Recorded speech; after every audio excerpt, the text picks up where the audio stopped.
Get started. Let's applaud, and let's applaud to ourselves that we have survived one more night. We're greeting everyone. Good morning, everyone, our friends. We're happy to greet you on the fifth forum of Allies, BAM, Business Activism Media.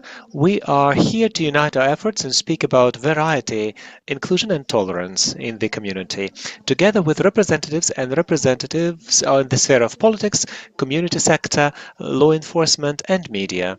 And getting together, we're not only getting closer to the aim of creating equality and inclusion, but to also remember people whose life stories urge us to continue with our fight every day. Let's, at the beginning of our event, to commemorate the lives of people who have laid their lives for our freedom and independence. It's a minute of mourning.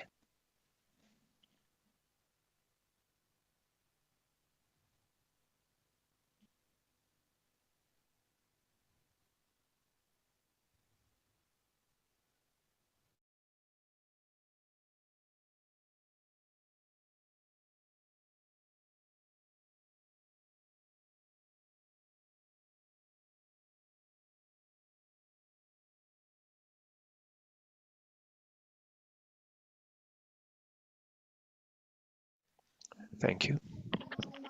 I also remind every one of you that broadcast of our event takes place on YouTube page, .opora, and also you can join us to urge your friends and relatives in anywhere on the planet, wherever they are. The history of our forum, BAM, it's 5 years of changes and achievements. In 2020, the team of our community Opora couldn't even imagine how this event will expand, how much it will expand, and which topics it will encompass.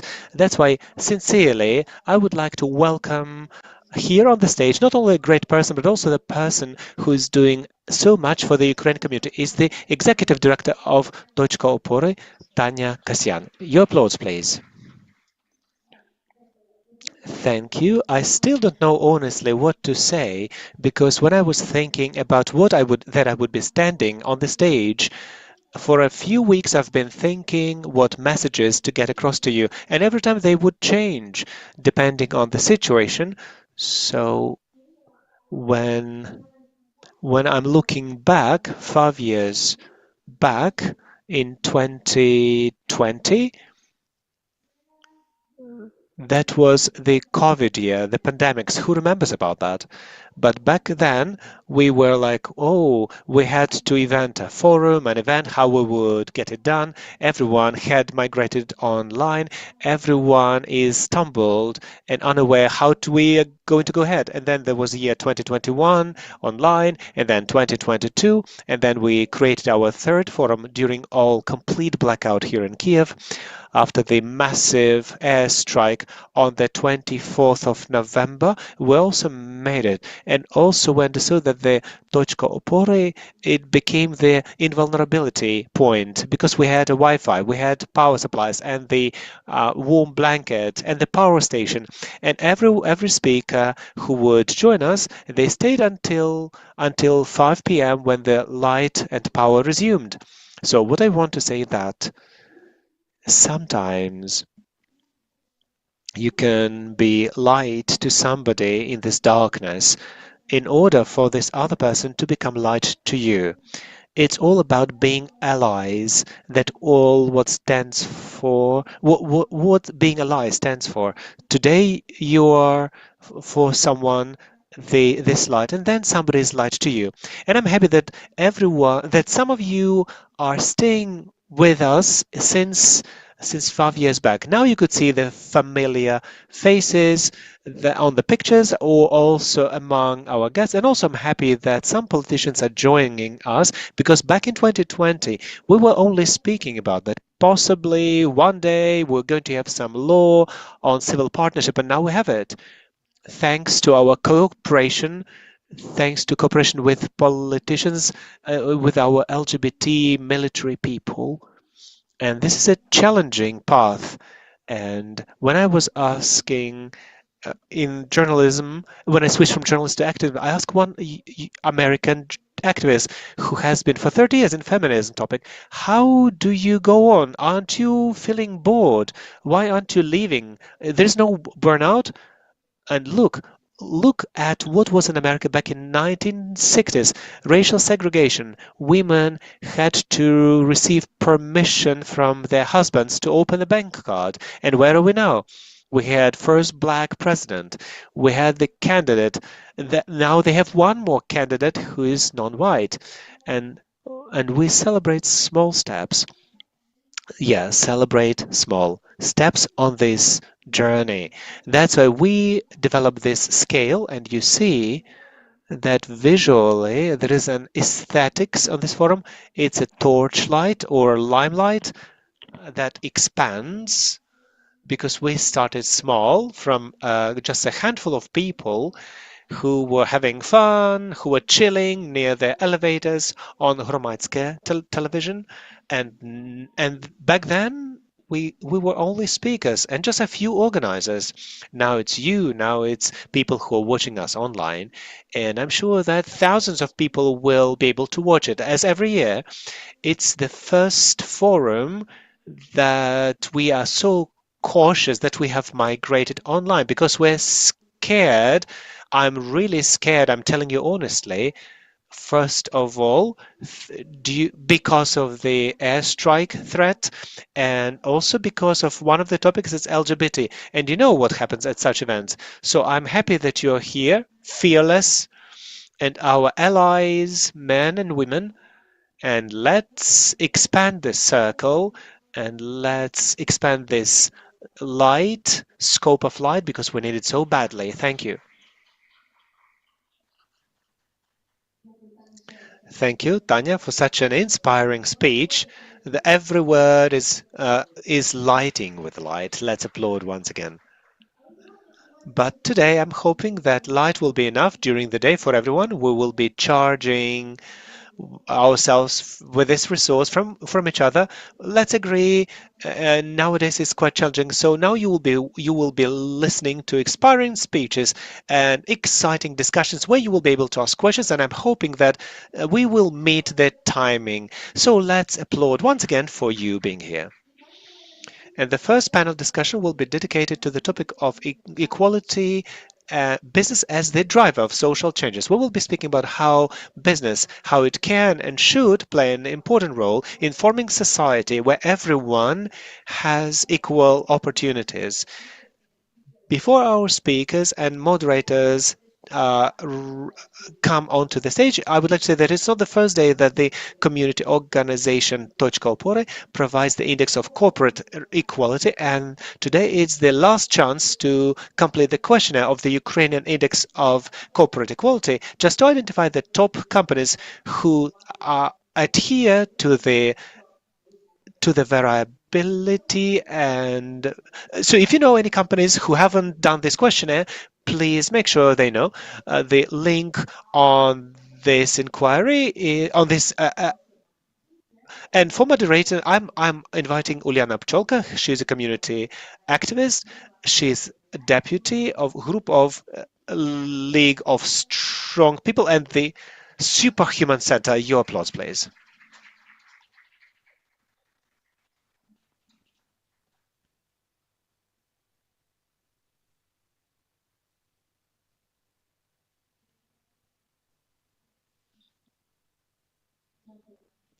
Thank you.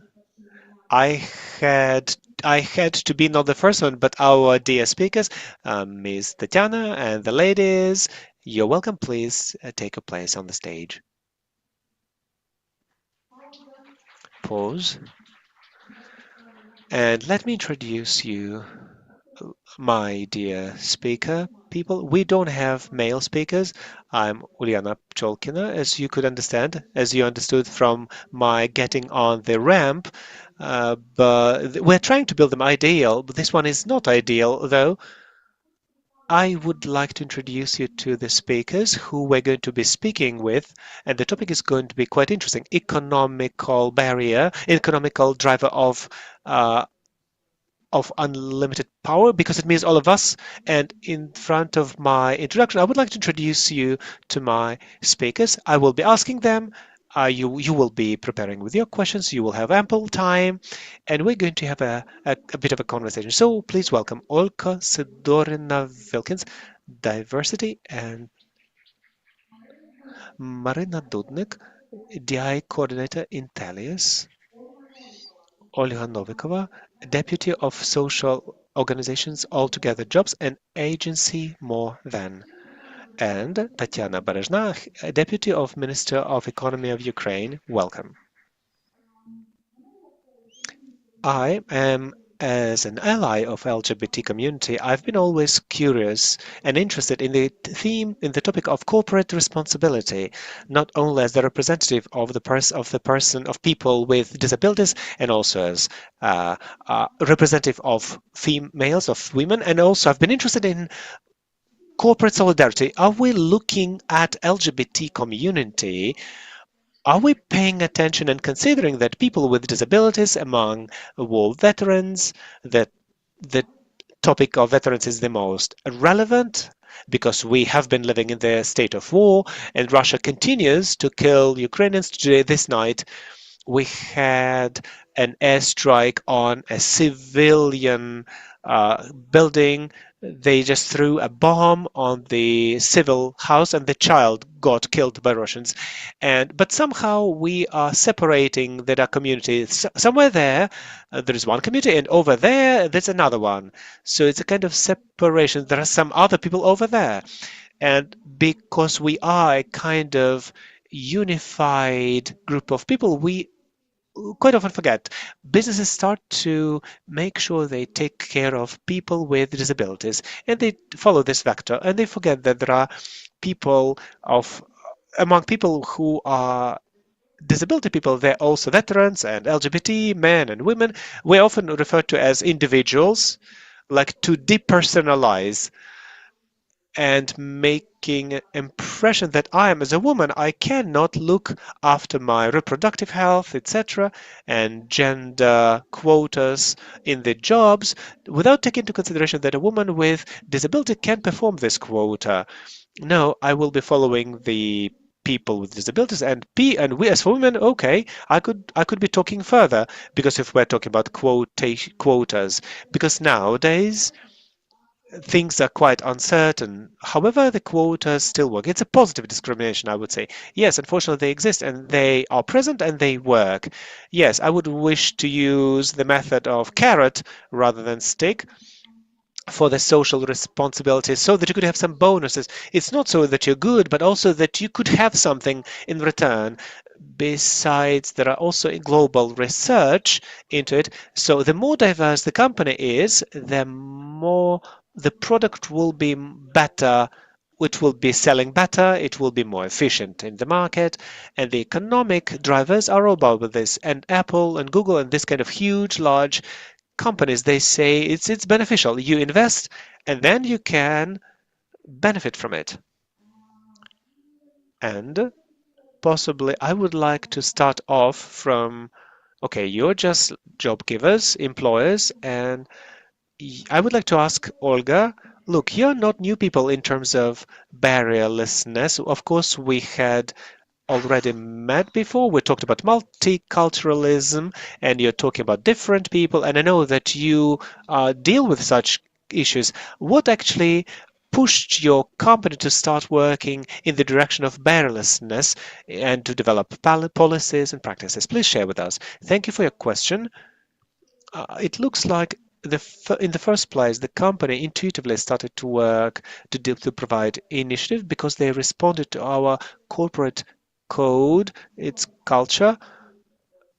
Makpo was speaking about a lot about humanity, human approach. One of the drivers was that we started working on event space, and we wanted to make it so that people could see us, could attend. People are different. All of them are important to us, and we want to be accessible to our audience. From there, we started talking about architectural accessibility. And as for our policies and practices, especially in the frameworks of HR, what we started off as non-systematic approach, we started, or with wanted to strive to reach the best practices in the world that already mean, for example, that the salary policy must be fair, it must be equally that the employees must be equally paid who do the same work. Those practices are standardized and they mean and they are guided by the fair treatment. And now we have started dealing with systematic approach. We have even allocated the team. I have changed my role because we already understand the topicality of those changes. Whereas in the past, it was good that we did it. It identified us as event space or employers. Now I understand it's not only good, it's a mandatory, it's necessity without which we can't make steps forward.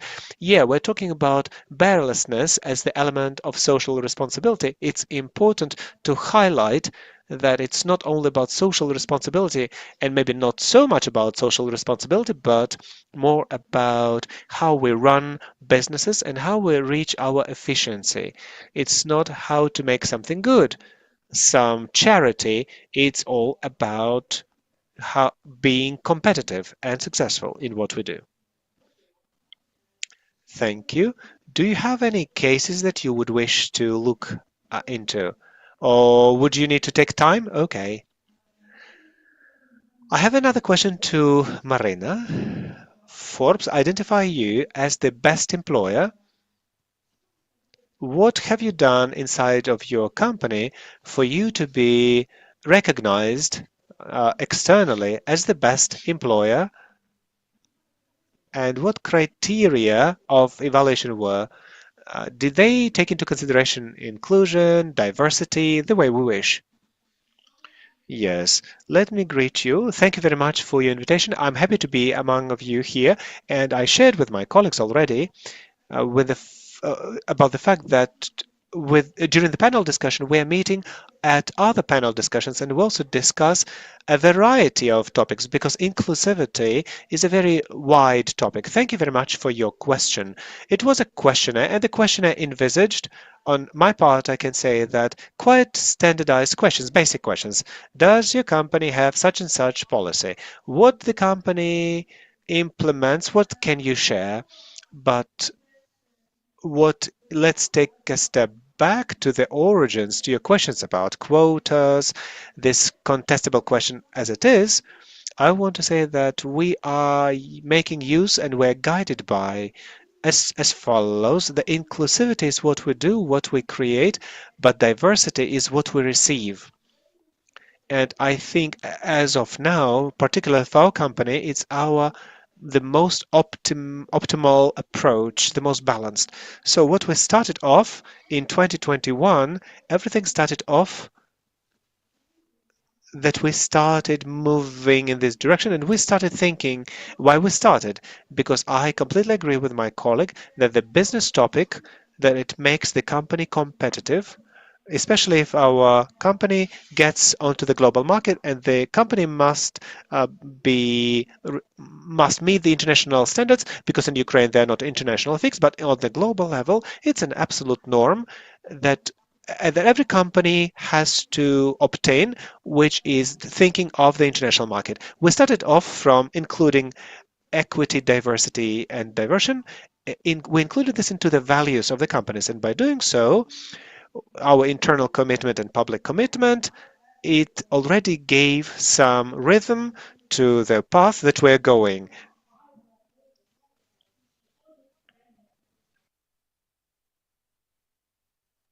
Then we revised the ethic code. We created a system of anonymous system of complaints, so it could be not evident, but it is a very important point, so that the person could be capable to submit the complaint in an honest way.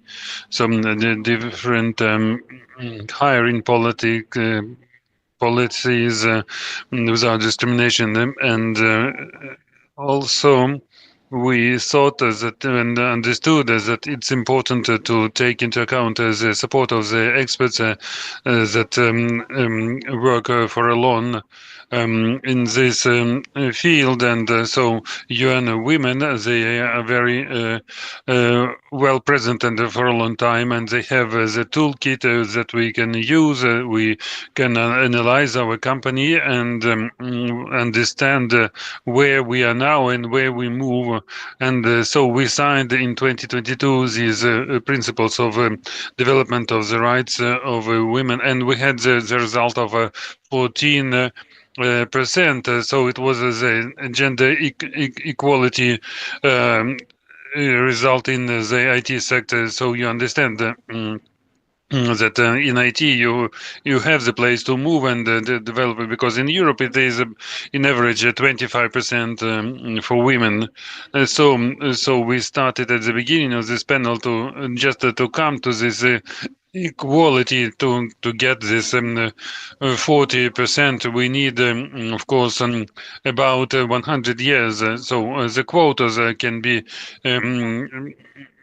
improving this, but when you come to your work and you understand that you came to this job through the quote, and you think that my professional qualities were not evaluated, just I got it just through something, just for nothing, and it's not good for all women. So we started to move, and today we have the analysis, and we have already 58% of this success analysis, and for participation of women. So we have the space to continue, and we cannot do it everything so fast to cover all the fields, but and the work is very big. But analyzing the process of business in the gender equality and diversity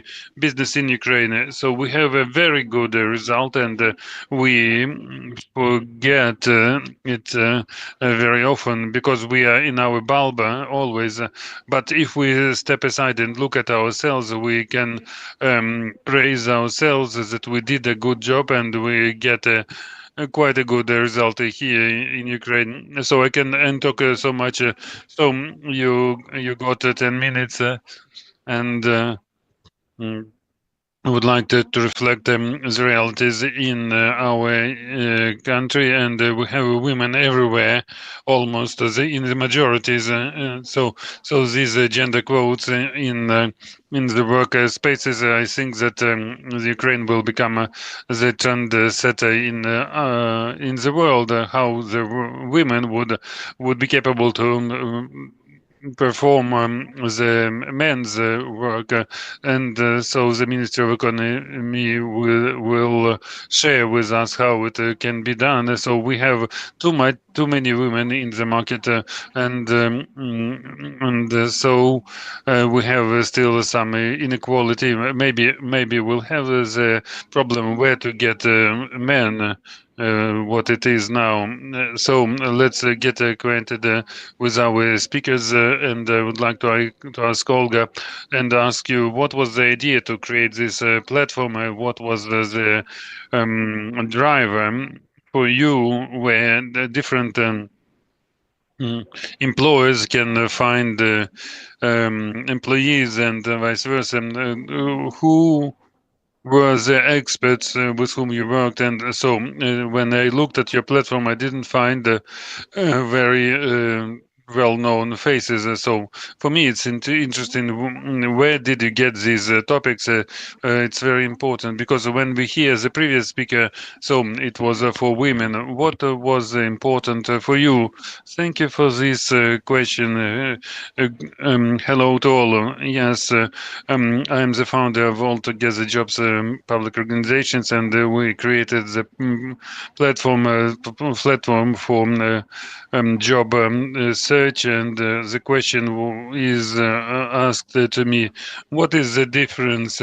Because we have very well-known sites, and for people with disabilities, what was our guiding element? So in 2022, I saw that the employees do not want to hire veterans. So I was a bit astonished, and I started to speak a lot with employers and understood that we have very good employers, and they introduce new approaches, and they have this need where to find people with disabilities, how to find the veterans for the jobs, and how to establish the contact, because the businesses they do not know how to contact, and today we know that we have a lot of public organizations, but last week I had the consultation with the business who was asking where to find veterans. So we created the platform and to gather the inclusive employers and to get the guarantee for the employees that the employees will get the dignity approach, and they will provide the equal approaches. We developed a system of verification with which we evaluate the inclusivity level in the companies. We developed it on the basis of world standards. We included different experts. We um, we involved very well known experts, and we get consultants on accessibility. So our focus is to help the inclusive employers to find the candidates, and so the group on which we focus, in fact we don't have the focus. We are for that the employers they would create as a normal process inside, and they hire everyone. Now I hear very much from the business that we wanted to hire veterans, and now they say we wanted to have the people with disability, and I always tell them, if you hire a veteran but not the wife of the veteran, you're not the inclusive business. And if you don't hire the people of the LGBT community, so you're not inclusive. So these are my answers. So clear. Thank you, and wish you the development, because the businesses, in fact, they look for this support, and I come fluently to. And to the next speaker, because we don't have an appropriate platform to understand where can I move, because I want something and I started to find, and on the market we don't have too many expert organizations. So of course you can pay the fees for them, and they will tell you something, but I just wait for the presentation, and the business needs the expert consultations, so that the business knows where to go. And my question is to Tatiana, if the Minister of Economy has the tools, or, for example, you can say there are first 5 steps, and please share your practices. Mm. So it's so nice to be in such community today with you, and I would like to reflect a bit, so that was said about this discussion by my colleagues. So we understand that today is employment of people with disabilities, women, veterans, their family members. It's not the responsibility of the business; it's the need for the business, because we live in the situation when, after the full-scale invasion, 6.5 million people are abroad, and we have the mismatch when the quality and the skills of people, they are not fully in compliance with the needs, and sometimes it happens that people cannot find the businesses cannot find the people. So, and the business who will create the possibilities to develop the skills and the talents for women, for veterans, and they will be in advance, and those who will understand them, they will win first of all. So it's about social responsibility, but it's about the need and the wish to be in advance. So we wish the Ukrainian business to become more inclusive, to see the in tools to involve the talented employees out of all Ukrainians. So what we have the programs and interesting programs. Our colleagues from UNDP will help us to make it more prominent. So this is the program for employment of people with disabilities and creating jobs for them. So it's so nice to get 1,600 grivnas. If you buy some tables, chairs, some rails, and a huge list of equipment which we based on the European choice of equipment, and you will get as a bonus of 106,000. So if you have platforms for elevating people with disabilities, it will be the bonus for your company. So we had 60 million of the budget, and still the program needs more communication, and I'm very happy when people present it as necessary for the more and more people. So another program is about education. I hope that some of you know about it. So this is about to get us 30,000 greeners to get new skills. This is for people who are more 45 years old, for veterans and for people with disabilities. You can get this voucher and use it in maybe 500 educational institutions, all around Ukraine. We issued this year 21,000 vouchers like this. What did we do it for? So that the people get the skills that will correspond to the needs of the employers. Next option is the vocational education. The such centers are all over Ukraine. You can study any professions. Starting from driver, from mechanics, and to web designer and landscape designer. So yesterday I was at Vinnytsia Center, and I saw that the modules for training that people with disability could train how to ride a car. It was to help veterans who lost their extremities and to become the truck drivers. On this slide, we see 1.2 thousand winners, but in fact, we have 21,000 winners. It's just to get 250 thousand hryvnias to develop your own business. So 64.5 thousand people used it, and it's very important. And the women are more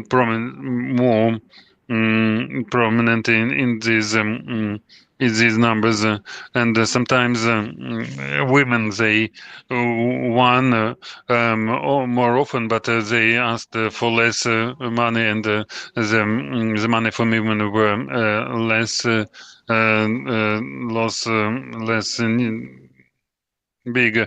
So this is Anna Paulus, the designer, and you use your her clothes, and it was so nice when we once on podium we saw her, and that she got this grant, and Anna is sewing the clothes in Bila Cerkva.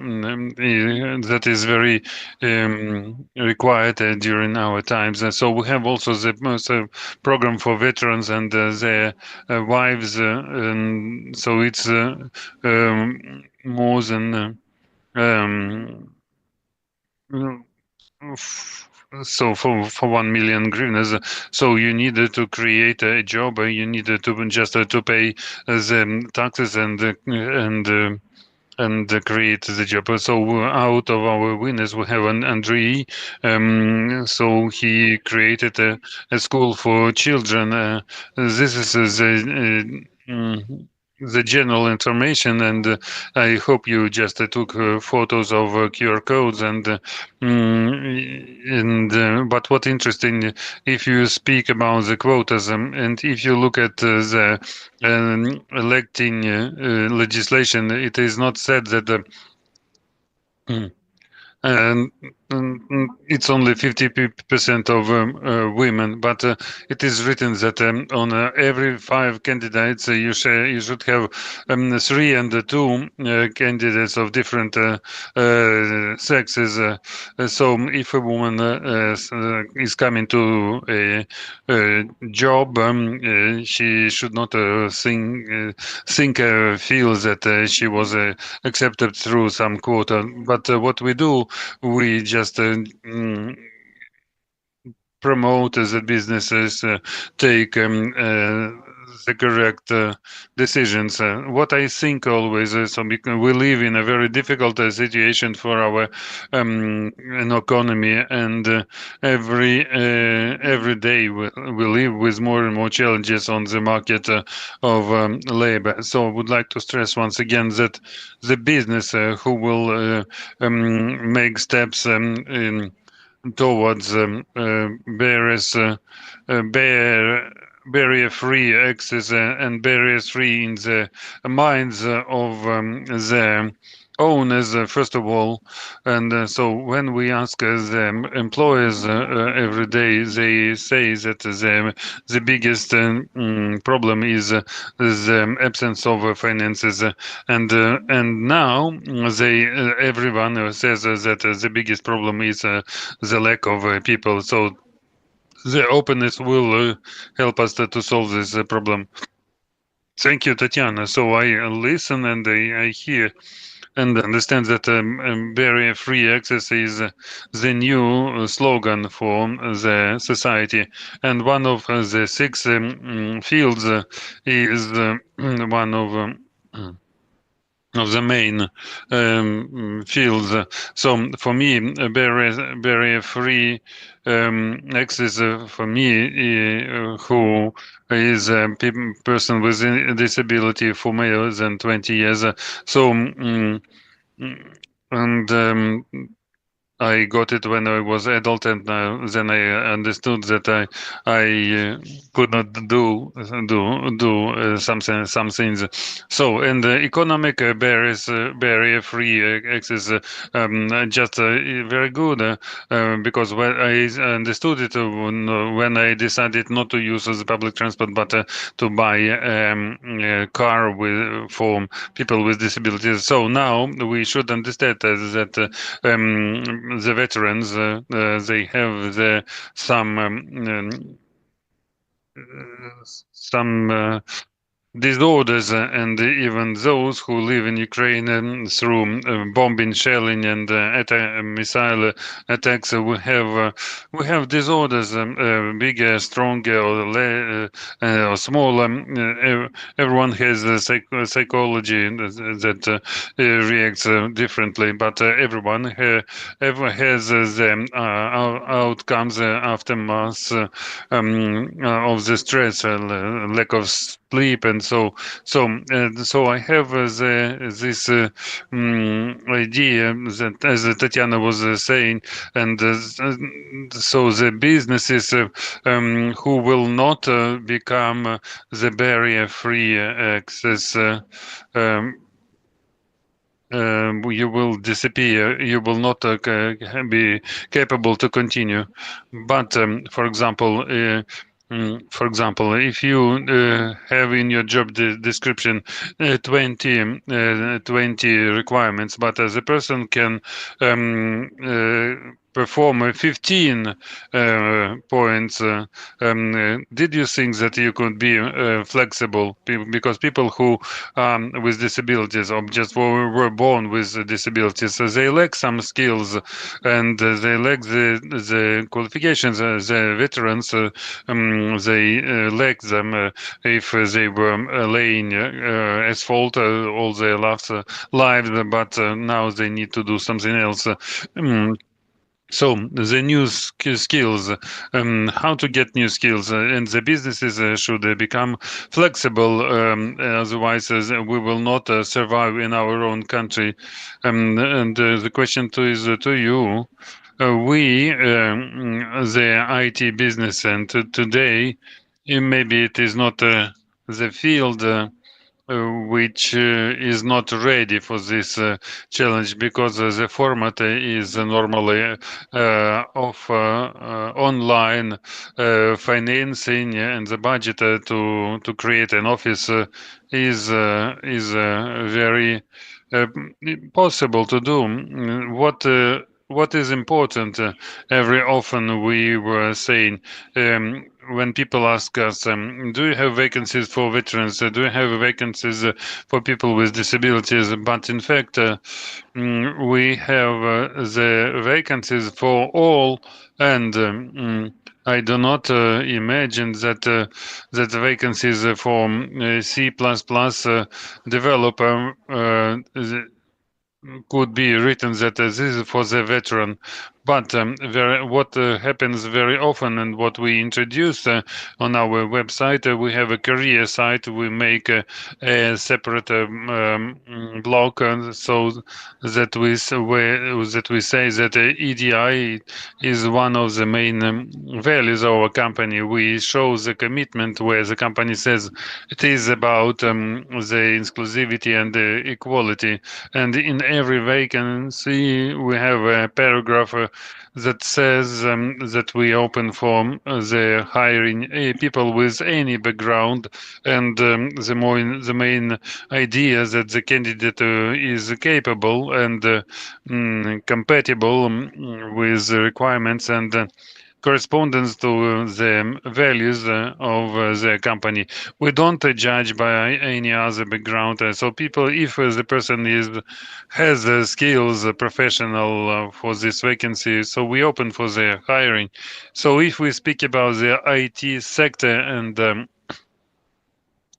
sometimes I say, so this is a rose bulb, but it is the business that was a bit ready when we entered this big crisis situation since the beginning of full-scale invasion. IT business was fighting already and preparing to fight for candidate market, and so the policies and practices created inside this makes the IT companies among the competitors, and when the candidates selected the companies they were looking, what do you create? Will I be comfortable? Will you close all points for me? So I think even before the companies and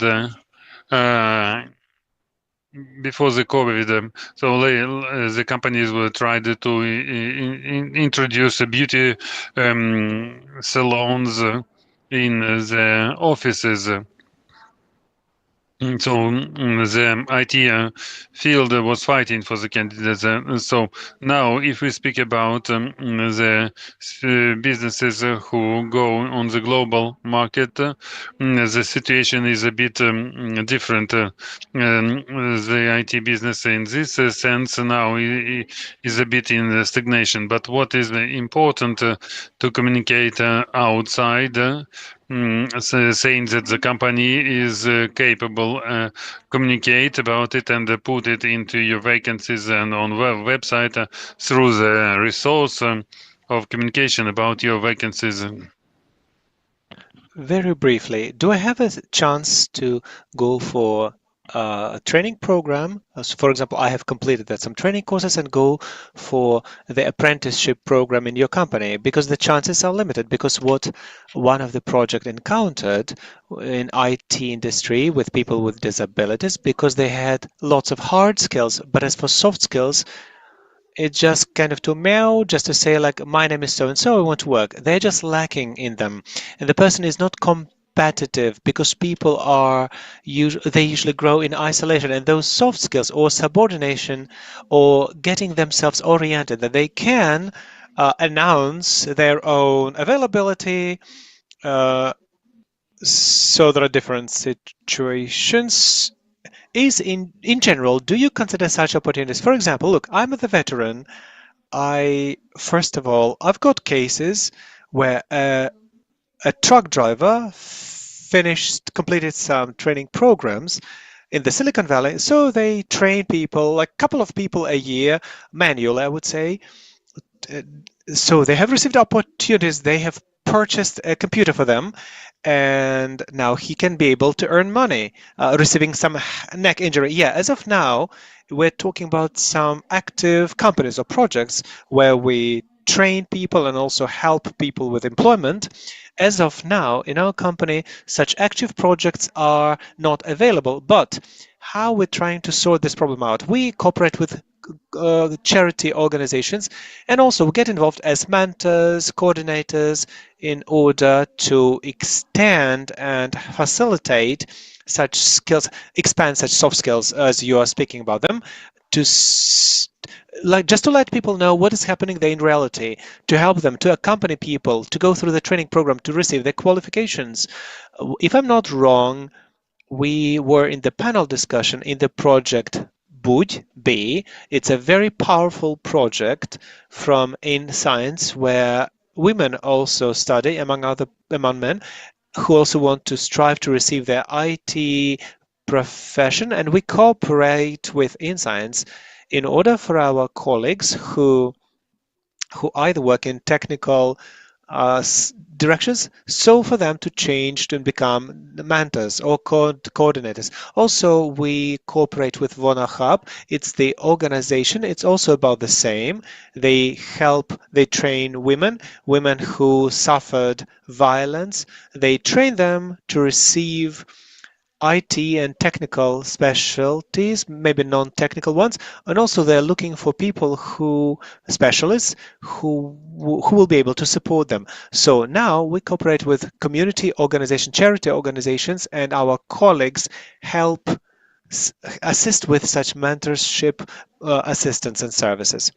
Let me highlight and be critical a little bit that working in IT, it's very easy for me to sit down on this panel and speak about it. It's not just a pink bubble. It's just a life in a fairy tale. Look, we don't have industry, production, we don't have safety regulations, we don't have to work with people with one or another type of impairment, health issues.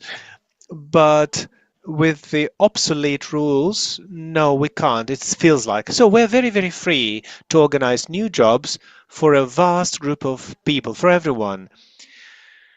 But what we really deal with is with a mindset. For example, Tatiana said that women invite, requested less money than men did. And for example, women are more reluctant. They say experience 3 years. If the woman may have 2 years and 9 months, she would be reluctant. But the man may have 2 years and okay, I fit. Get me, take me. So that's what we encounter. And when I ICTO comes and see me, and they say we need more women engineers. If we look at the statistics, we have 45% women and 65 women. But looking at, okay, as for women, women usually employ typical women's job and men do men's job typically. And when we said like, what do you mean? Do you mean if we need to have more women? It's not like applying, do we reject them? No, it's because they just don't have access to education. That's the point.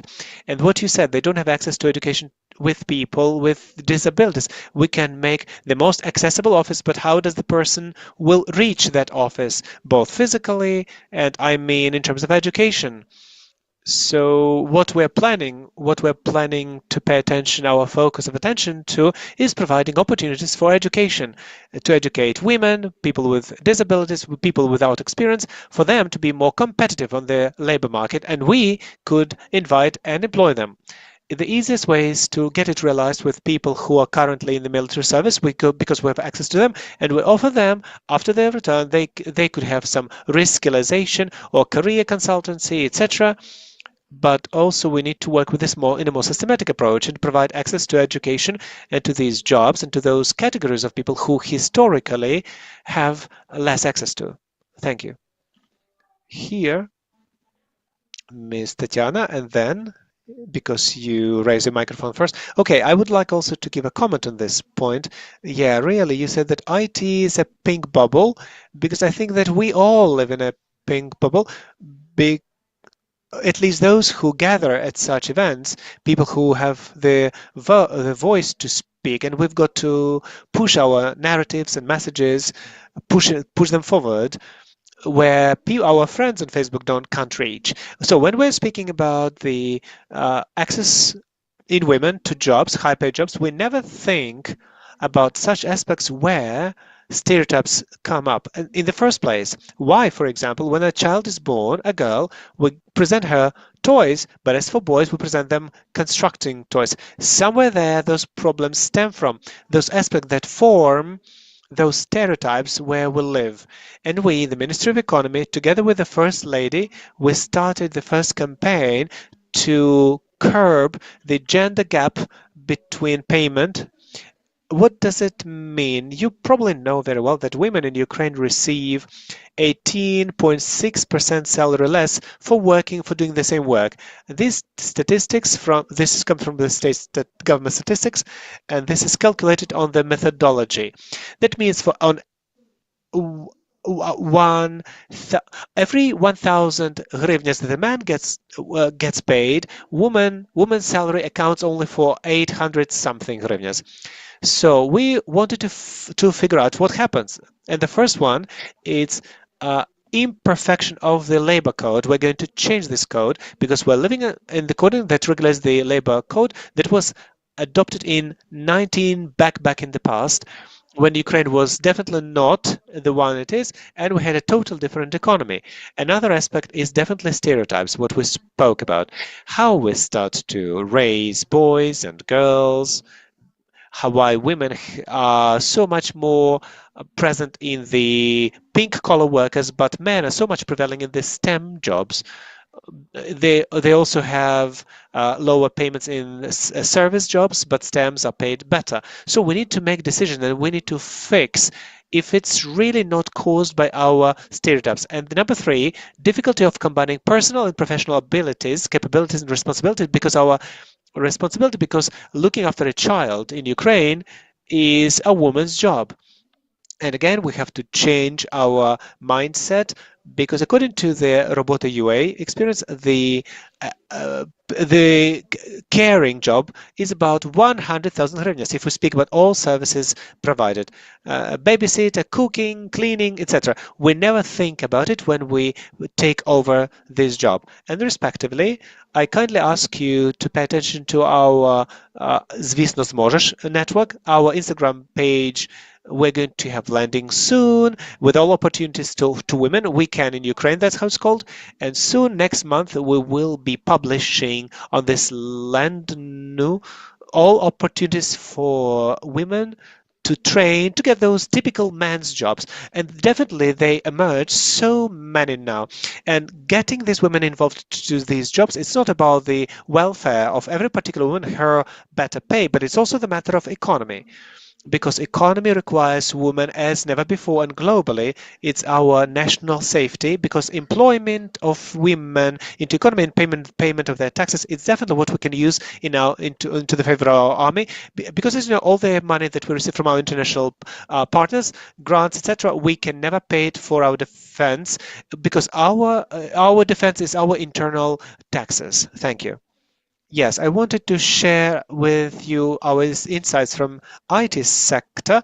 It's recruiting. I deal with a lot of different businesses, and recently I have spoken a lot with agro farming businesses.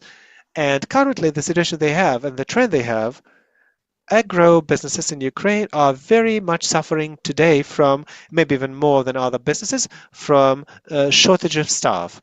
And I see that large systematic agro farming businesses, they have revisioned their employment system. Now they are, I won't be giving you names, okay, because I didn't have their consent, but they've got more than 10% of staff who are 60 plus. Also, they employ lots of people with disabilities. Also, we're talking about agro farming.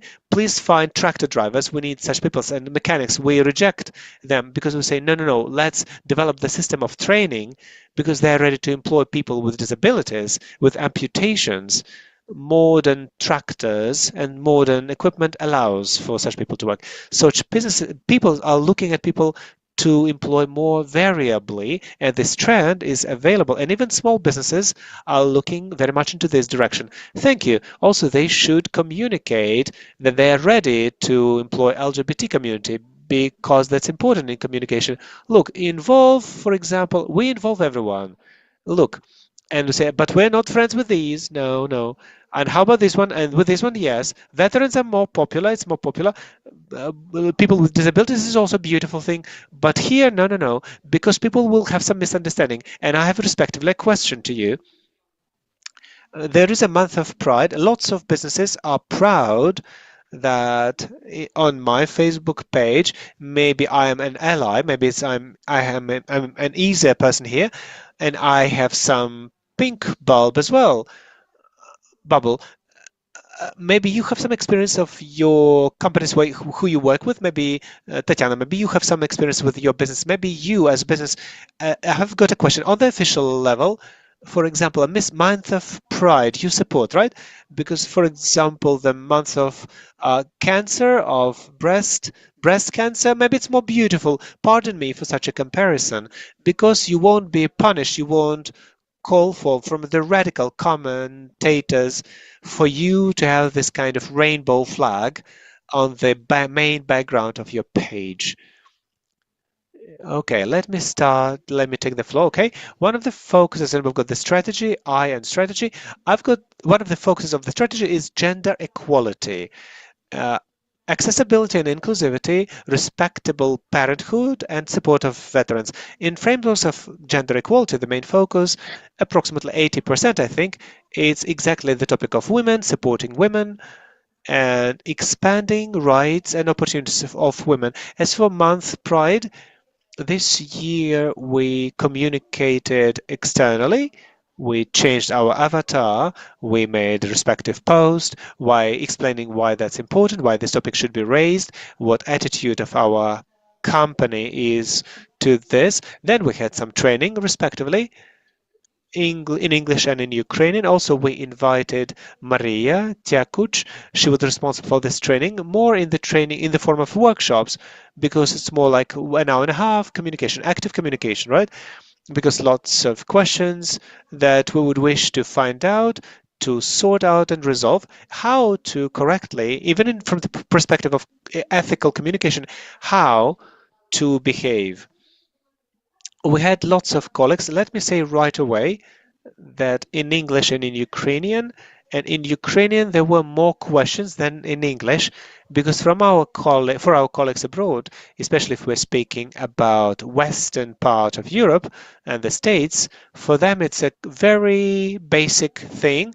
It's been long since they went through it, and in Ukraine, as well as Croatia, Bulgaria, Poland, we are still making our way. However, we still have wonderful responses and feedback. Also, we had certain issues, but since we are not able, well, there is a questionnaire, there are some anonymous questionnaires. I can find out that in my company I've got a representative of LGBTQ community through some anonymous in questionnaire. But if somebody sees me, look, I want to create a community inside the company. It's called employee resource group. It's when people unite according to the interests, and it becomes internal driver.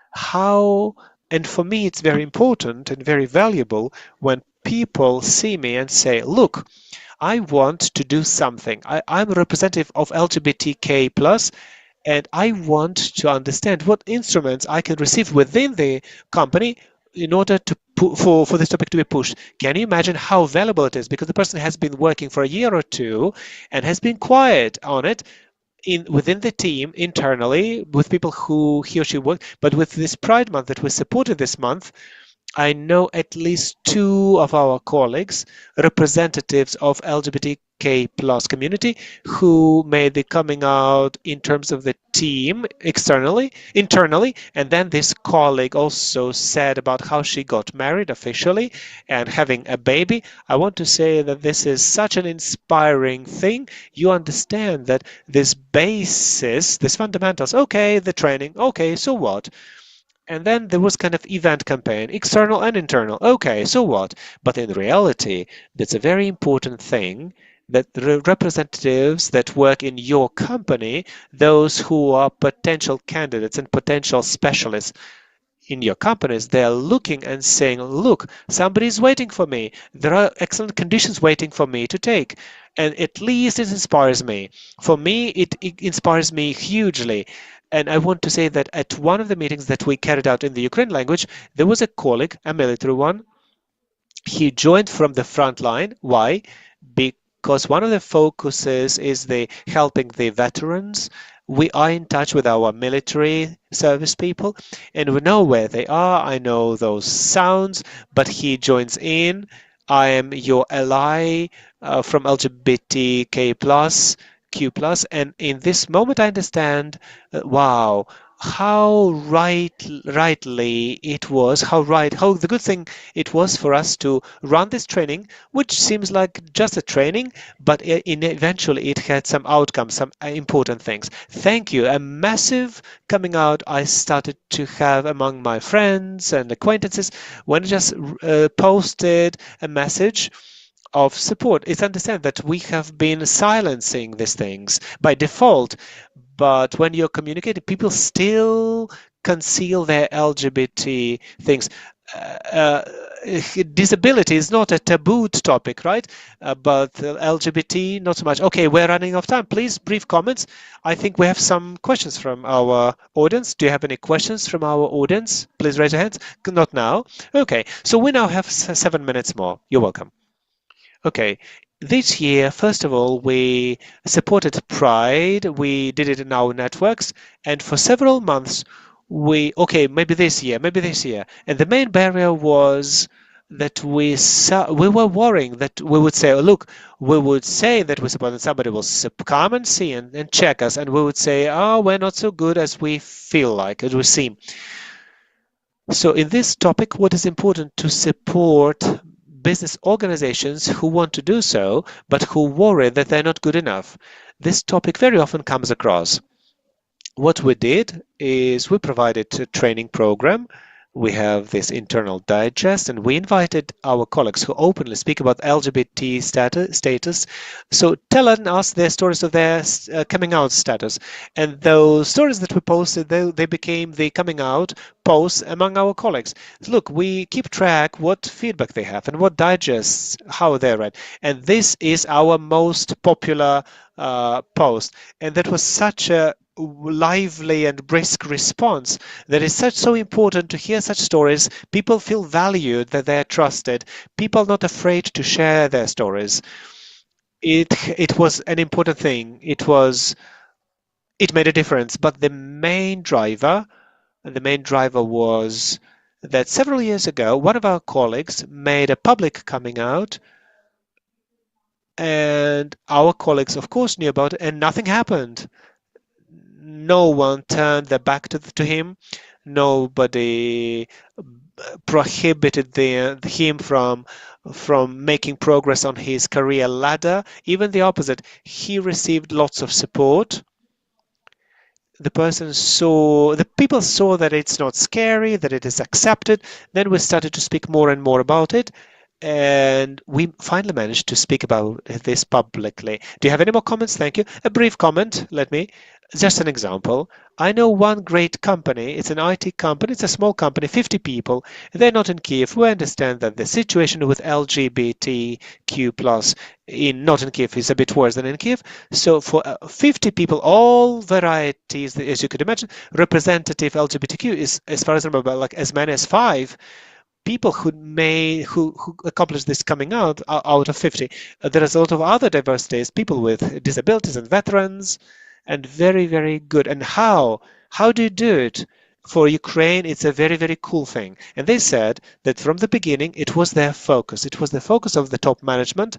They communicated this position right away, and by doing so, they started to involve lots of people, different people, who were not afraid to speak about their status, who were not afraid in the team. So the communication is very important, is announcing your position that you are okay. This is exactly the main driver for the company. Look, we don't have to lose the economic potential in any category of people. Why involved? Why? Because there was a communication efficient, but not all, you know? Look, I speak with a group of employers in terms of disability. This is my main focus, right?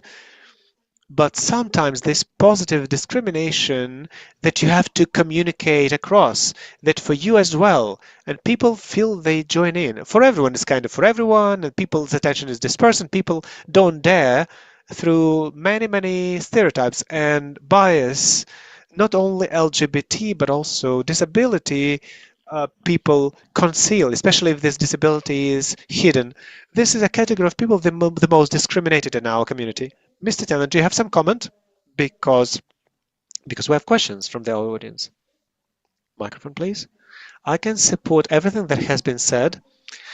Talents, professionals, knowledge, skills, that's the most important. And the more powerful and more clearly the message is getting across through the management, the more they get in return. Questions from the audience, and then we summarize. Good afternoon, hello everyone. I'm just excited about such a full of content discussion. What I'm still missing for a person who constantly communicates with a variety of different people. I'm speaking about diversity. That's all I'm all about. And recently I got across with people with autistic disabilities, and they say that they conceal their status because they're scared that somebody may find out, and then something may happen and people will change their attitude to them. So the question to all of you, do you have some vision how to help staff, colleagues and employers to get ready that we're all different, and at any moment anybody of us may have this condition that we may not be okay for everyone, we may not be understandable for everyone. Maybe some training programs for staff, because it's important, because people need to have a control over themselves. Thank you very much. Cornell University explored how this training influence the these events among leadership and what affects the most events. So training doesn't help leaders to be more inclusive, to get rid of their biases. I'm not saying that it shouldn't be done. No, I'm saying that unfortunately, the most efficient tool among management is written down policies, matrix rules that somebody has control over. Unfortunately, there will be anyone who will be ready to be reluctant, who will be happy to discriminate against somebody else, and our task is to make it unfavorable and impossible for organizations. I think so. Look, we have run out of time, and I see that we have lots of things to speak about. And neurodiversity is not so much a typical point in our community.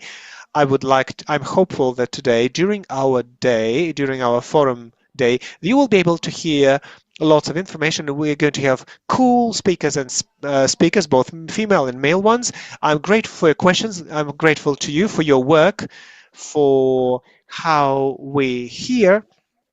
Out of 5 of us, we become conscious what steps we have to take in the future. And I would like for as many people as we can out of those listeners and watchers, audience, from our potential employers, and employees so that they could join us and join the topic of variability and diversity in our community. And by doing so, we will be able to build our nation, to help our nation restore, while seeing in everyone the economic potential for development. Thank you very much. I am giving the floor to another group of people, and your applause, please.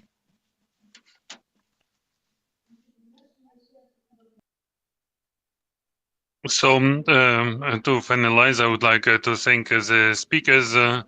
And one thing is to learn about new programs, but another thing is to get knowledge from friends. From colleagues that these programs are working and they introduce them in their lives. But we are moving forward. Next topic is media and diversity and content in the modern society. So, of course, in our world where the information is spreading immediately, so the content making is important as never before. So we will speak how it's possible to integrate the principles of diversity, inclusion, and to create the content and how to create the social uh, solidity. So we invite Evgen Stunik, the producer, Anastasia, and the director um, um, social TV channel, Timur Larchuk, an advisor on the equality and inclusive and Sofia Bisverka, a cultural blogger and ambassador of all Ukrainian.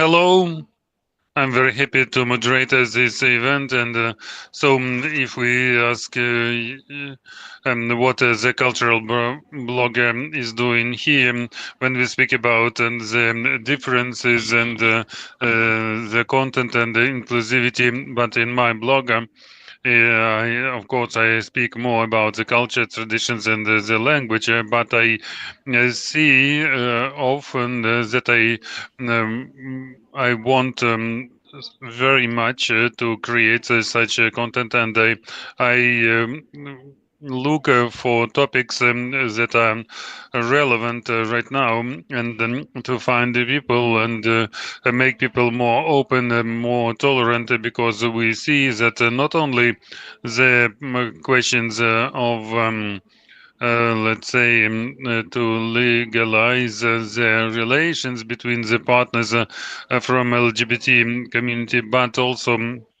the topic that we are not ready for such a big number of people who lost the extremity. We speak not only about the military, but the civil people, when every day we see in the news that two people dead and 30 wounded. We don't see the explanations that it could be people with very big wounds. They lose extremities or they were burnt. So we should learn how to communicate with such people. And for example, I present my dances and I walk on the high heels and people do not accept my differences. So if I have a blog about the culture, so I should be in folk embroideries and I should cook only borscht. So the people they're a bit of closed in the traditions and they are not open for different approaches.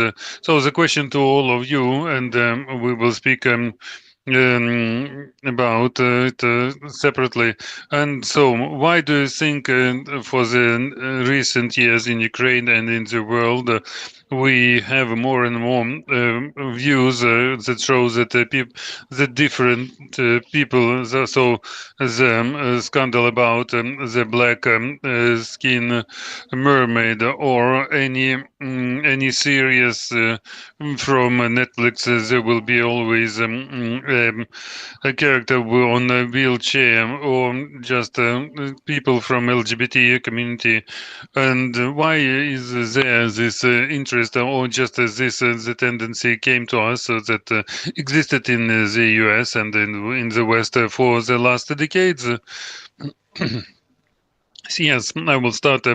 Hello to all. So I am from the project of communication and information from USAID, and within this project, we work a lot with private sector that produces the content. And I will say that when we have people from the private sector and the creative people, they want to create films and series. So they come with the ideas that they will create this contact, and with somebody will be there already present. So but the difficulties are two. Even when they are fully ready and they are motivated, we see that we don't know how to do it. That the viewers will take it as okay, that they don't hate us. Sometimes we had moments in Ukraine when that everything was inclusive and it was okay, but there were losses in the terminology. And so, and the community would not accept itself that it was not presented correctly. So, I think that the story is why quite good. That when we make the representation, we need to talk to the community itself. For example, you show the LGBT, you should have somebody who represents this experience, and you can ask them how they should look at this and themselves. And the next point is the focus groups. For example, when we show now the LGBT military in the series, and we show the lesbian, first of all, there will be less hate for the LGBT military, because people respect the military. Sometimes it's terrible, but of course, you are military, you can be like this. But then when we look at the comments about the LGBT military, the you can see anything, but it's just speaking in general. But when we speak about the lesbian and a couple with a child, the story is different. So these narratives they require development, certain processing. So we need to touch it easily, and then increase this tendency. I will speak about the books and about the mermaid. As you said, it should have started much more earlier. But if we speak about the books with lines of one sex love, it's a huge trend everywhere. But it started a lot of time ago. So Small Life. Which was published some 10 years ago. So in these books, what is good for the community, they show that how it is in real life, and even even there was red, blue, and royal.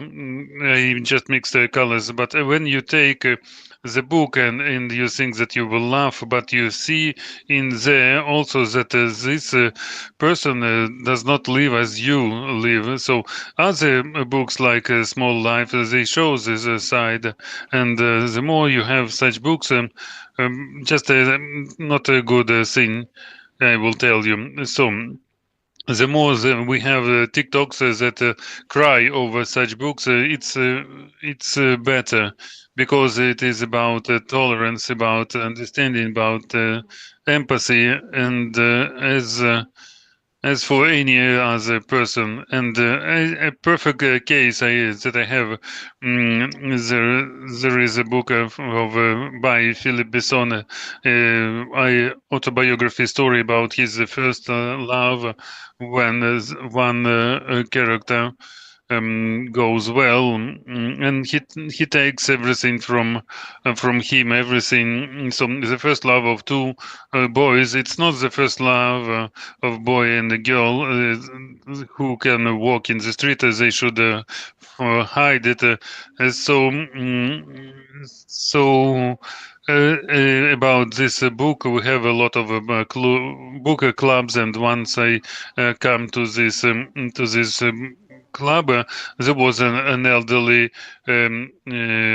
lady, and this small book was in stickers, and everyone was discussing how they should do, how to take this time, and she was always silent, and then she says.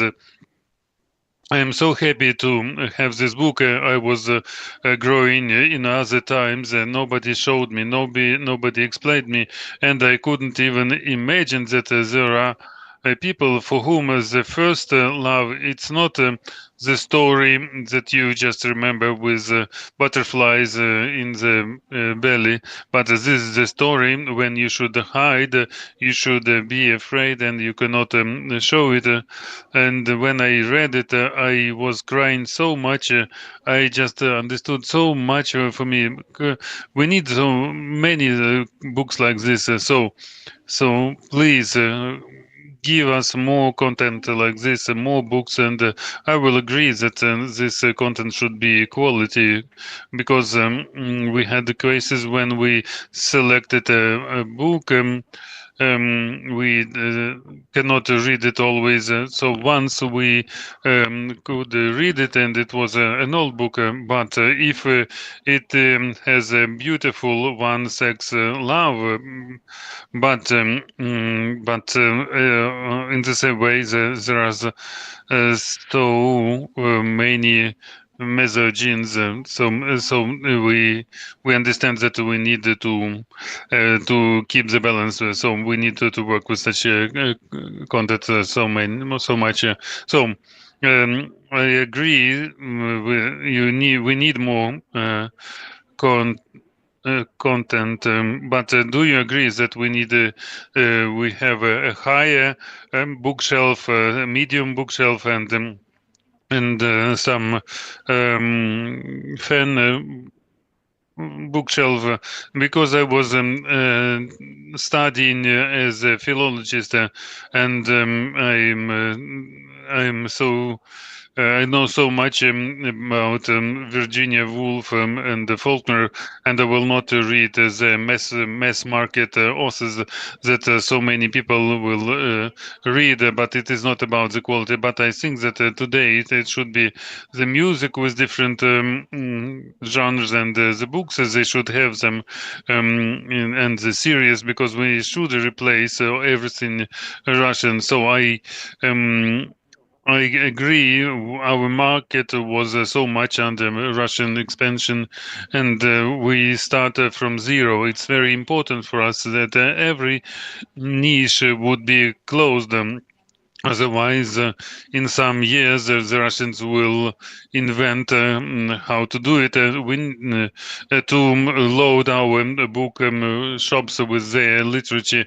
And now I see from our audience, the majority of people to shift from the Russian language and to get rid of Russian book and Russian blogs because they don't have Ukrainian language content, or maybe the Russian was used for a CIS countries, and sometimes when the blogger comes to Ukrainian and he comes back to the Russian because his audience would not be covered by Ukrainian language as by Russian language.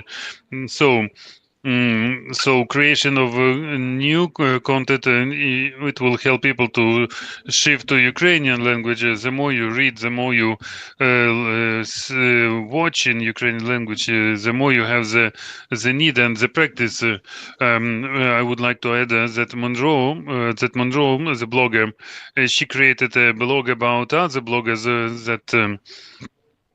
Look at the books, so we need this content on ourselves because even if it appears we don't know about it, so we need to make this content and that the bloggers will combine themselves and we know more about, for example, music bands that are known. Um, and the series and the people don't know about it. People, for example, they don't want to watch the TV and they don't know the products or book talk, for example, but on the YouTube there are only 200 viewers. So sad that people don't know about such a cool content and they don't want to watch it. And I will. Add about my remark. Yes, the content should be more about the diversity and the inclusion and about the cooperation with influencers and the bloggers as compared to other countries we are a part of people who speak in Europe. And we communicate with them, but our content, we are not so much in the TV, but we are more on the digital, and this tendency is growing every month more and more because we evaluate the TV and the digital, but the problem is that the content is created and even children content is growing. When I walk with my child and I open Momasha and the bear, but I know how much content for children we create. But the reality is that our audience watches it only when they are subscribe on just when we deliver this at such forums. Besides, we are a very big company. We needed to cooperate with bloggers and influencers. But this is the story of the advocacy, why it is important. Of course, it is a very important point when I want to find the reply. Our company is 3.5 and 4,000 people in Kiev and in regions, and we have a small department of diversity, inclusivity. Previously, we worked with native ethnic minorities, but we are now developing. And for example, we make documentary about the LGBT, and we put it on the TV, and we communicate with the program directors.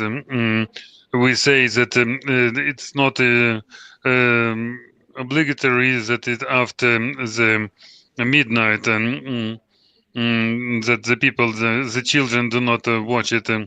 So we explain why it is important to make this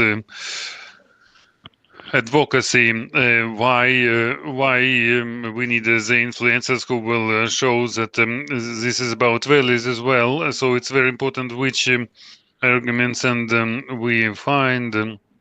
And answering your question, why it becomes the trend outside, and now it is only coming to us. And so, talking to European public broadcasting, of course, when you communicate with them, you come to them. You see that 100% of content they some with the subtitle and sports competitions they have audio transcription and you understand how big the departments they have. So I loved a lot of the idea of KPI. It should be inside your soul. So people started to work with it when and they will continue. And so as it happened with our businesses, not every people can put it into the heart like this ramp for the inclusivity, but the people will put it into their hearts and with small steps we will come to this content in the equality and inclusivity in the society. It will become on time. So I would like to add about the bloggers, and you need to spread it. I made a post about language and Ukrainian language scientist, and there was another expert who said that he was maybe he was gay. I said, look at his novel, Andrei Lagovsky, about psychological changes on the verge of the 19th and 20th century, and I did not explain everything that he was gay, and I did not devote the whole video to this, but the comments were that I just started to destroy the traditional values, or I just received the comments about the Christian, about Mother, two angels. So the question is how the people should be ready to accept. So the bigger the audience. They have different approaches. For example, my grandmother, she is 70, and my sister, she is 14. They're looking at me, so my sister understands better, and my grandfather will not understand me at all. So so she makes even this fake to. Mm, she thinks that the Instagram they wanted to make fake about me. She's so also I know Jacek Kravchenko and Tanyuk, they raise these points, and sometimes they receive the critics, and so the audience, and we have them here. And when people write to me these hatings, I just say just quit. So I'm just for this clearing um, the audience and the subscribers, they should not be here. So, but those who write to me, you are just filthy. They should not be there. So they read to me and saying that near the bed you should have a dog, but you are a fool. So how to understand this content and how to spread the adequate and the knowledge and stories about support of LGBT community, and the person should be ready. I would like to add about the public broadcaster. It's the responsibility when we take into the broadcasting such a topic. The point is that we will never achieve the society that could be homogeneous. There will be people who will not agree, and people who will believe. I am just speaking about the hating. How did we come to this? Because a small example. It's just about the topic. This month, we, as a company, as a public broadcaster, we joined Pride Max, and it was very difficult, and we were supported by Tatiana Kasyan very much. And it was very difficult to understand what will be the hating from the society, and difficult to explain to the management how to move there. So on the digital platform, we for 1 month we changed the logotype and in the, also 1 month we placed the banner on Krishchatik, and also we ran trainings, and the trainings they come very little to such people, and how to attract them, that the people listen to us. And the next week and we started to have this issue, and the official letters that we should come back to traditional values, and so the point is how to answer this correctly, so that this hate would not push us into the bulb to be good for all, and otherwise it will not work at all.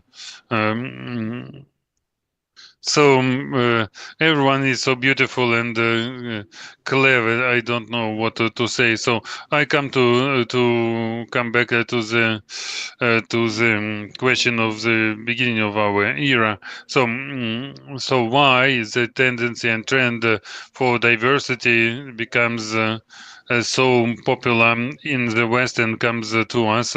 I would not say it is coming. It is.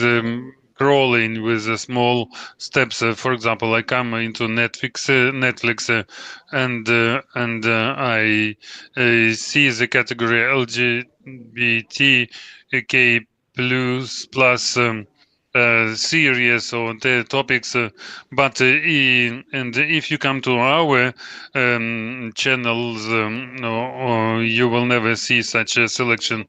But why? It so happened we all understand that the years of silence and avoiding the topic, it results that it comes outside, and I understand that the bigger players in the market, they have quotas, as you said, in the films, they should be representatives of different communities, and for me it's correct. Many of my acquaintances, they react aggressively, and I think that among you heard such such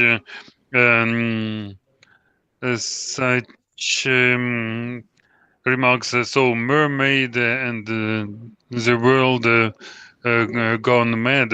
So I think it is in a way it's vaccinations, because people in the West, they receive a bit of these vaccines, just to get accustomed. But in sometimes I think that these quotas, they will disappear, and it will not be considered as something extra.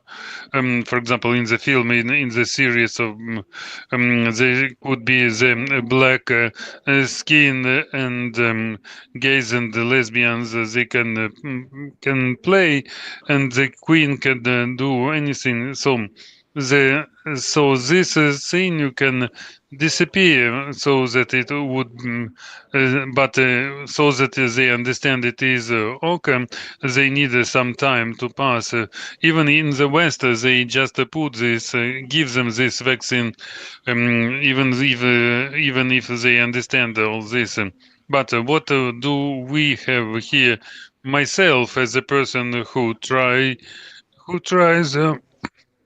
to insert the topics of inclusivity. I do it because I understand and I think it should be there, not because it hurts me, because I consider this correct, and I give and I tell it to the people who order such topic that it will not work without such topic. So Timur said about my last series, the transporter, the military gay, and how it was accepted by the society. But it was accepted differently and mostly. Uh, Positively. Why did I do it?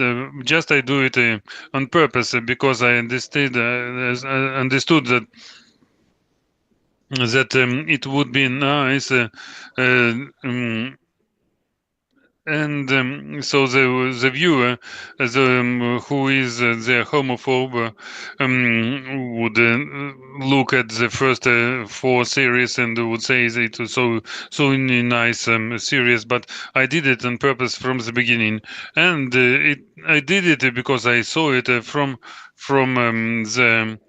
their life. And our foreign partners, when they were looking at this series, they said nothing about this. They said the most thrilling for them the teenage girl who runs away from the parents. So we needed to do this vaccination, and despite how it is recognized from the side of other people, we need it so that it is introduced in the conscience. I would like to add, and we spoke about the vaccinations. It's not our publishing house, but there is a book about the other books and the libraries. But when I read with my child when he was 3, I liked it that in the book you read the stories about the books.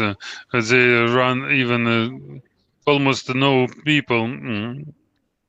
So there are pictures, and there are children with different colors. The people in the wheelchairs. The child is looking at this at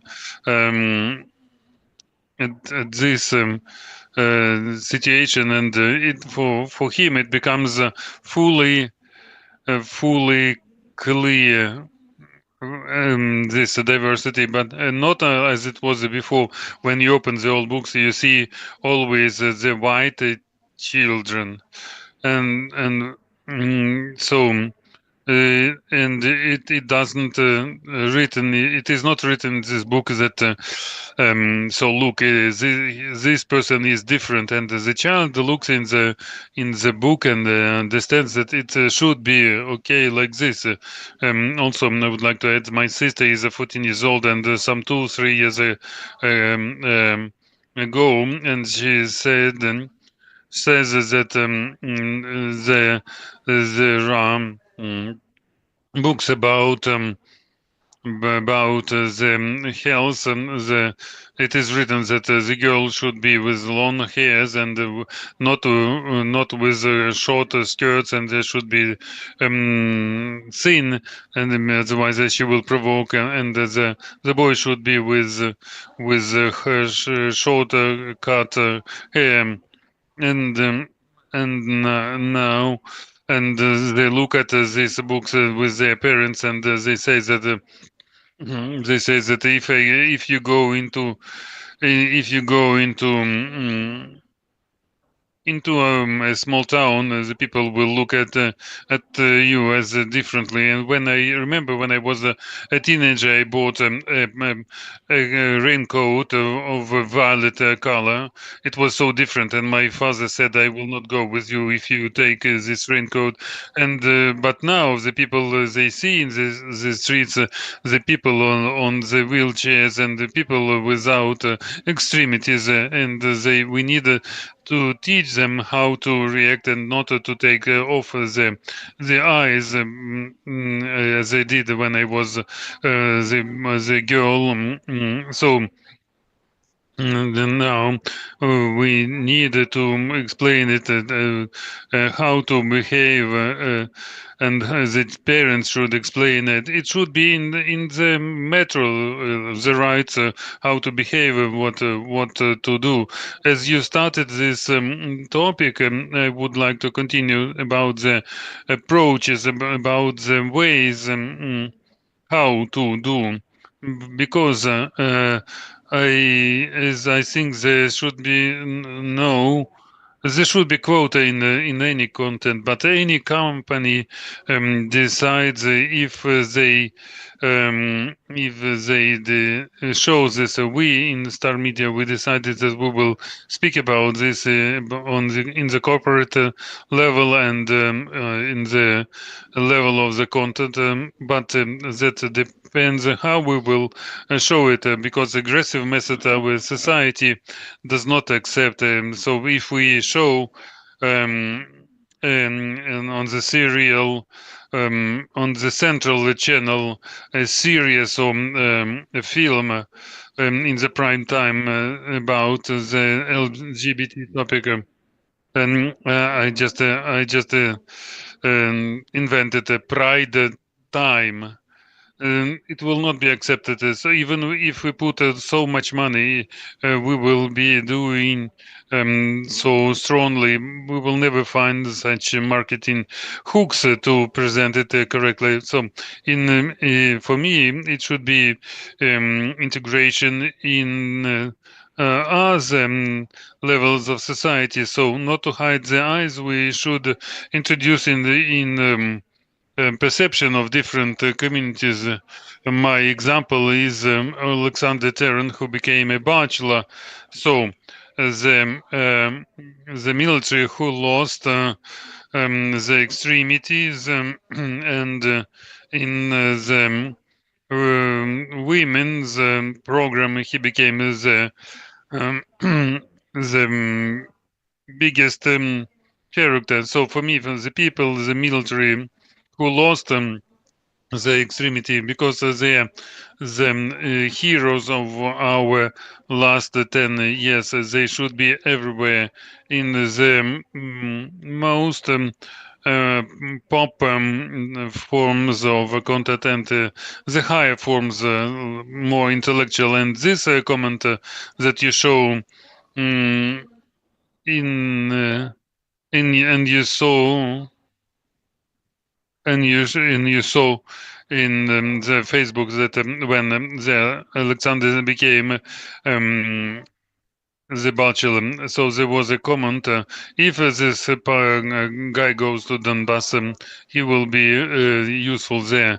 So people they don't read at all, and so our society they are so hit by the war, and they don't go to the psychologists.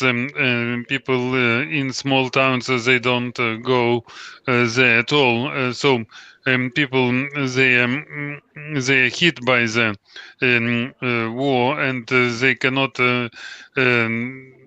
he- throw away the hate and the empathy.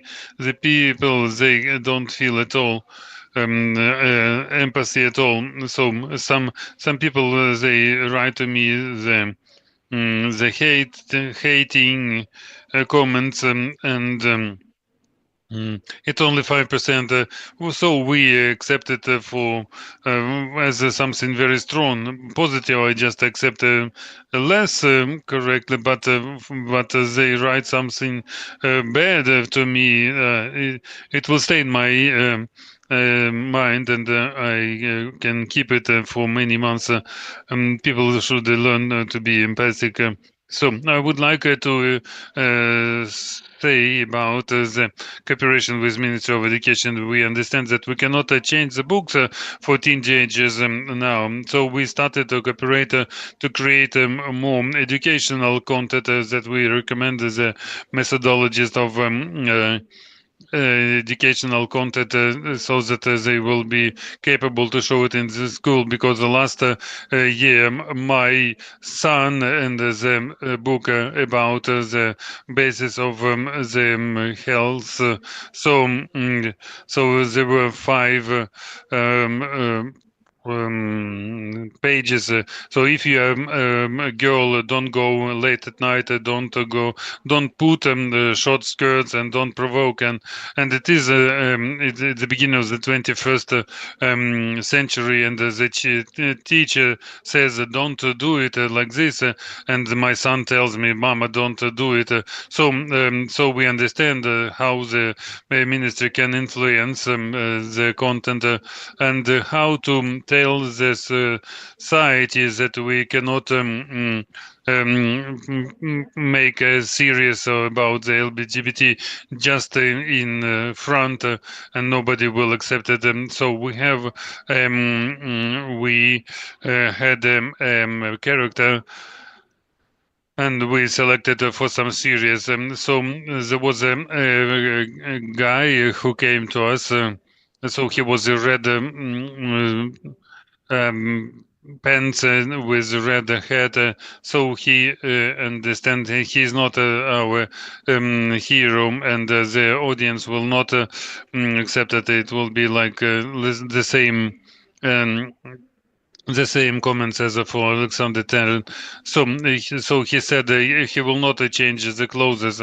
We said we will work in the different way. So we took the LGBT representatives, volunteers, and war veterans, and we placed him. So when there will be um, the comments Mhm. And we made it in black and white, and so the person was not bright, and the people started to make empathy for him. Mm, mm, So, I would like to add that we overplay maybe because we read the scenarios and we give some advices, but it's very important when there are comments from different groups. So, for example, this military gay in the series. So his story should not be based as that he is only gay. This character, man and woman, should have a very important role in this content, and out of this. Out of this, we show some visible just a disability or LGBT if we speak about entertainment, but if it is not a documentary, so we should keep this balance. Also, when we run the information campaigns, we made a co-focus group once, and we wanted to show the people with disability, the people who lost extremities with theses, and on the focus group, the people said that they are not ready to accept this content. They don't want to see it. So we had this in discussion what to do with this, because this information campaign should covering lots of population, and it was a big dilemma for many people who create the content. But I would add from myself, if there are risks that some audience will not accept it, it should not stop us to stop it, and not to integrate different um, different communities. If people are not ready now, and if we stop showing it, which moment they will start to be ready? So during any integration, we say that let's make it now. They will continue that saying that they are not ready, but when will they be ready? I would like to add so what the colleagues you were saying, I just started to combine the puzzle about one thing that I was thinking for a long time. So during the full-scale invasion, when there is a heading and about the LGBT, we see several ideas. And for example, one idea in my mind has no contradiction. For example, let's not do like in Russia when they forbid everything and they everything. Let's do like in Europe, and but when you make it contradictory to Russian is that when people say that you should go to Europe with your LGBT values, but we are against what Russia is doing, but and we all wanted to go to Europe, and but.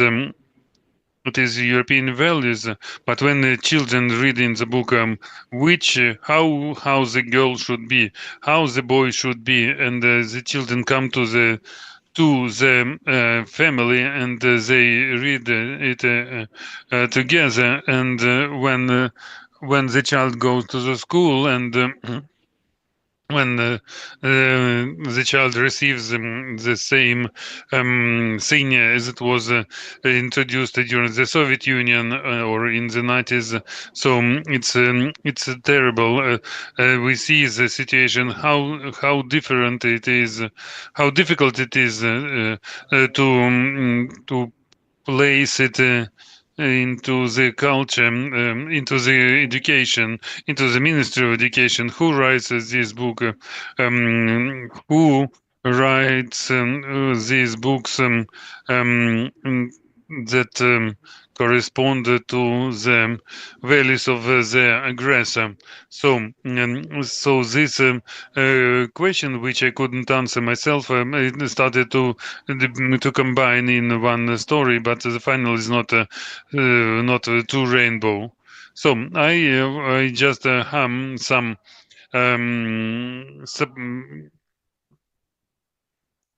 some supposal, for example. So this is the Soviet backwardness. And so this is the iron curtain that was blocking the people from so to say rotten West. So this is what was the in the heads of the people who are 55 plus now. And the second is Russian patriarchate, and you know the Holodomor and famine in the 20s and 30s, and Ukrainian church was killed and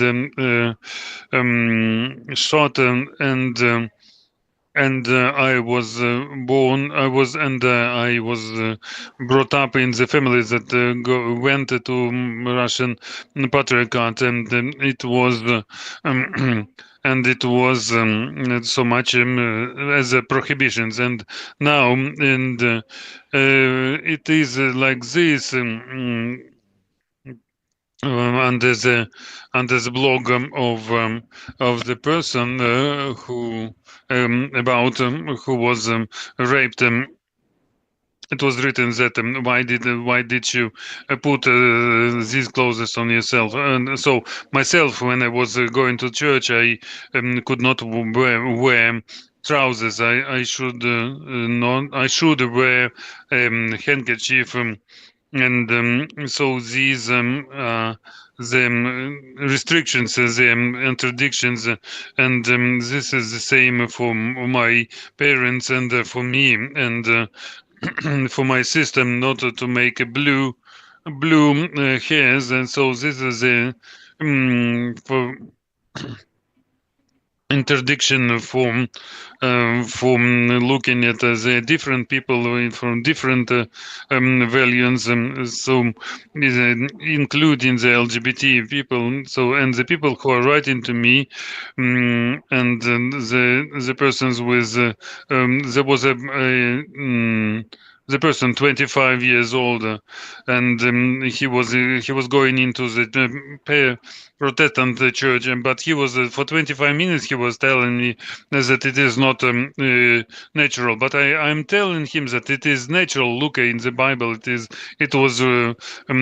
written like this, and then he said that Roman Empire fell down because of one sex relations and hedonism. So people quite progressive, but they come out of our prohibitions, and especially from Russian patriarchy.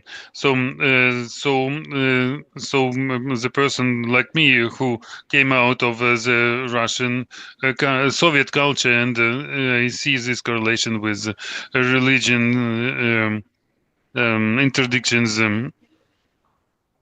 and also sorry for this religious remarks. What would you say?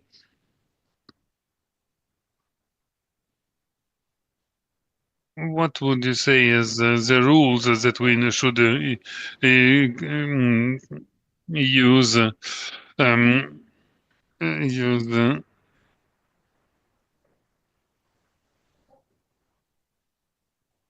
in the future?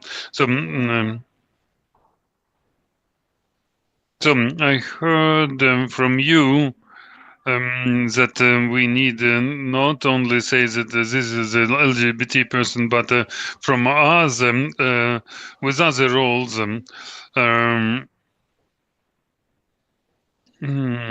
But me as the influencer, I'm very interested and would like to speak more about this, but I'm afraid to use incorrect terms and to touch the feelings. Where should I go to whom to get consultations? Where is the point of support? Come to me, maybe some resources or media. There are lots of resources, and if we speak about the recommendations, and if we speak about the group of which is and vulnerability. So we needed to speak about what it is group, what are the barriers, what are the participants of the group. So I understand that that we have influences, not all of them who can speak about anything, knowing about nothing about the topic, but there are resources. And also there is the vocabulary of barrier-free access. Please use this. So we have dear education that will be in use in autumn. And we tried to cover every group, how to present every group. But I think that we should not push about the heroism. So we have lots of discussions about veterans, and the expectations were overestimated. So also maybe with other groups, when, for example, we show LGBT people as ideal people, and also we should avoid some marginalization. For example, with disabilities, the people, they should be strong and unbreakable, or just they are only weak. let's look for the balance, not only black and white. So we needed to find the balance to satisfy the audience, because the audience is inside, because the extremities they are in the minorities. So let's keep the balance, and it's a good way to achieve the success. So I will support. I would like to speak the vocabulary of barrier-free access. All our publishing house is using this. And non-aggressivity of this content, and I would say that this content should be neutral and communicate so much with Tanya.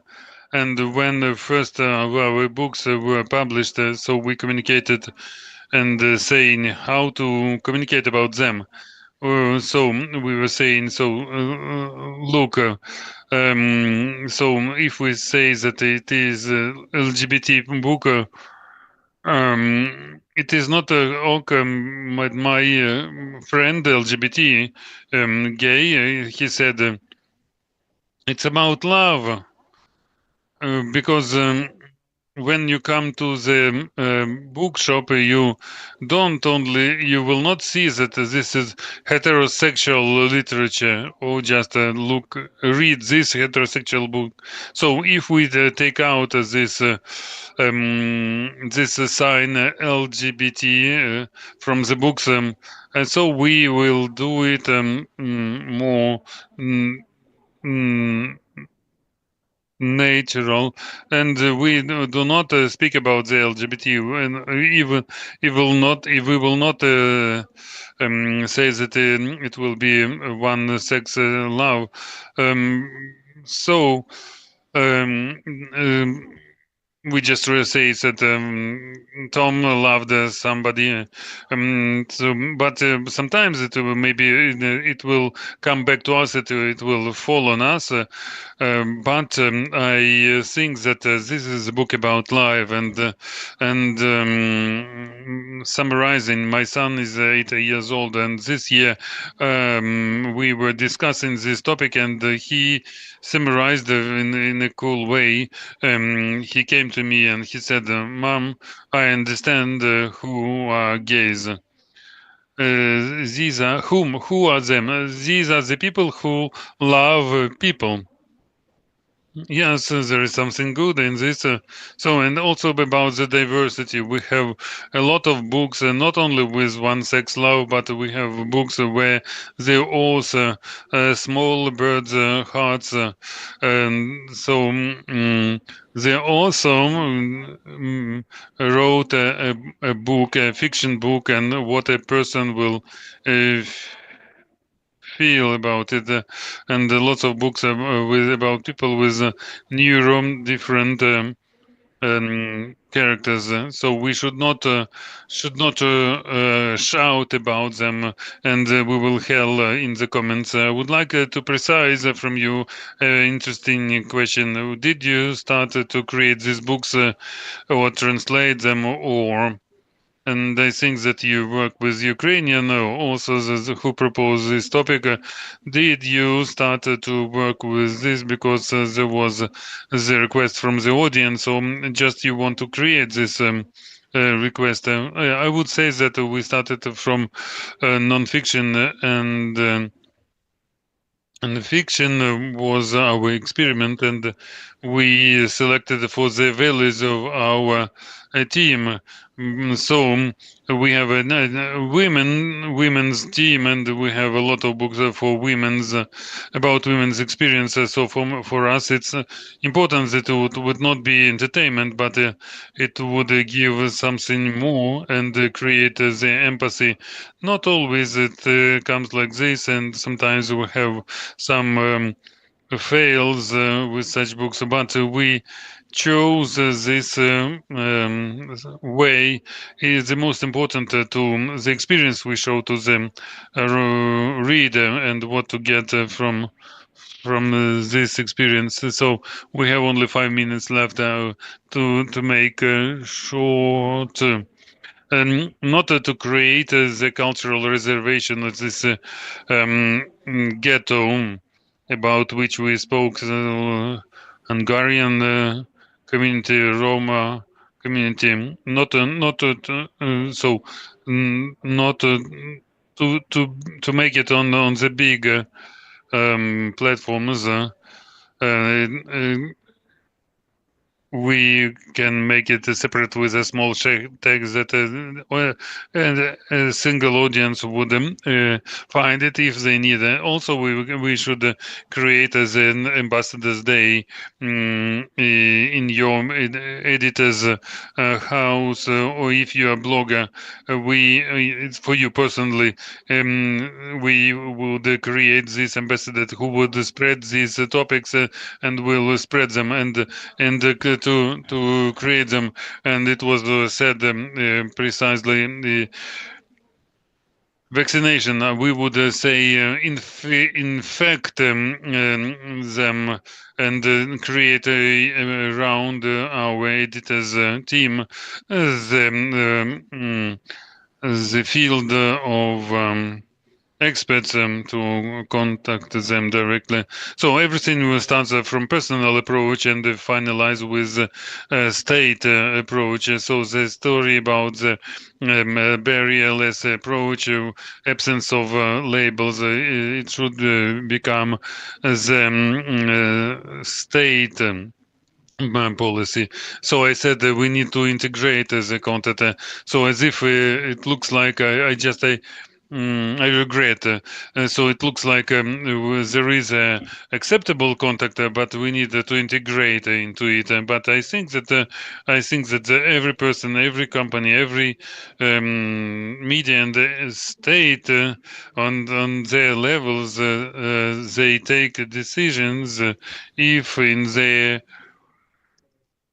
system of coordinates the diversity is one of the topics like family, health, patriotism, devotion, and when it stays on the same level with acceptable topics, there will be labels that will disappear about calling different groups in different ways. So I think that our people from the public channel, they give mm, they do tremendous work. So about this infections and vaccinations, we do ourselves in the starlight ourselves. When we understand that we do not create a risky content, we create a normal content which should be integrated in all fields of our life. So about the state policy, if the deputies cannot vote for with majority for the destroying of Russian Russian monuments, we needed to crawl more and more, as Evgen was saying, with small steps. But summarizing, I heard a lot for myself as for the person who creates the content, and in general, I think that we came to the common ideas that it is very relevant today. We need to do it in different ways through films, through YouTube, and through TV, through books that people should read, and they read from smallest age to the oldest, and the educational materials, and to speak about it not as shock content, but something that follows us every day. Thank you very much. I think it was a cool conversation.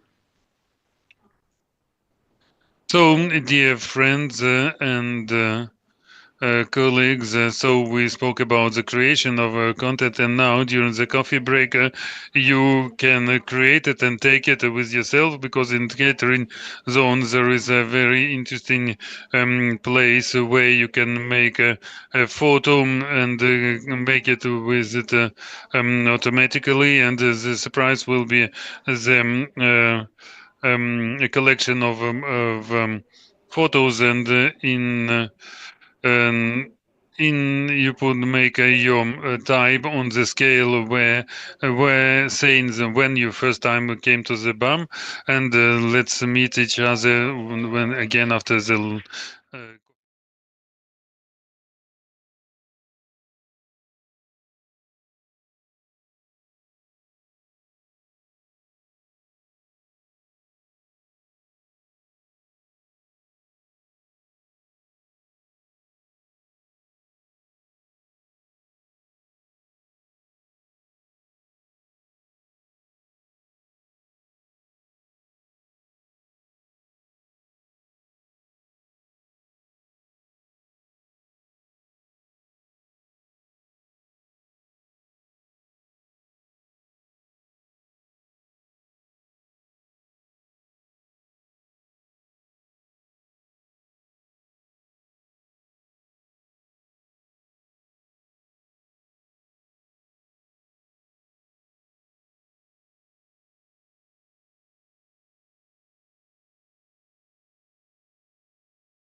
Dear friends, 2:20, 12:24, 1:24, and the next presentation is about to start. It will get into right into your hearts. If your alarm clock is 8:25 every day in the morning, 4:25. If you have someone to mention when you have lost someone, or if you take a break and at 9 o'clock in the morning you take a break for a morning pause, i- about those who have fallen victim to the Russian invasion, you will be listening attentively. During the time when the war is reminding us about the freedom that we have, it's not only our necessity and the need, but also our national need. Our presentation is welcoming the following Ukrainians. Raine Vayatyan is the co-founder of the Memorial platform,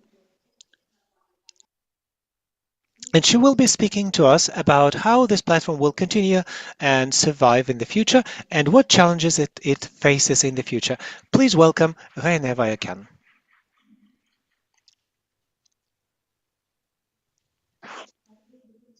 Dear friends, thank you very much. I appreciate you joining us in our talk, and I appreciate our organizers that intertwine the memory element into every of our event. That what our allies do. I deliberately asked not to remove these three empty chairs because unfortunately every one of us have someone to remember about, and possibly but for Russia, but for the Russian-Ukrainian war, but for the massive manslaughter, here another, the fallen that killed the medical Irina Tsibuch, fallen soldier. uh, it could have been it could be a writer, Victoria Melina, the writer, and also Victoria Roshina, who was also a journalist, and she wrote reports from the occupied territory. And Russia killed her while she was a prisoner of war. So these three chairs, unfortunately, remain unseated, vacant. But it's important for me to try and remember those people today. So the organizers have formed the topic how we Ukrainians have to remember. But I want to mention that you will see more examples how we're making it happen already. And the first of which I would like to start is the initiative that the Platform Initiative Memorial has joined on the 29th of August. Maybe you, on that day, you saw in the premises which you attend that were reserved and booked for the bravest of us. That was the initiative for us to commemorate the memory of the fallen heroes, and sunflowers and the candle must be on the table, and also the table about the killed people. Together with the Grabar Foundation, that was founded by the relative of Ilya Grabar, the fallen soldier. Another 800 cafes or restaurants joined this event, and on the side on the right, you could see the handwritten names. That's what we call the memory, when people can join the events while writing down the names of people who they would like to mention this day. And after the event, we received those postcards with the names of hundreds and hundreds of Ukrainians who are being remembered all around Ukraine. Also, I would like to turn on the video, please. My name is Katya. I work in Baghryanny. This is the uniform of my father, which was given to him in 2015, and as a military, on the 23rd of February, he was called for the dislocation of the military form, and since that time he was in the military combat zones. It was in Luhansk Oblast, Kirsanovsky Igor. That's the 25th Airborne Division. I asked our art director to have a chance to have the table dedicated to the table. While we were serving, it was more or less comfortable. But when I put on when I left his military jacket onto this chair, it got me into pieces. It was a very dear person for me. I I broke out into tears, and I I thought that while he was able to return after the 2014, he would be able to return then, but it happened. He didn't.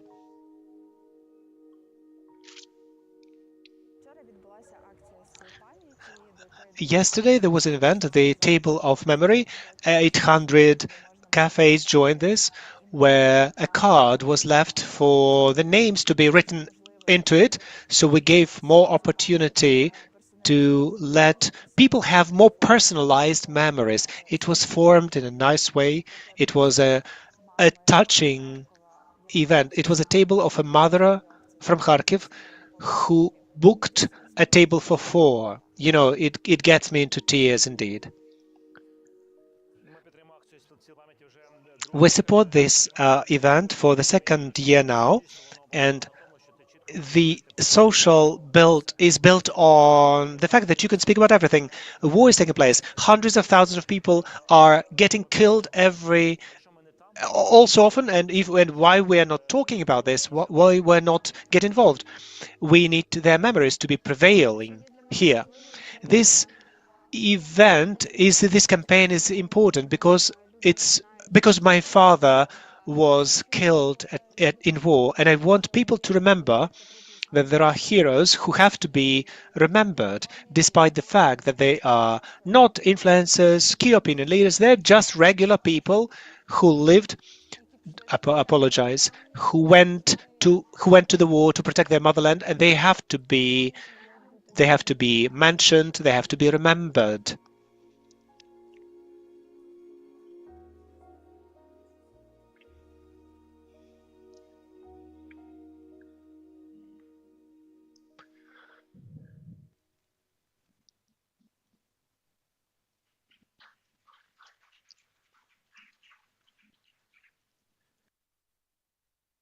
Yes, on the day of this campaign, we received lots of uh, lo- posts on social media from people who attended those cafes. And when we saw that in Bahrani, in Andreevsky Uzviz descent, there is a military jacket on the back of the chair, I think we assumed that definitely this story had a story behind, and this story with Katya definitely impressed us. And I want to say that our platform, in the worst of times, had every day about 120 chats with relatives of the fallen, of the killed soldiers. That's what every day our team deals with. And I can say that those 11 people who now create this platform, the memorial platform, they super motivated to keep the memory about everyone.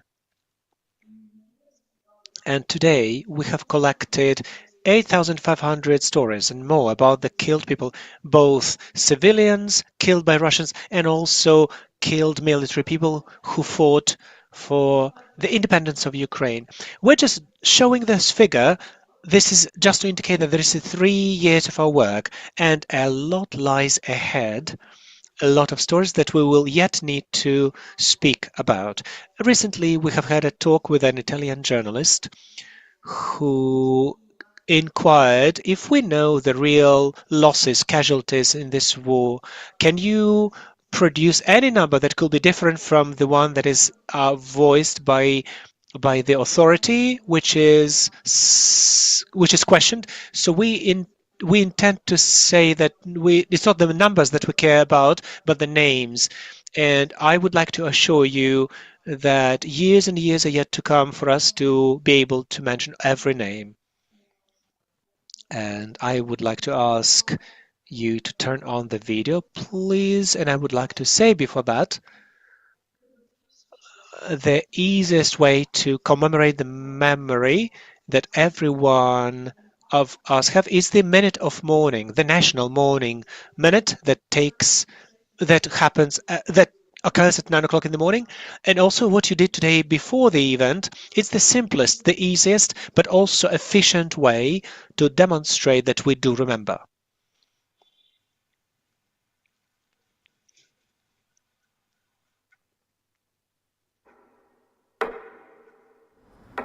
Я згадую дядька.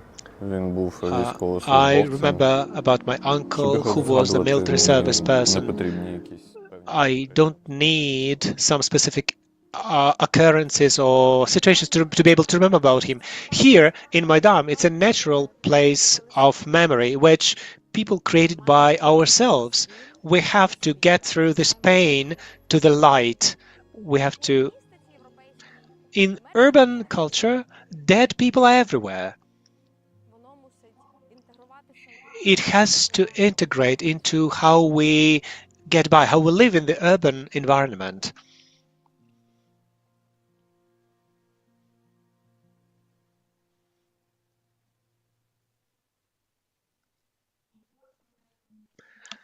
This is what I wanted to speak about memory as an action, about those rituals that Ukrainians are making to be able to remember and to, as Commonwealth, to, to, to to contribute to the memories.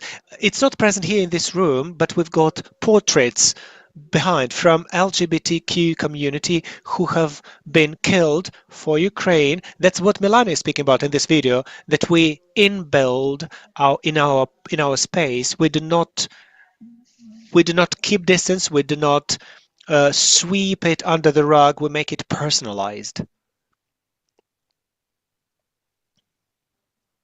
Okay, I'm just trying to switch. It's a bit too far. Okay, the first case that I wanted to speak about is the event that was organized by PEN Ukraine. It was dedicated to the memory of Alla Bushkarchuk. She was the Ukrainian journalist and also the military service person. Her name was Ruta, and she liked decorations, Ukrainian national decorations, and PEN to her honor asked women for a masterclass to create, uh, and they call it necklaces for Ruta. That was an event where people who knew or who didn't know this person, they could commemorate her memory through action, through doing. I wanted just to show that to you because in reality, it was a super non-trivial format that you in your organizations can also employ when some specific event is dedicated to one particular person. And in this event, the person does what she loved.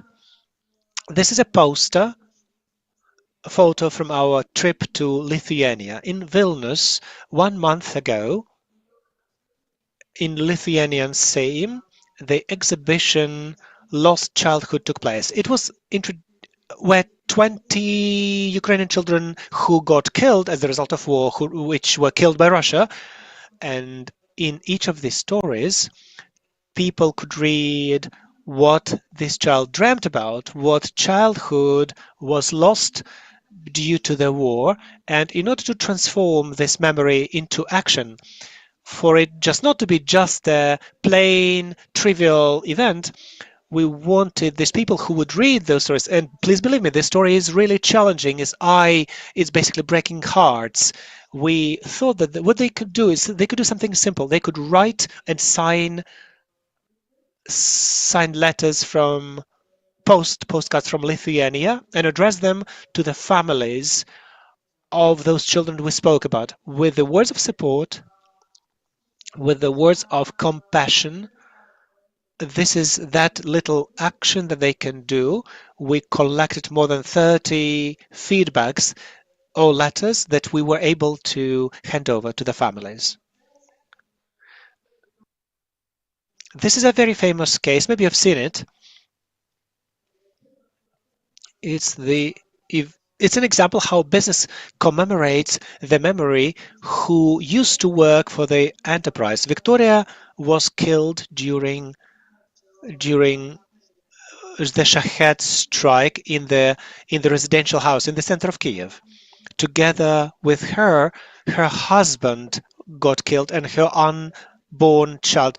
She worked as a wine taster or a connoisseur, and in one of the shops where she used to work, on one of the shelves, 10 wines that she used to like are distributed. The story is well circulated. It's a very warm, personalized action to commemorate the memory of the person we would wish to remember.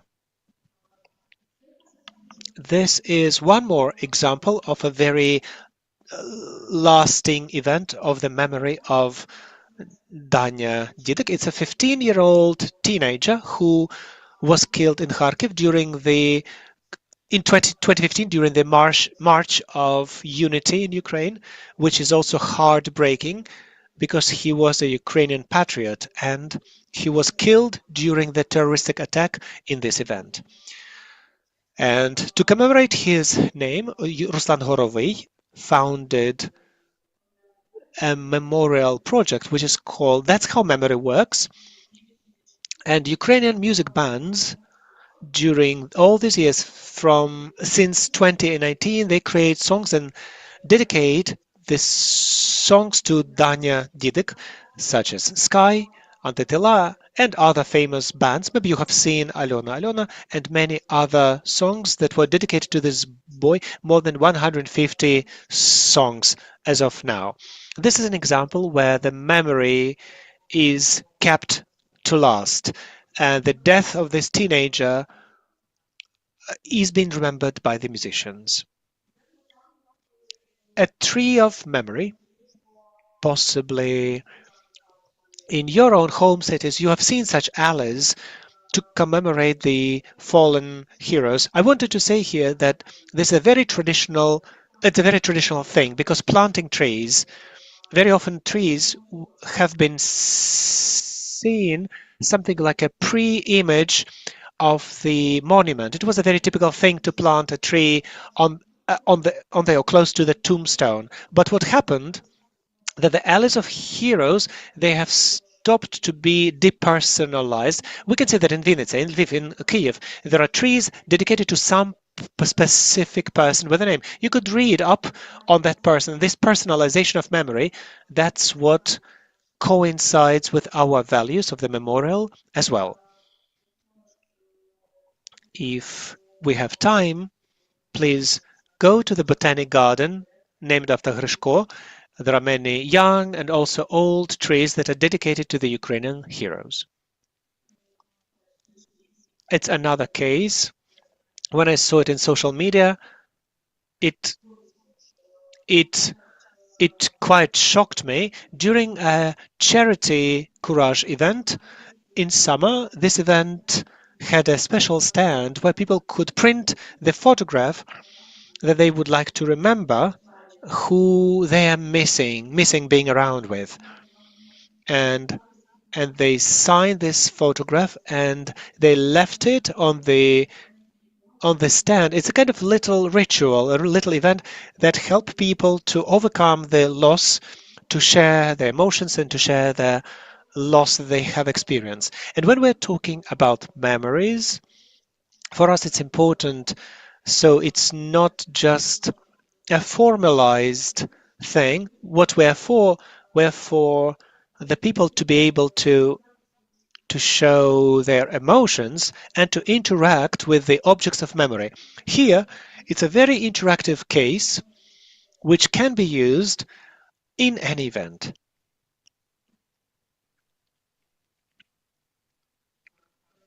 Okay.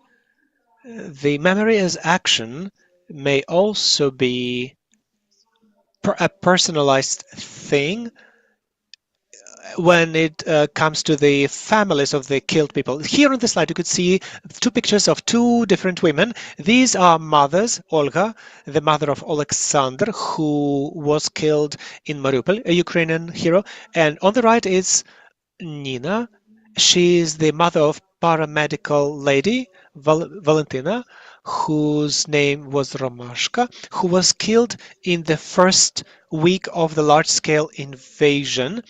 And when we addressed those mothers, when we came over to them with an inquiry, could you please prepare and cook the favorite dish of the child who they had lost?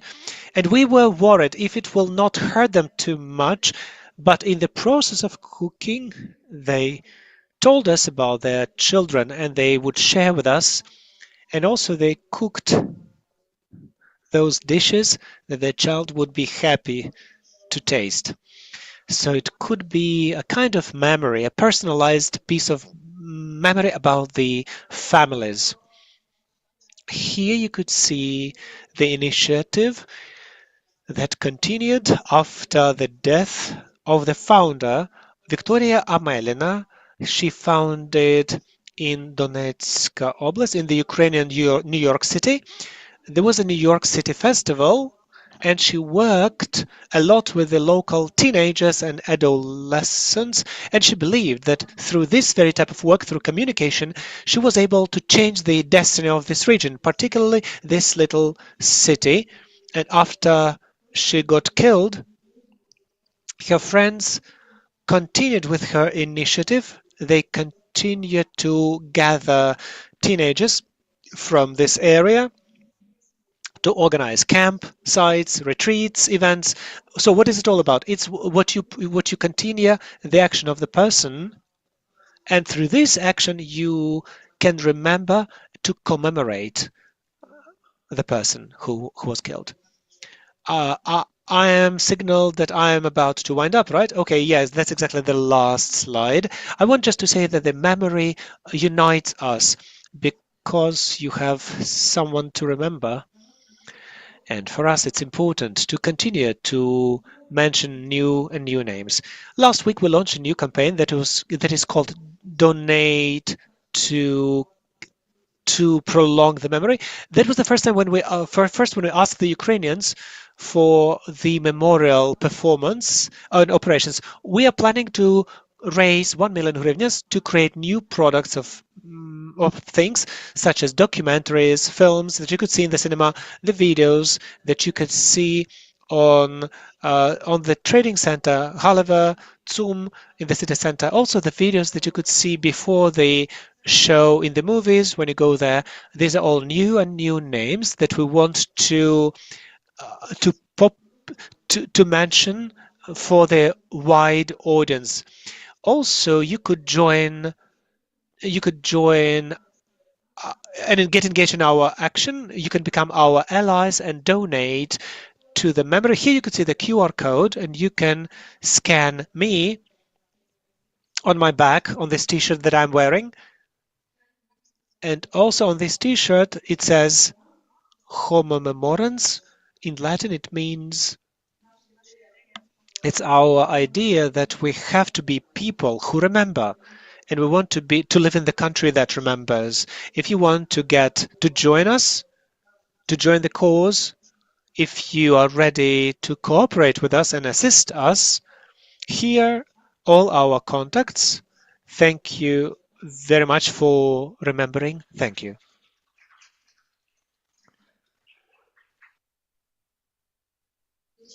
I would like these applauds to continue. Please wash them warmly together and the platform memorial for everything they do. Really, the memory is not just an aspect of memorialization, it's our obligation. And to take a break at 9 o'clock in the morning, this is just the minute that we can and have to allocate to remember everyone who has been killed in the Russian-Ukrainian war. Meanwhile, we go ahead with our panel discussions, and the topic is strength of unity, LGBT values, and the role of allies in the protection of human rights. Protection of human rights is the task that requires unity, cooperation, and mutual support. Modern conditions, LGBTQ activists in Ukraine have a special value because we're talking not only about rights of community, but also about fundamental rights and fair treatment of all citizens. Our speakers will share their experience of activism and will talk about how help of allies helps to remove barriers and pushes us to the real equality. So welcome to our talks. Who is going to join us every day? Taras Buzdehan is the moderator. He's also the owner of the jewelry brand. Please welcome.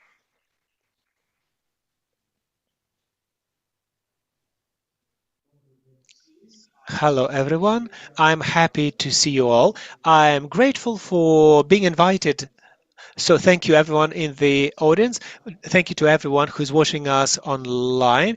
And for several hours, we have been communicating here, and the topics are very burning and topical. We've got also some opportunity to discuss burning topics. So I'm welcoming ladies who, for a long while, have been working in the area of law enforcement, protection rights, who have been fighting for equal rights, and who, as far as I'm concerned, who have been for the equal rights. So please applause to Olena Shevchenko, the head of the charity organization Inside. Hello, Olena. Happy to see you. Hello. Please welcome, take a seat. Olga Polakova, the charity organization, Stream charity organization, and also Rema Mikolenko, project manager of Точка Опора UA.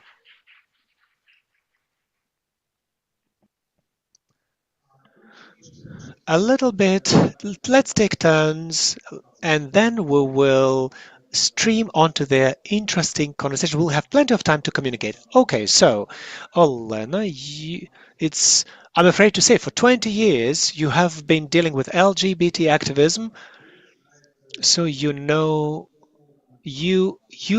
knowledgeable, you're familiar with huge number of personal cases, you have worked through lots of questions and problems, and in the first place I would like to address to your experience and to wonder how, in your opinion, from your practical work or operations, how the principles have changed and approaches to LGBTs and activists in the past, let me say in the past 20 years, let me say so, in Ukraine. One, two. Okay, thank you very much. Nice question. Yeah, I remember that in the question there was something like more than 20 years you've been dealing. Oh, damn, I think more than 20 years. Well, it's not really correct. Not 20, but more than 15. Let's be more honest, okay? Since since when since I was 25, the organization has been since 2008, so it is 16 years. So it has been operating. So what has changed? Lots of cases, lots of people. In general, let me say, in general, the community activism has changed a lot. I had a lecture for students 3 days ago in the legal department at universities. We talked about what is advocacy. And I just remember, and I asked a question to them. Look, what do you think in the community organization and community action? Can you just be employed? And they said, and this hordes of hands, yes, yes, naturally. In 2008 or even earlier, the community movement or humanitarian organization to work for employment, it was impossible. The community movement and NGO to make sure we deal law enforcement, this didn't almost exist, these notions. In those years, it was a very conscious choice when you step by step get to the point that you want to make a difference. That's a striving, this ambition, this idea. You just follow the idea. There is nothing about money. We only started to have money, well, maybe just 5 or 6 years after that. And then, even so, a bit of the money and a bit of no money. So the community movement has institutionalized, and now it's possible to work. Now you can be employed. There are vacancies, openings. You can start in one or another action. It's a professional activity, etc. Do I think it is good? It's a good sign. I think it's both advantages and also negative things and downsides, because what I'm lacking in people is idea. I don't see that people are ambitious and striving. I just want to make sure that people feel it's their life, but not it's kind of employment, you see? And you're just helping people not because you're paid for, but because you can't just do without it. So what you mean is a kind of, it's a double-edged sword. So you started off with no money, no funds, no legal support, but now you have professionals to get employed to perform work. Specialists don't. No, no, not them. No, unfortunately, no. Just look. No, people who just come to say we want lots of money. They say they're able, they're capable. Look, it's not the specialty. You have to understand. You have to understand everything and to do self-education. Know in Ukraine, you can get trained for law enforcement. I thought it is something about legal, jurisprudence, justice. We're talking about instruments, international. But in the university, no one trains, not even in legal universities. International law is nothing. But you have to self-educate. Self-education is all about here. You've got to start to learn this, to use these instruments and its experience into your general picture. But people only get into a special thing. Okay, I'm a communication expert. Oh, I am SMM specialist. No, there is no chance for it to pull off if you don't know the instruments of work. It's all about spirit. It's about yourself. What you will be saying about your social member if you have no idea what is rights of women or LGBT rights. So, what are your green flags and red flags when you employ people, if you can still call it work? Let me not say about this, but there are lots of red flags, okay? My position is as follows. A person has to have a spirit, a soul. They don't have to necessarily be able to do, but you could see there's a sparks in their eyes. They're ready to self-educate. It's not such a terribly difficult thing. If you're willing, if there is a will, there is a way. Yeah, of course. As far as I understand, your point A was about your will. It has remained all this time. Yeah, I only had intention. I was not able to do anything. Thank you for your understanding who you want to see around you and what principles are fundamentals for future changes. So, in the time of your operations, what has changed to for better in your organization, in the ally organizations? Some positive changes, please. Well, visibility. There are a lot of operational words and no one understands what they're all about. So what is transparency or vision? So it's when I can openly go and practically speak about LGBT and I will not be encountered by 100 people who are against me, but maybe one or two or maybe no one. Visibility means presence, existence. If we're speaking about ourselves, then we don't exist. If we're not speaking about what we don't do, people will not able to see it. So attention to the LGBT has increased. This is titanic efforts in many organizations. Of those who are present here today, people who are present in the audience, people who are watching us online, people who preceded us before, it was possible to overlook this work before, but those kind of grains into the sack, and you have a lot of something. Without this, we wouldn't be present as we are now. We wouldn't have a situation when in Ukraine there are lots of people who understand that LGBT is part of law enforcement, of protecting human rights.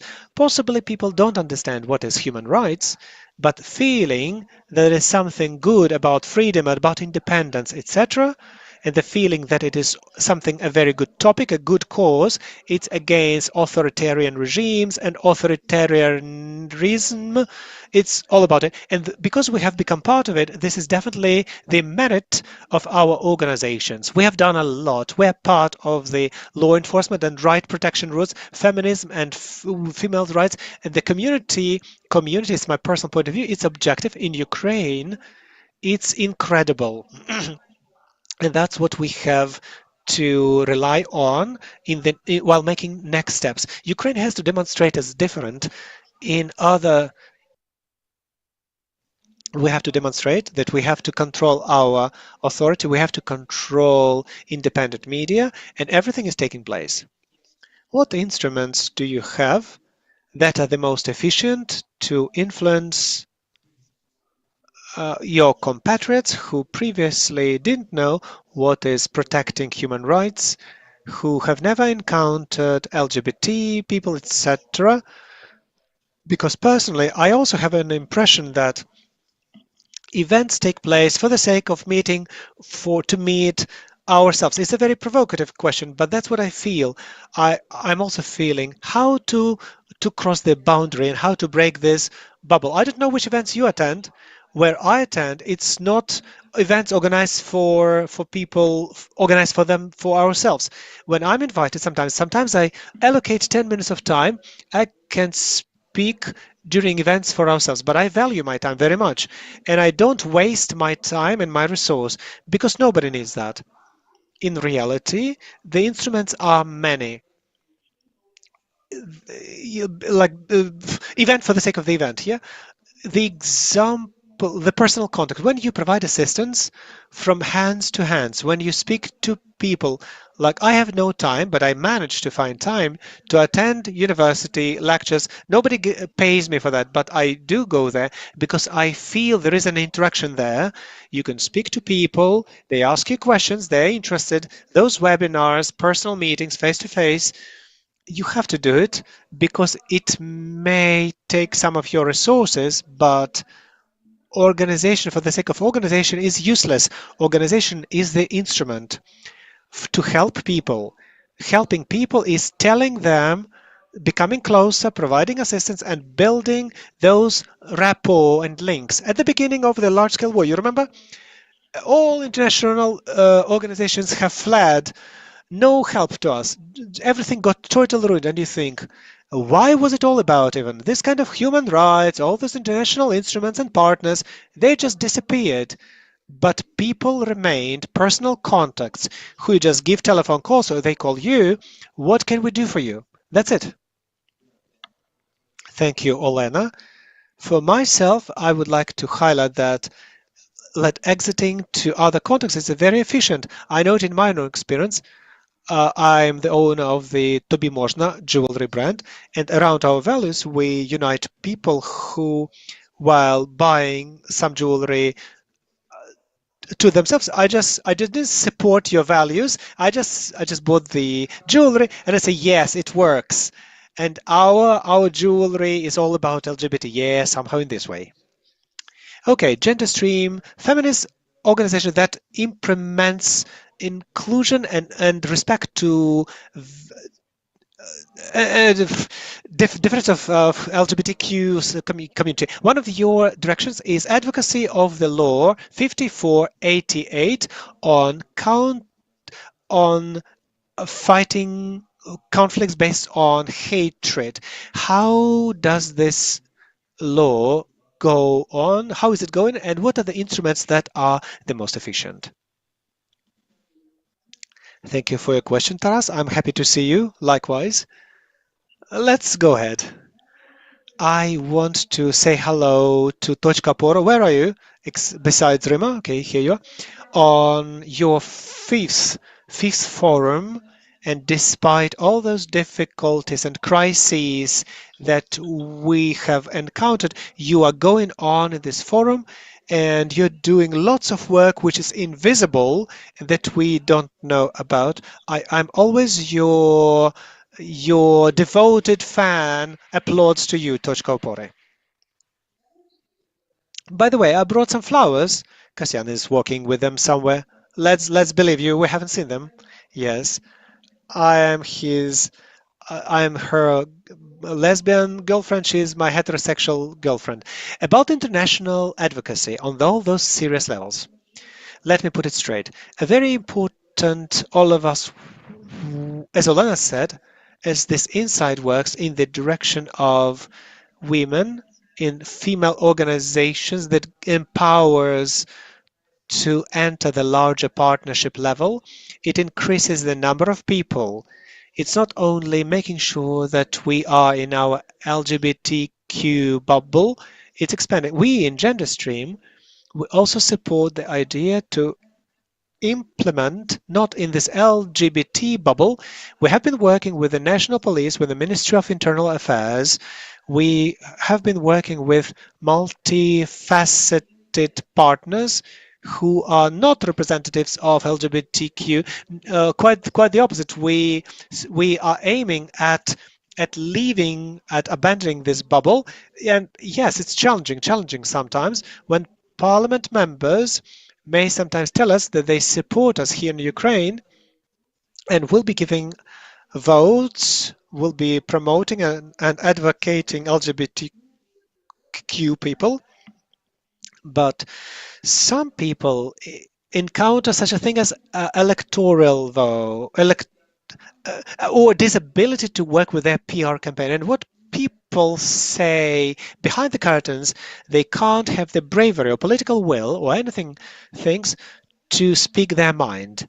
But now I know that our partners and partners who promote civil partnership together with Tochko Pore organization, and they help us to lobby for several acts.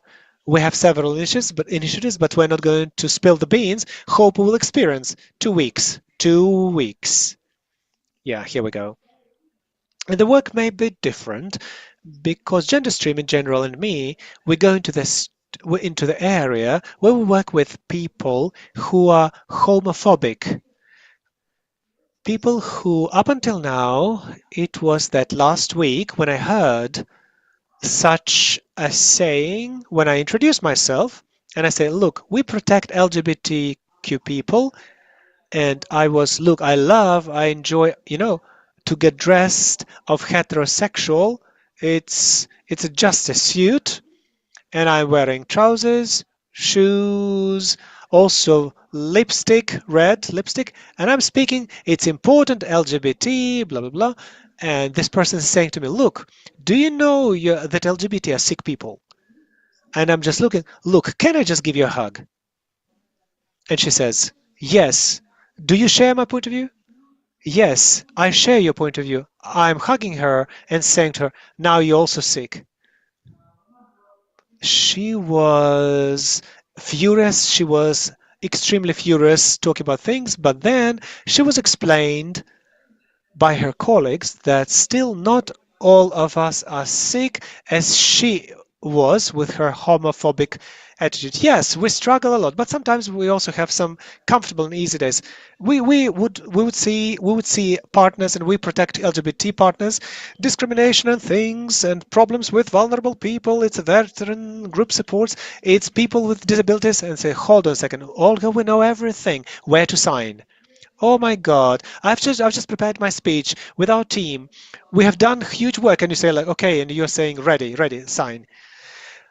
At what stage, if they need any kind of confirmation that their donations and their support, informational support, is working, and how does it work in practice?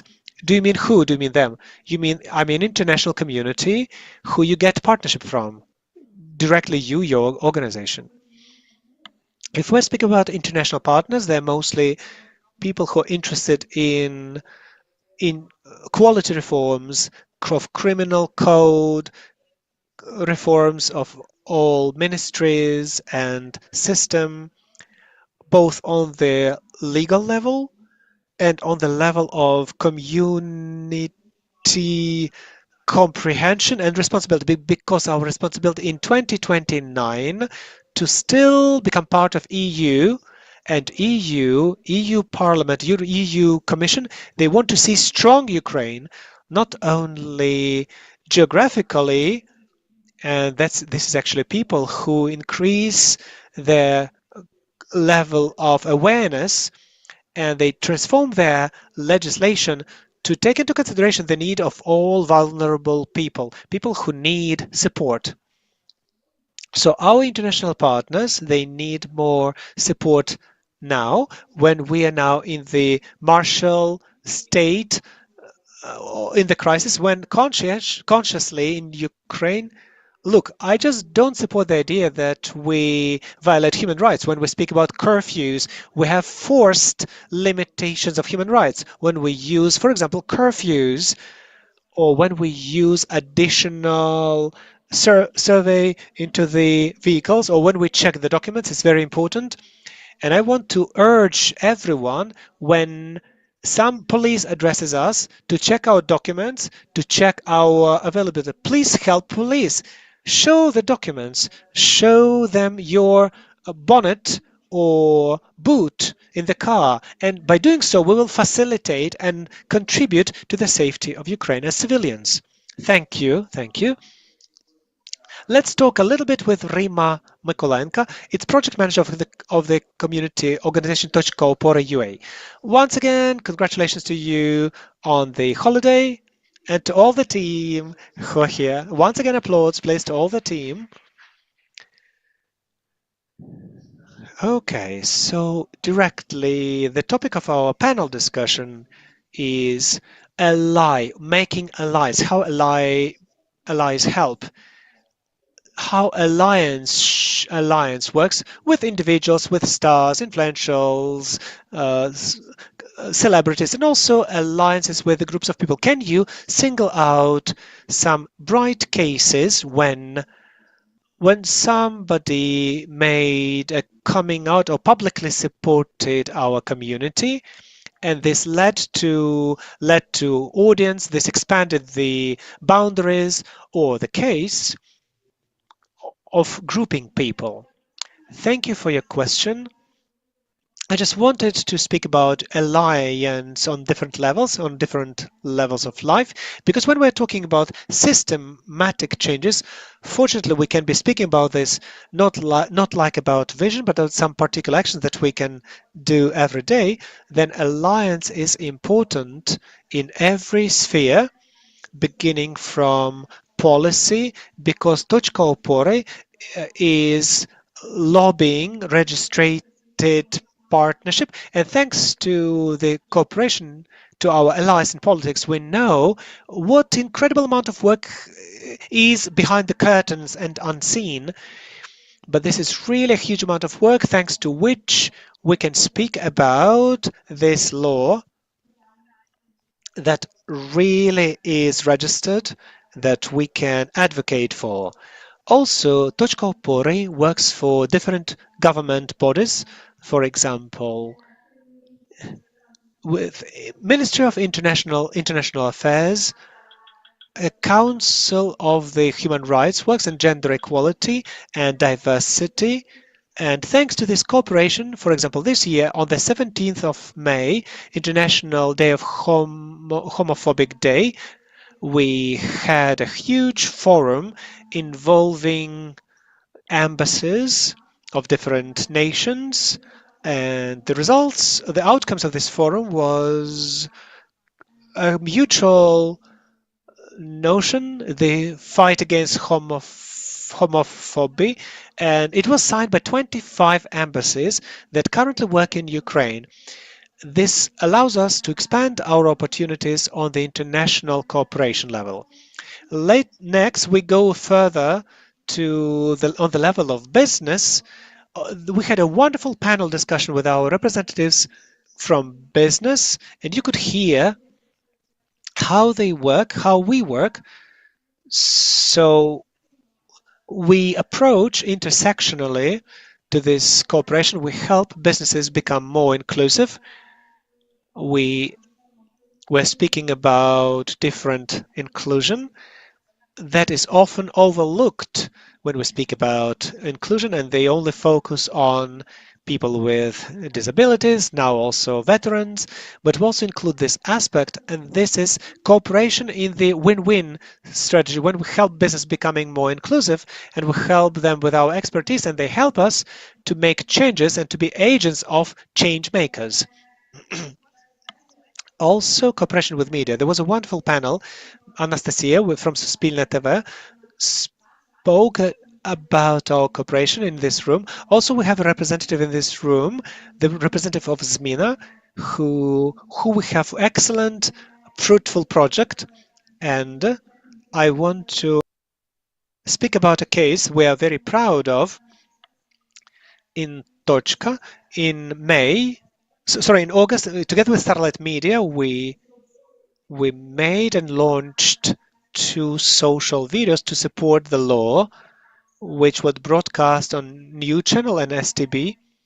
And That was probably the first, please correct me if I'm wrong, first social advertisement that included LGBTQ aspect, because one of the videos we showed LGBTQ military people. In the other one, we had a heterosexual couple and communicated the law on registered partnerships. And these videos gathered more than 4 million watch. Applause, a storm of applause, please. It exceeded our expectations. Then we go further to influencers,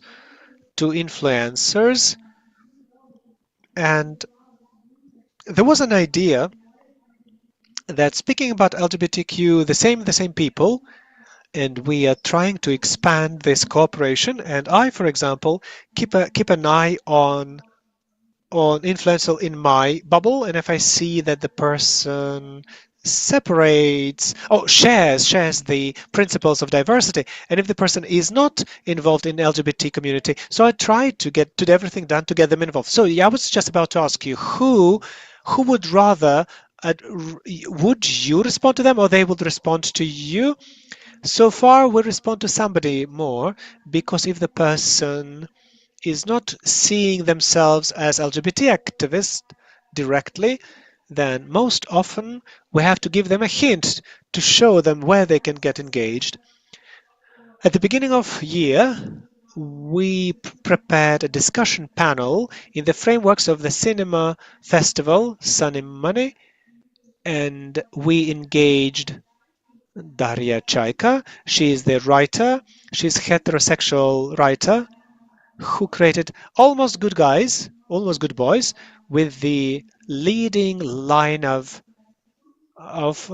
same gender sexual relations. And we invited her for the discussion panel. We gave her an opportunity, not only through the novel, not only through the literature, but also to speak about on our platform that she, as our ally, what she does, what she sees, how she created this novel, why this idea even popped up, why she popularizes such literature.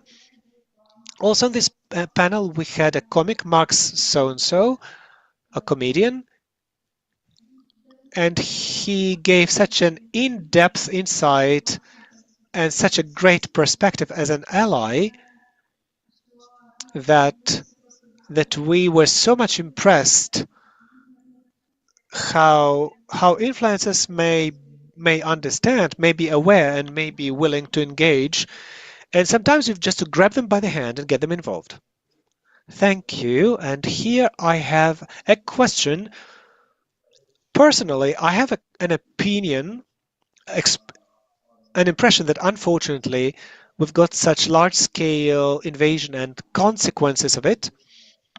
Possibly it's my bubble, but people in Ukraine have become more human, more open, and more public people have become activists in different directions. It may be military sector, civil sector, whatever. Do you have an opinion? Do you have an impression? Recently, Olga Polякova, my alter ego, or will you mention that? Yes, I was just thinking whether you just mentioned. I just remember that she just gave a perfect speech on her concert, and I know that her audience who attends who goes to her concert, it's not us who usually go to the concert, but there are people with different opinions, and not always they overlap or coincide with ours. Even more so, this is probably the friend of a neighbor, of the mother, or somebody else like this, and this person is not always aware. They don't always have to know how good we are. And Olga Polakova, what did she do? She, as always, beautiful with this something that she has on top of her head, something beautiful like decor, and with the eyes of support, she opened the Ukrainian flag of LGBT flag, and she supported the words of support as for the civil partnership, as for importance of criminalization on the basis of hatred. And also people have started to to yield when you're driving the car. People in Ukraine, people used to never yield, but now everyone is giving you way. Has anyone noticed that? Please raise your hands if you have. I have personally, yes. When you drive and you see and you hear Olga Polyakova and everyone gives you way on the road, it looks like, it feels like, unfortunately, the conditions, the circumstances are the indicator of the good things, the bad things, and the war has become legalization of something.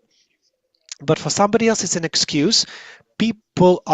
Somebody is hiding away, but others people just are more in the open. Ola, what's your opinion how the context has influenced and positioning of people being open?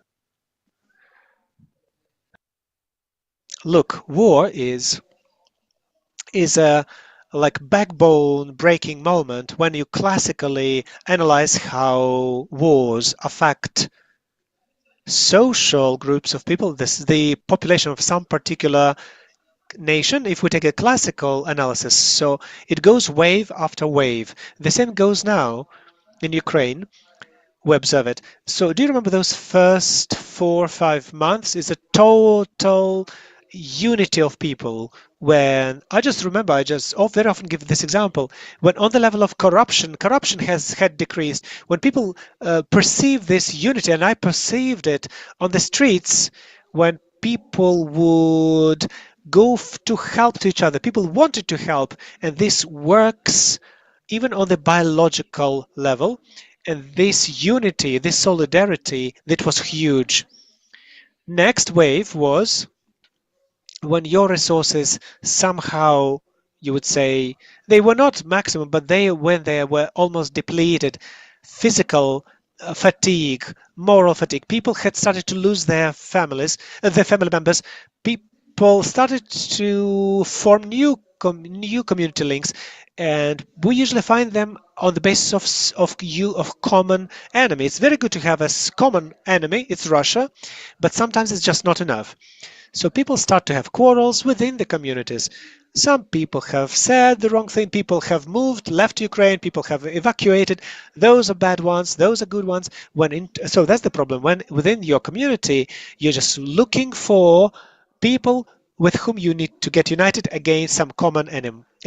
And then goes segmentation, a classical opinion, philosophical idea, and also sociological, that people saying that people get socialized and get united with social values. But unfortunately, any society anyway is on more or less the same level when the level of values is not accessible to everyone. The level of values is realization why we in general live our lives. Values of human rights, and that unites people. No, it's not true. Because every third person from all the total Ukrainians will never tell you what is human rights. And even in any audience that is focused and who is ready to speak about human rights, not everyone will be able to say what is human rights. So what is happening now in Ukraine is the increase in understanding of the depth of values we're fighting for. It used to be for everything good against everything bad. In Maidan, we were for independence and for human rights, and other people say for better life, you see? And our task is to tell the community what we're doing more or less okay now, okay? More or less efficiently, how a better life is connected with our values. The human rights, non-discriminations, counterattack against violence. This is the main task that is being done not so badly by the community. And people they have started to speak more about LGBT. It's also a good point.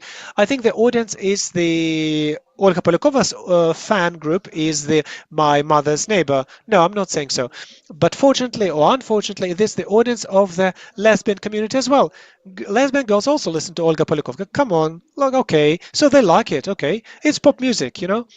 Popular music is cool because we may not necessarily listen to this, but this is the way how we can reach huge masses of people who is so diverse, and this is a great way to get your message across that a person such as Oля Polakova, for example, or others who say some value-bearing things. This is the essence of this sense.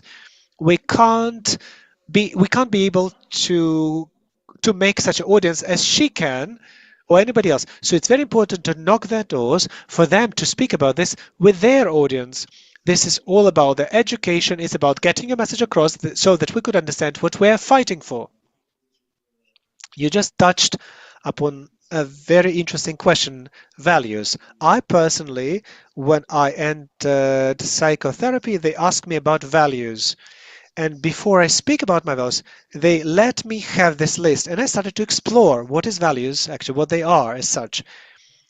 And in general, it looks like our community, we have a huge question as for what are our values. And as a result, what should be our point be in, for example, 2029 when we are part of EU? But in reality, the list of those values is available. It is present, but it is somehow not completely announced to the audience, to the community, and the community is not ready to live according to these values. And I've got a feeling that there are community organizations, there is a government sector that works on this, and the community isn't being told about these values. I'm just curious. You or me? Okay, you begin. Okay, let me start with the first part and you with the second, okay? P, partnership. First, I wanted to add a very important to me, meaningful, and also to part of our audience as well. It's an opportunity to express gratitude for coming out, especially on the LGBTQ military people who are now both veterans and those who have been killed already in the Russian-Ukrainian war. Thanks to their bravery in the front line, thanks to the bravery in their civil lives, speaking about themselves openly. I do apologize. They also made a huge contribution for us to have an opportunity to deal with protection of LGBT civil partnership, criminalization of crimes on the basis of hatred, despite huge amount of work of in the legal directions. For me, it's an important contribution. And second part, partnership. Yes. In general, speaking about values, all these spheres that I had been speaking about at the beginning, this is the way to expand the understanding of those values and uniting people around them. I haven't added individual level of activism. And here, deliberately, before this panel, I asked for a permission to share this example. There is my brother, he's 15, he's a schoolboy, and he's a real brother of an activist.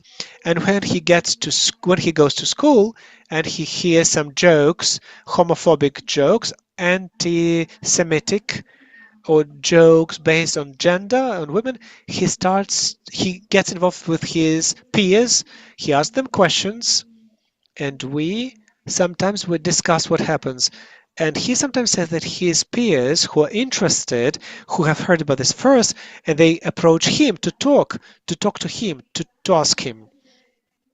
And this is a very valuable example how on the very individual level we can affect and influence other people and share. Then about partnership. Okay, I also mentioned that we work with international partnerships with embassies, and soon we are launching, already has launched a project that we developed with 3 organizations, Coalition Core, it's Точка Опора, Gender Stream LGBT Military.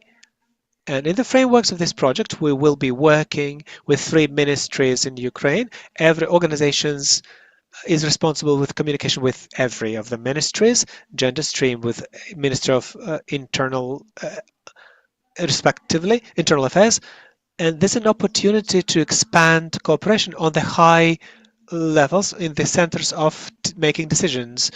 It's an opportunity to train people who work there and also and train them how to speak about these topics, how they support these topics. That's why the values are important, and values are not only worth spreading, but also supporting people how they can support the values. We have the law for the past 5 years, and always the present is the so-called voice of the nation. We are united, unfortunately, by the grief, but recently I have heard some general words, and irrespective of the fact when the war is over, we as social group, we need to be more specific. We need to have from our voices on the top level of authority. What do you think? Will some top rank officials dare to speak openly? Look, this is the list from EU that we have to meet. So let's be LGBT tolerant at least. I don't know. Well, what can you do otherwise? Like, how can you deal with the average Ukrainian layman?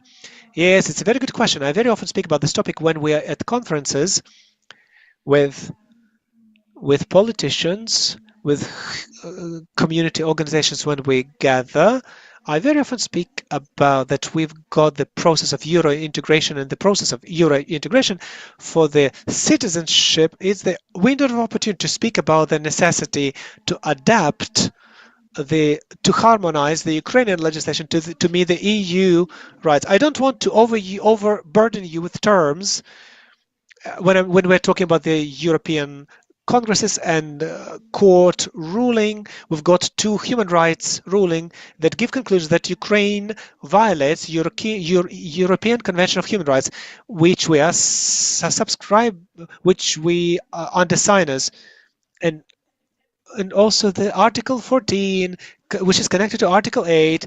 Look, I don't want to, or look, I don't want to, but I'm still talking about overburdening you with details. But let's. Ukraine has obligations. We have an absolute support from our European partners. We have the letter of support from the office of Ursula von der Leyen, in which the office expresses concern as for delaying of adaptation of two laws which are in the hearing in the parliament. Also, we have mentioning of the laws in the European Council, and also we've got all those European. Unfortunately, our political officials, they are doing everything best to delay with this process. When they report, they only mention the law 1, 2, 3, 4, 5, whatever the numbers are, and it looks like it's a kind of mockery because we know that the laws are stuck, and it's been years that this work has been developed and they're not adopted, they're not passed yet. In your experience, do we need to push politicians or civilian groups or both? This process are interrelated. When we're speaking about the experience of different European countries and how partnership was done there, we have different examples. When the driver was the social community, and with the help of referendums and social dialogues, this decision was made. And I had an example when political made a decision and the society delayed. What it could be for Ukraine, something individual, because we've got a very important context: A, war that's ongoing; B is the post-Soviet country. When it comes to post-Soviet country, then Ukraine is one of the leading countries, like a flagship countries in this legislation. We're speaking also about Poland, who speak about partnership, and other countries speaking about partnerships. But we have an opportunity to receive leadership in this. That's why definitely there must be something individual and special and unique.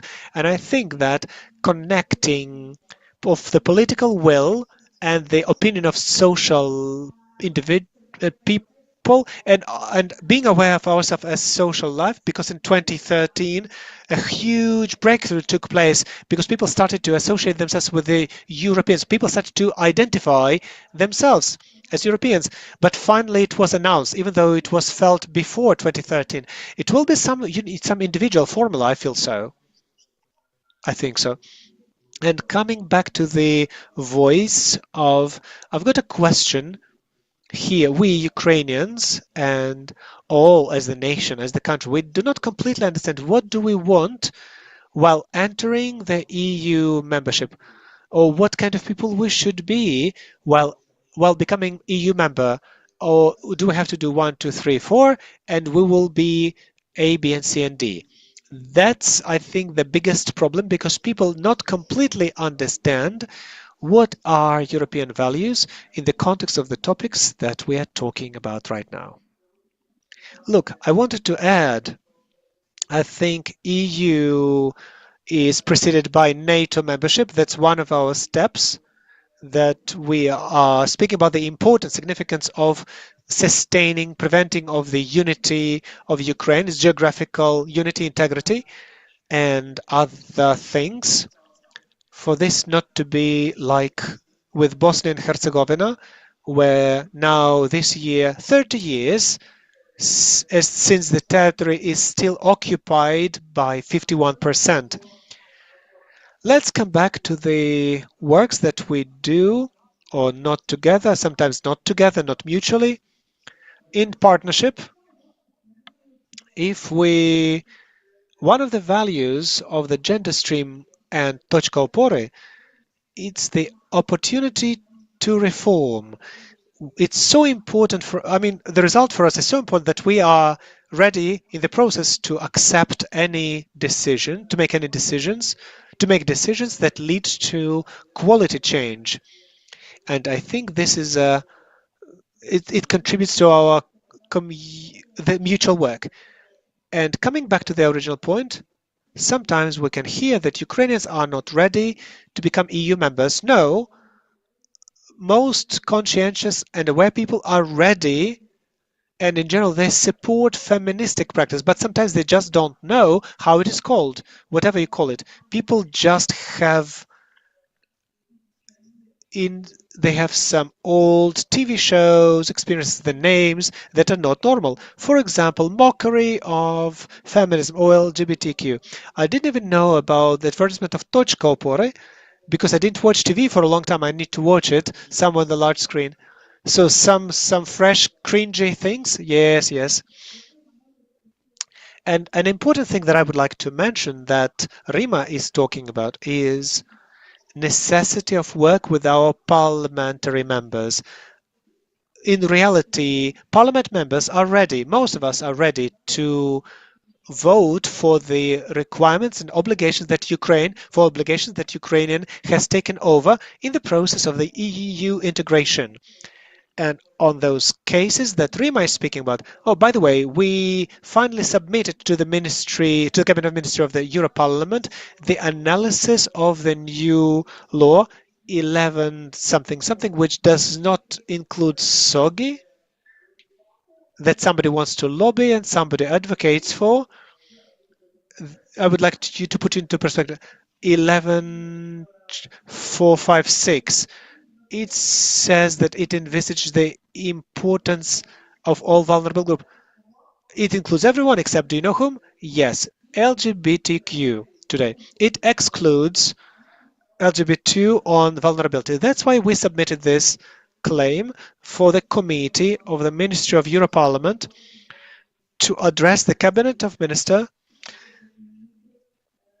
I'm just saying this in too bureaucratic language, okay? But they need to do the analysis and not allow this law without remarks.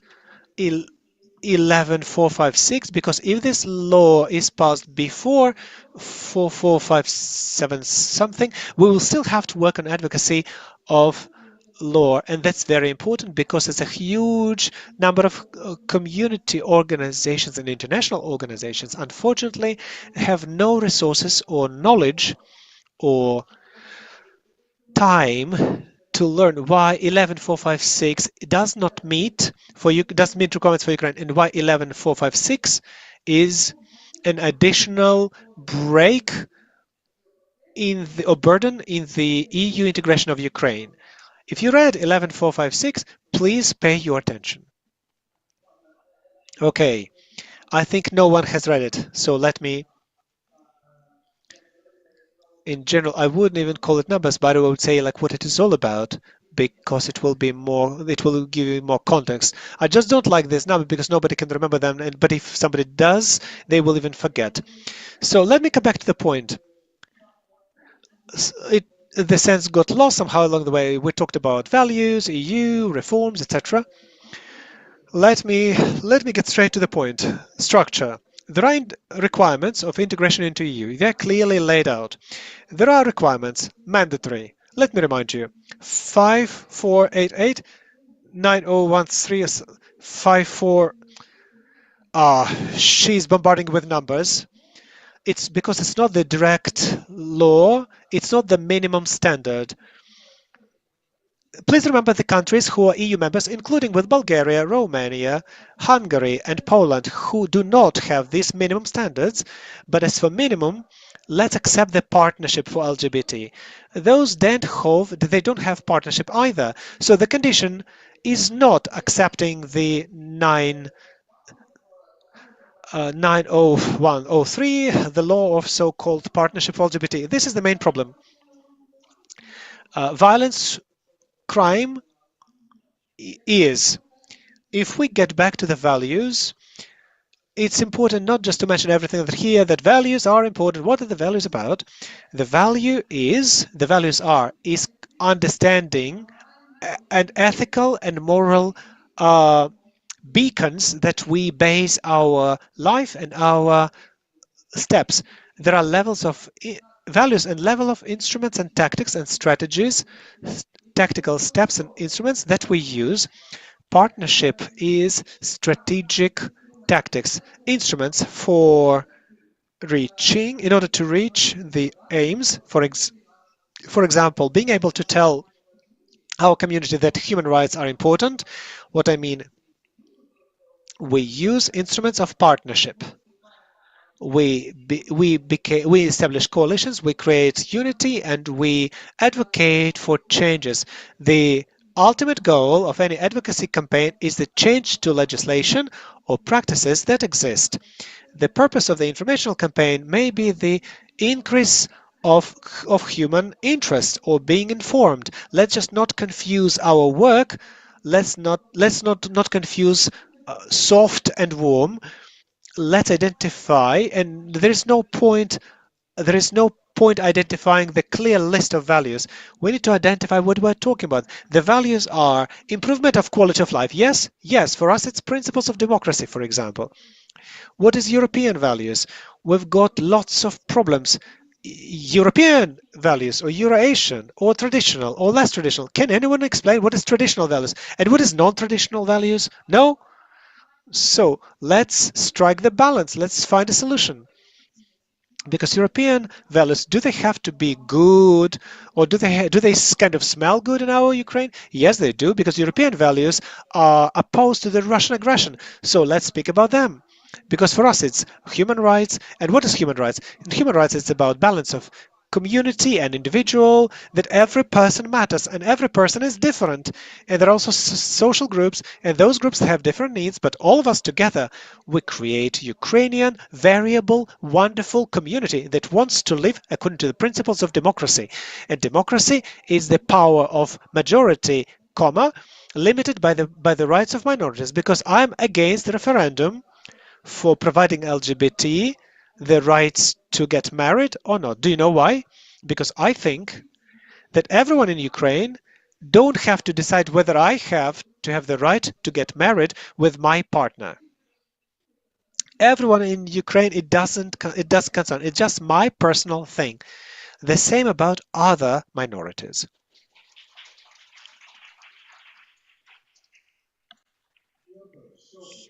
Okay, in order for us to get involved,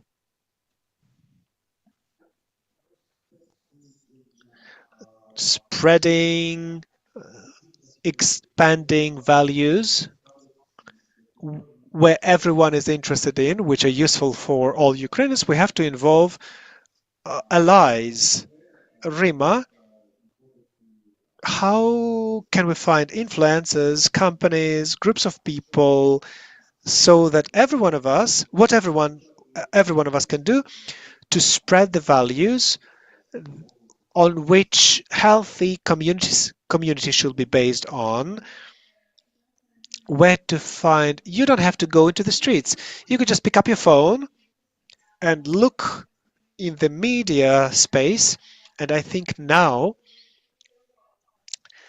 our community is polarized. That's why it's very clearly seen who are ready, who will be potentially ready to speak on this topic, or ask them, are they ready? Because, for example, I just said about our great collaboration. It's one of the instruments, right? Yes. Look at my shirt, for example. It's RCR Homenko collaboration, the task of which was to highlight the allies, to highlight the visibility of the law and people who support this law. So we created 60 shirts. It's a very limited story, and we expanded it among influencers, among our allies. It's besides this purpose, it was also for me an instrument to check whether people are ready to get involved, to be seen in terms of the community. Because when I was writing, of course, there were people who would be reluctant to respond and people who would refuse. They say, look, it's not worth. And for me, it was also a signal. Okay, with these people, I will be able to work in the future, and with these people, I won't be able to work in the future. It's a normal question to ask. Speaking about how and what can we do on the individual level, I recently had a reflection when we're speaking about dialogue, because it's a bilateral approach, because we ask our allies to do something, we receive some value from them in terms of that we receive some feedback from them as they see us not from the inside but from aside. And it's always a dialogue. And I don't like the word compromise, but somewhere we make an agreement, so-called. When we're talking about policies, we arrange our actions, we arrange strategies together. And recently, there was a case when I received feedback, when we started working with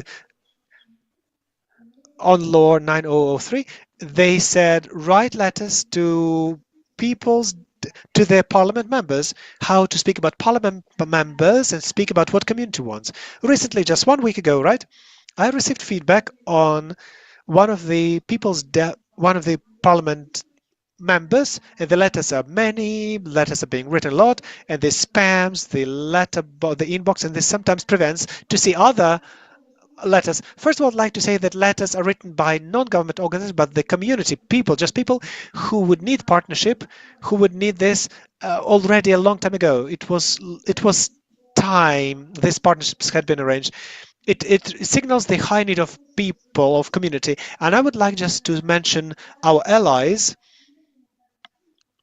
Wha- uh, I I have this kind of nice word to mention, that unapologetic.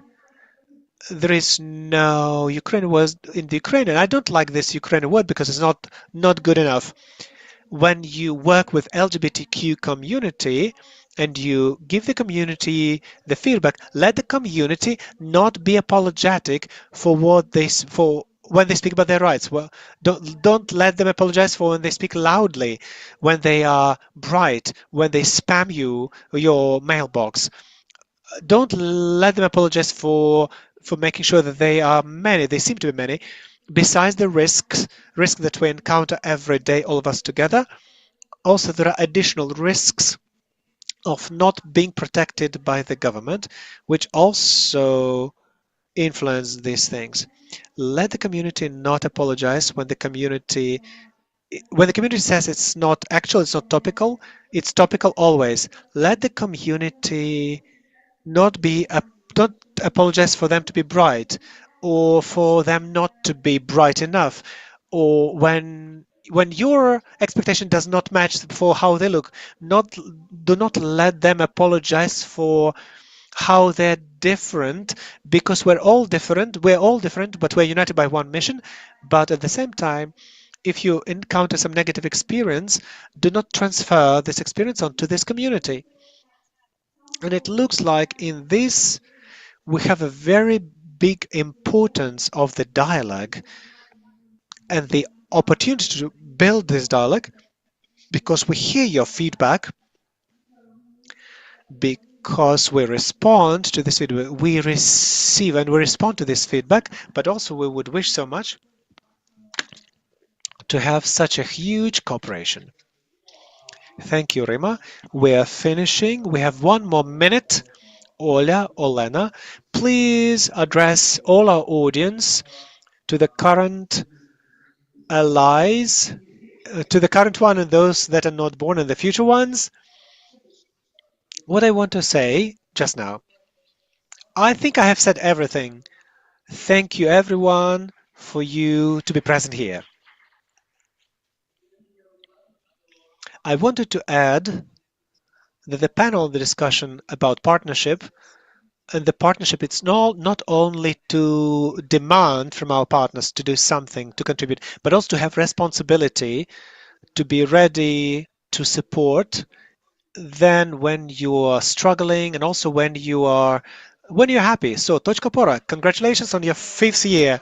Raymond Nikolaenko, Olga Polyakova, Olena Shevchenko, thank you for being with us. My name is Taras. Hope to see you soon. Thank you very much. Who has been watching us? Dear friends, before we start and help yourself with some treatment, let me remind you, in front of the registration there are some guidelines that you could and can take for the keepsake, as a keepsake. Let me also remind you that there is a super wonderful photo zone, so you're welcome to take a shot. So please make a very good opportunity for you to get fixed on your time frames in front of the banners, and also please write down what year you have been together with BUM, and see you soon at 5:30. We're having a quick snack and then we'll continue.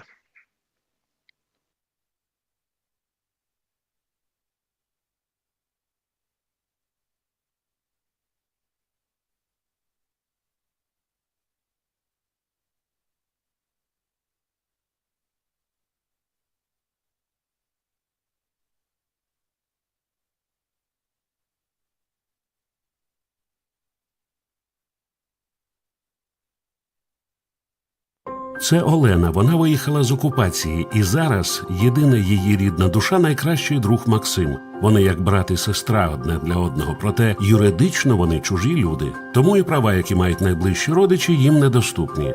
Якщо друзі зможуть оформити реєстроване партнерство, вони будуть впевнені, у разі надзвичайної ситуації партнер матиме соціальні гарантії, доступ до інформації, право на спадок. Реєстровані партнерства – це не привілей, рівні права – це справедливо. Це Андрій, він піхотинець. Це Стас, він евакуює поранених. Андрій та Стас 3 роки разом. Але для держави їхні стосунки невидимі, тому і права, які мають найближчі родичі, їм недоступні. Завдяки реєстрованому партнерству Андрій і Стас зможуть бути впевнені, якщо щось станеться, партнер матиме право на інформацію, на прийняття важливих медичних рішень, на соціальний захист. Реєстровані партнерства – це не привілей, рівні права – це справедливо.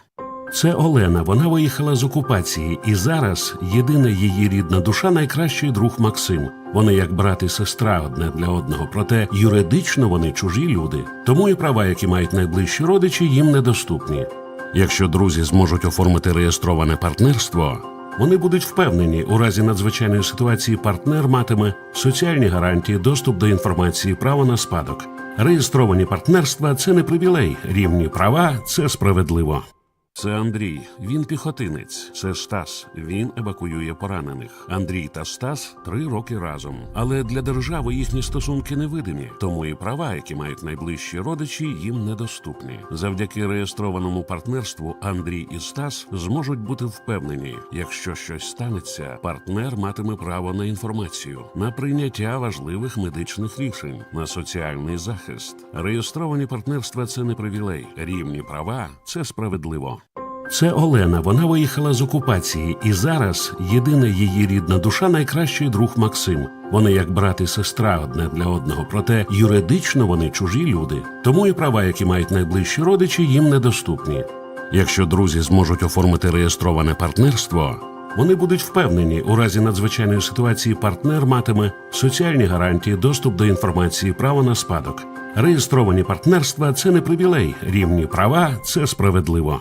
Це Андрій, він піхотинець. Це Стас, він евакуює поранених. Андрій та Стас 3 роки разом. Але для держави їхні стосунки невидимі, тому і права, які мають найближчі родичі, їм недоступні. Завдяки реєстрованому партнерству Андрій і Стас зможуть бути впевнені, якщо щось станеться, партнер матиме право на інформацію, на прийняття важливих медичних рішень, на соціальний захист. Реєстровані партнерства – це не привілей, рівні права – це справедливо.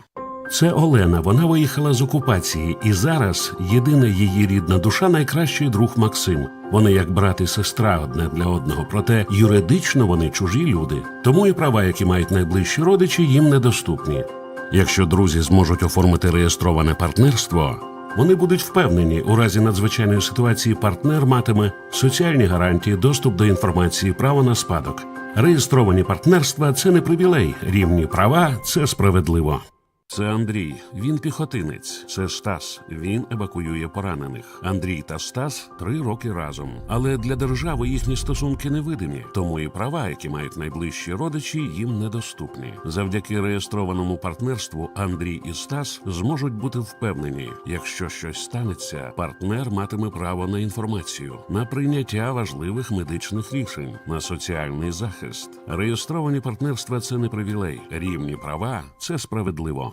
Це Олена, вона виїхала з окупації, і зараз єдина її рідна душа – найкращий друг Максим. Вони як брат і сестра одне для одного, проте юридично вони чужі люди. Тому і права, які мають найближчі родичі, їм недоступні. Якщо друзі зможуть оформити реєстроване партнерство, вони будуть впевнені, у разі надзвичайної ситуації партнер матиме соціальні гарантії, доступ до інформації, право на спадок. Реєстровані партнерства – це не привілей, рівні права – це справедливо. Це Андрій, він піхотинець. Це Стас, він евакуює поранених. Андрій та Стас 3 роки разом. Але для держави їхні стосунки невидимі, тому і права, які мають найближчі родичі, їм недоступні. Завдяки реєстрованому партнерству Андрій і Стас зможуть бути впевнені, якщо щось станеться, партнер матиме право на інформацію, на прийняття важливих медичних рішень, на соціальний захист. Реєстровані партнерства – це не привілей, рівні права – це справедливо. Це Олена, вона виїхала з окупації, і зараз єдина її рідна душа – найкращий друг Максим. Вони як брат і сестра одне для одного, проте юридично вони чужі люди. Тому і права, які мають найближчі родичі, їм недоступні. Якщо друзі зможуть оформити реєстроване партнерство, вони будуть впевнені, у разі надзвичайної ситуації партнер матиме соціальні гарантії, доступ до інформації, право на спадок. Реєстровані партнерства – це не привілей, рівні права – це справедливо. Це Андрій, він піхотинець. Це Стас, він евакуює поранених. Андрій та Стас 3 роки разом. Але для держави їхні стосунки невидимі, тому і права, які мають найближчі родичі, їм недоступні. Завдяки реєстрованому партнерству Андрій і Стас зможуть бути впевнені, якщо щось станеться, партнер матиме право на інформацію, на прийняття важливих медичних рішень, на соціальний захист. Реєстровані партнерства – це не привілей, рівні права – це справедливо. Це Олена, вона виїхала з окупації, і зараз єдина її рідна душа – найкращий друг Максим. Вони як брат і сестра одне для одного, проте юридично вони чужі люди. Тому і права, які мають найближчі родичі, їм недоступні. Якщо друзі зможуть оформити реєстроване партнерство, вони будуть впевнені, у разі надзвичайної ситуації партнер матиме соціальні гарантії, доступ до інформації, право на спадок. Реєстровані партнерства – це не привілей, рівні права – це справедливо. Це Андрій, він піхотинець. Це Стас, він евакуює поранених. Андрій та Стас 3 роки разом. Але для держави їхні стосунки невидимі, тому і права, які мають найближчі родичі, їм недоступні. Завдяки реєстрованому партнерству Андрій і Стас зможуть бути впевнені, якщо щось станеться, партнер матиме право на інформацію, на прийняття важливих медичних рішень, на соціальний захист. Реєстровані партнерства – це не привілей. Рівні права – це справедливо. Це Олена, вона виїхала з окупації, і зараз єдина її рідна душа – найкращий друг Максим. Вони як брат і сестра одне для одного, проте юридично вони чужі люди. Тому і права, які мають найближчі родичі, їм недоступні. Якщо друзі зможуть оформити реєстроване партнерство, вони будуть впевнені, у разі надзвичайної ситуації партнер матиме соціальні гарантії, доступ до інформації, право на спадок. Реєстровані партнерства – це не привілей, рівні права – це справедливо. Це Андрій, він піхотинець. Це Стас, він евакуює поранених. Андрій та Стас 3 роки разом. Але для держави їхні стосунки невидимі, тому і права, які мають найближчі родичі, їм недоступні. Завдяки реєстрованому партнерству Андрій і Стас зможуть бути впевнені, якщо щось станеться, партнер матиме право на інформацію, на прийняття важливих медичних рішень, на соціальний захист. Реєстровані партнерства – це не привілей, рівні права – це справедливо. Це Олена, вона виїхала з окупації, і зараз єдина її рідна душа – найкращий друг Максим. Вони як брат і сестра одне для одного, проте юридично вони чужі люди. Тому і права, які мають найближчі родичі, їм недоступні. Якщо друзі зможуть оформити реєстроване партнерство, вони будуть впевнені, у разі надзвичайної ситуації партнер матиме соціальні гарантії, доступ до інформації, право на спадок. Реєстровані партнерства – це не привілей, рівні права – це справедливо.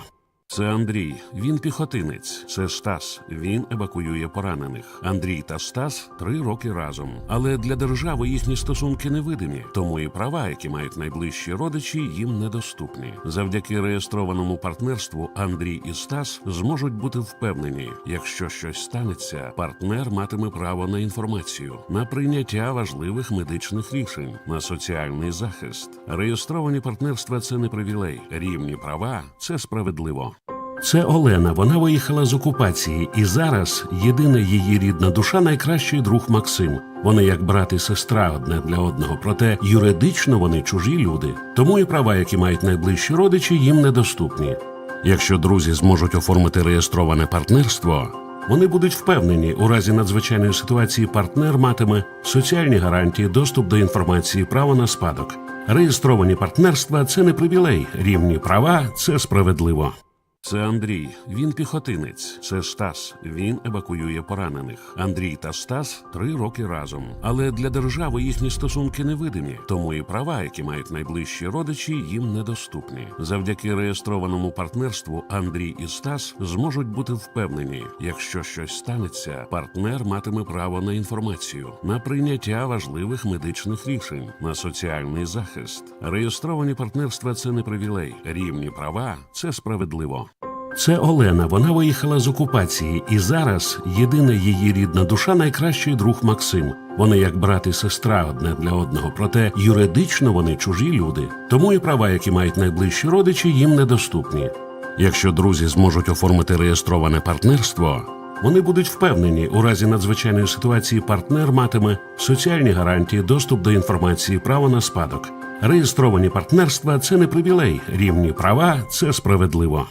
Це Андрій, він піхотинець. Це Стас, він евакуює поранених. Андрій та Стас 3 роки разом. Але для держави їхні стосунки невидимі, тому і права, які мають найближчі родичі, їм недоступні. Завдяки реєстрованому партнерству Андрій і Стас зможуть бути впевнені, якщо щось станеться, партнер матиме право на інформацію, на прийняття важливих медичних рішень, на соціальний захист. Реєстровані партнерства – це не привілей, рівні права – це справедливо. Це Олена, вона виїхала з окупації, і зараз єдина її рідна душа – найкращий друг Максим. Вони як брат і сестра одне для одного, проте юридично вони чужі люди. Тому і права, які мають найближчі родичі, їм недоступні. Якщо друзі зможуть оформити реєстроване партнерство, вони будуть впевнені, у разі надзвичайної ситуації партнер матиме соціальні гарантії, доступ до інформації, право на спадок. Реєстровані партнерства – це не привілей, рівні права – це справедливо. Це Андрій, він піхотинець. Це Стас, він евакуює поранених. Андрій та Стас 3 роки разом. Але для держави їхні стосунки невидимі, тому і права, які мають найближчі родичі, їм недоступні. Завдяки реєстрованому партнерству Андрій і Стас зможуть бути впевнені, якщо щось станеться, партнер матиме право на інформацію, на прийняття важливих медичних рішень, на соціальний захист. Реєстровані партнерства – це не привілей. Рівні права – це справедливо. Це Олена, вона виїхала з окупації, і зараз єдина її рідна душа – найкращий друг Максим. Вони як брат і сестра одне для одного, проте юридично вони чужі люди. Тому і права, які мають найближчі родичі, їм недоступні. Якщо друзі зможуть оформити реєстроване партнерство, вони будуть впевнені, у разі надзвичайної ситуації партнер матиме соціальні гарантії, доступ до інформації, право на спадок. Реєстровані партнерства – це не привілей, рівні права – це справедливо. Це Андрій, він піхотинець. Це Стас, він евакуює поранених. Андрій та Стас 3 роки разом. Але для держави їхні стосунки невидимі, тому і права, які мають найближчі родичі, їм недоступні. Завдяки реєстрованому партнерству Андрій і Стас зможуть бути впевнені, якщо щось станеться, партнер матиме право на інформацію, на прийняття важливих медичних рішень, на соціальний захист. Реєстровані партнерства – це не привілей, рівні права – це справедливо. Це Олена, вона виїхала з окупації, і зараз єдина її рідна душа – найкращий друг Максим. Вони як брат і сестра одне для одного, проте юридично вони чужі люди. Тому і права, які мають найближчі родичі, їм недоступні. Якщо друзі зможуть оформити реєстроване партнерство, вони будуть впевнені, у разі надзвичайної ситуації партнер матиме соціальні гарантії, доступ до інформації, право на спадок. Реєстровані партнерства – це не привілей, рівні права – це справедливо. Це Андрій, він піхотинець. Це Стас, він евакуює поранених. Андрій та Стас 3 роки разом. Але для держави їхні стосунки невидимі, тому і права, які мають найближчі родичі, їм недоступні. Завдяки реєстрованому партнерству Андрій і Стас зможуть бути впевнені, якщо щось станеться, партнер матиме право на інформацію, на прийняття важливих медичних рішень, на соціальний захист. Реєстровані партнерства – це не привілей, рівні права – це справедливо. Це Олена, вона виїхала з окупації, і зараз єдина її рідна душа – найкращий друг Максим. Вони як брат і сестра одне для одного, проте юридично вони чужі люди. Тому і права, які мають найближчі родичі, їм недоступні. Якщо друзі зможуть оформити реєстроване партнерство, вони будуть впевнені, у разі надзвичайної ситуації партнер матиме соціальні гарантії, доступ до інформації, право на спадок. Реєстровані партнерства – це не привілей, рівні права – це справедливо. Це Андрій, він піхотинець. Це Стас, він евакуює поранених. Андрій та Стас 3 роки разом. Але для держави їхні стосунки невидимі, тому і права, які мають найближчі родичі, їм недоступні. Завдяки реєстрованому партнерству Андрій і Стас зможуть бути впевнені, якщо щось станеться, партнер матиме право на інформацію, на прийняття важливих медичних рішень, на соціальний захист. Реєстровані партнерства – це не привілей, рівні права – це справедливо. Це Олена, вона виїхала з окупації, і зараз єдина її рідна душа – найкращий друг Максим. Вони як брат і сестра одне для одного, проте юридично вони чужі люди. Тому і права, які мають найближчі родичі, їм недоступні. Якщо друзі зможуть оформити реєстроване партнерство, вони будуть впевнені, у разі надзвичайної ситуації партнер матиме соціальні гарантії, доступ до інформації, право на спадок. Реєстровані партнерства – це не привілей, рівні права – це справедливо. Це Андрій, він піхотинець. Це Стас, він евакуює поранених. Андрій та Стас 3 роки разом. Але для держави їхні стосунки невидимі, тому і права, які мають найближчі родичі, їм недоступні. Завдяки реєстрованому партнерству Андрій і Стас зможуть бути впевнені, якщо щось станеться, партнер матиме право на інформацію, на прийняття важливих медичних рішень, на соціальний захист. Реєстровані партнерства – це не привілей, рівні права – це справедливо. Це Олена, вона виїхала з окупації, і зараз єдина її рідна душа – найкращий друг Максим. Вони як брат і сестра одне для одного, проте юридично вони чужі люди. Тому і права, які мають найближчі родичі, їм недоступні.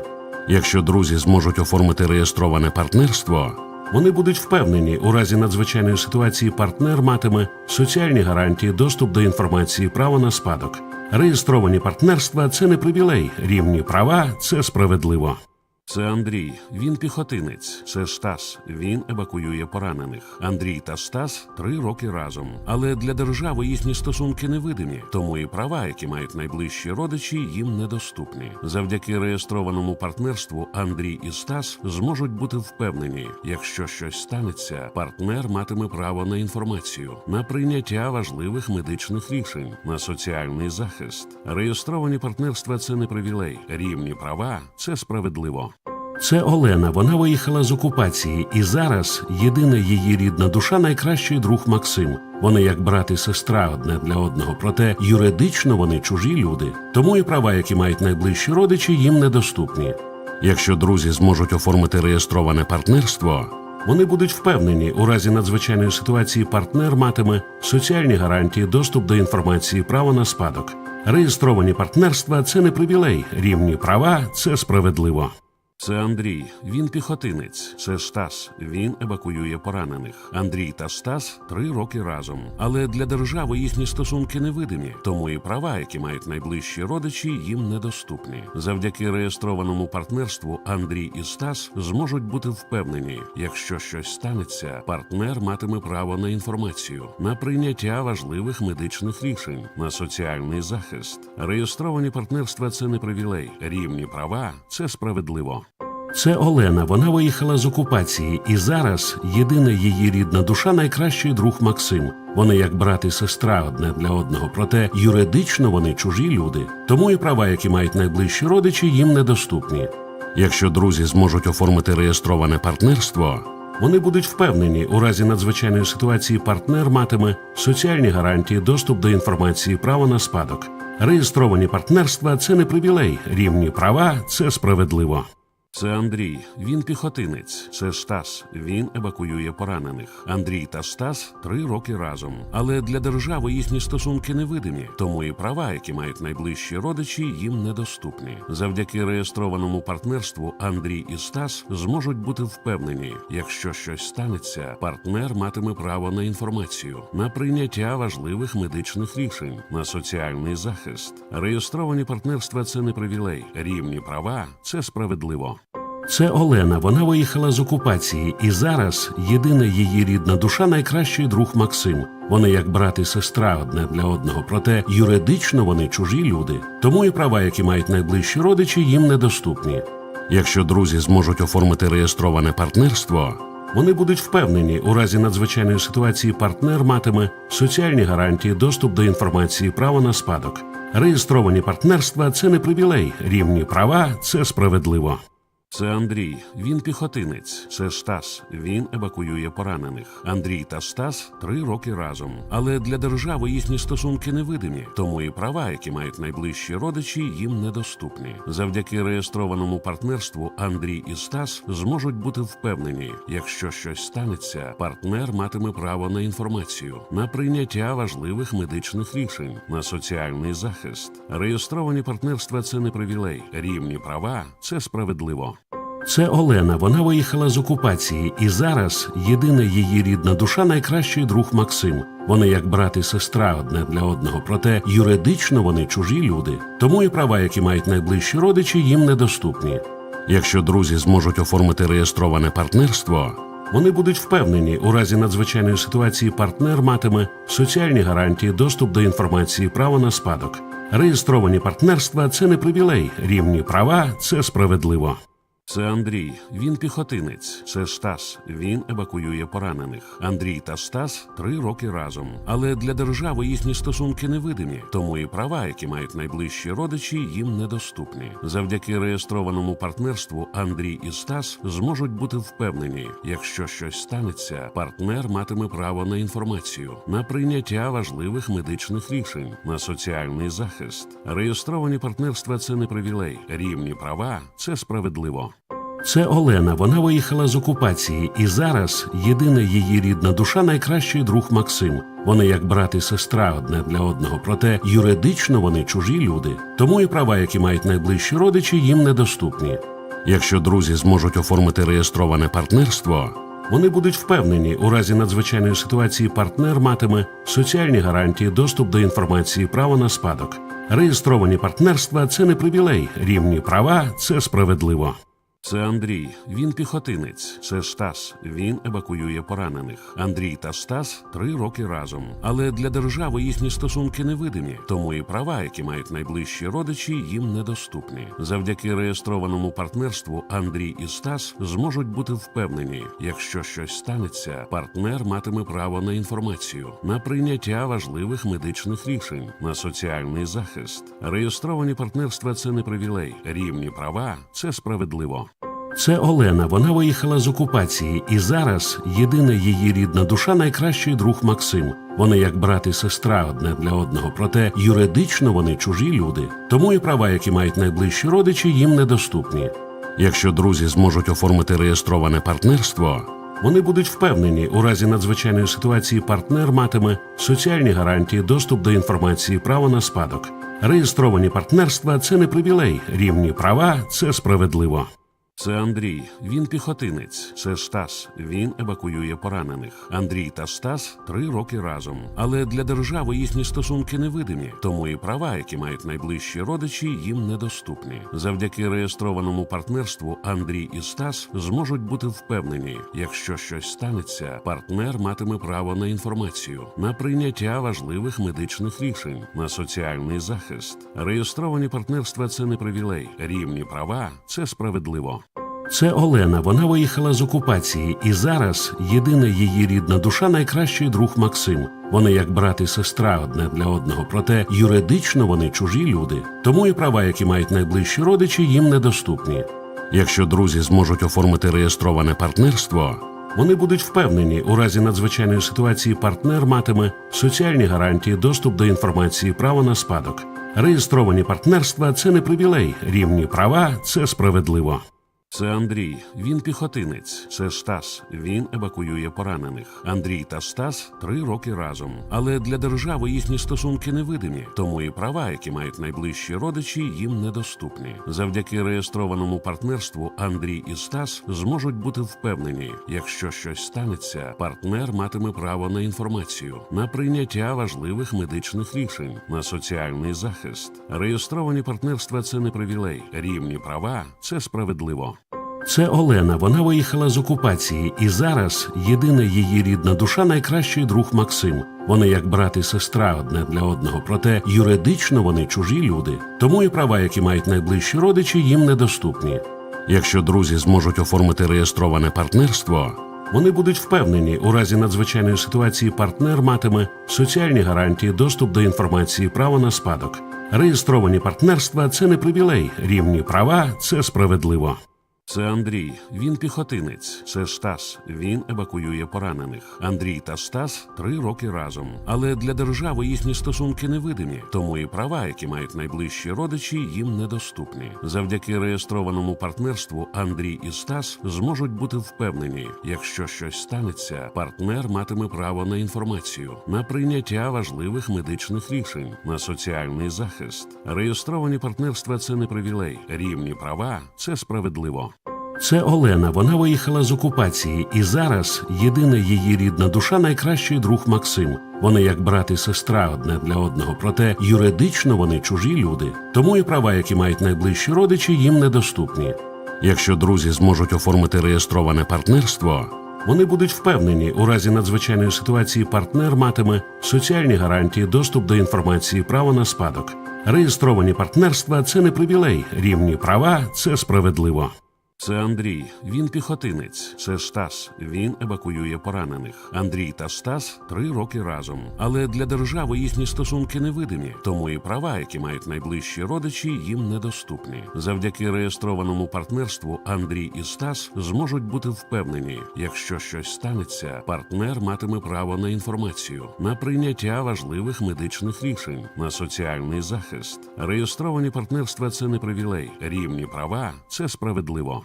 Це Олена, вона виїхала з окупації, і зараз єдина її рідна душа – найкращий друг Максим. Вони як брат і сестра одне для одного, проте юридично вони чужі люди, тому і права, які мають найближчі родичі, їм недоступні.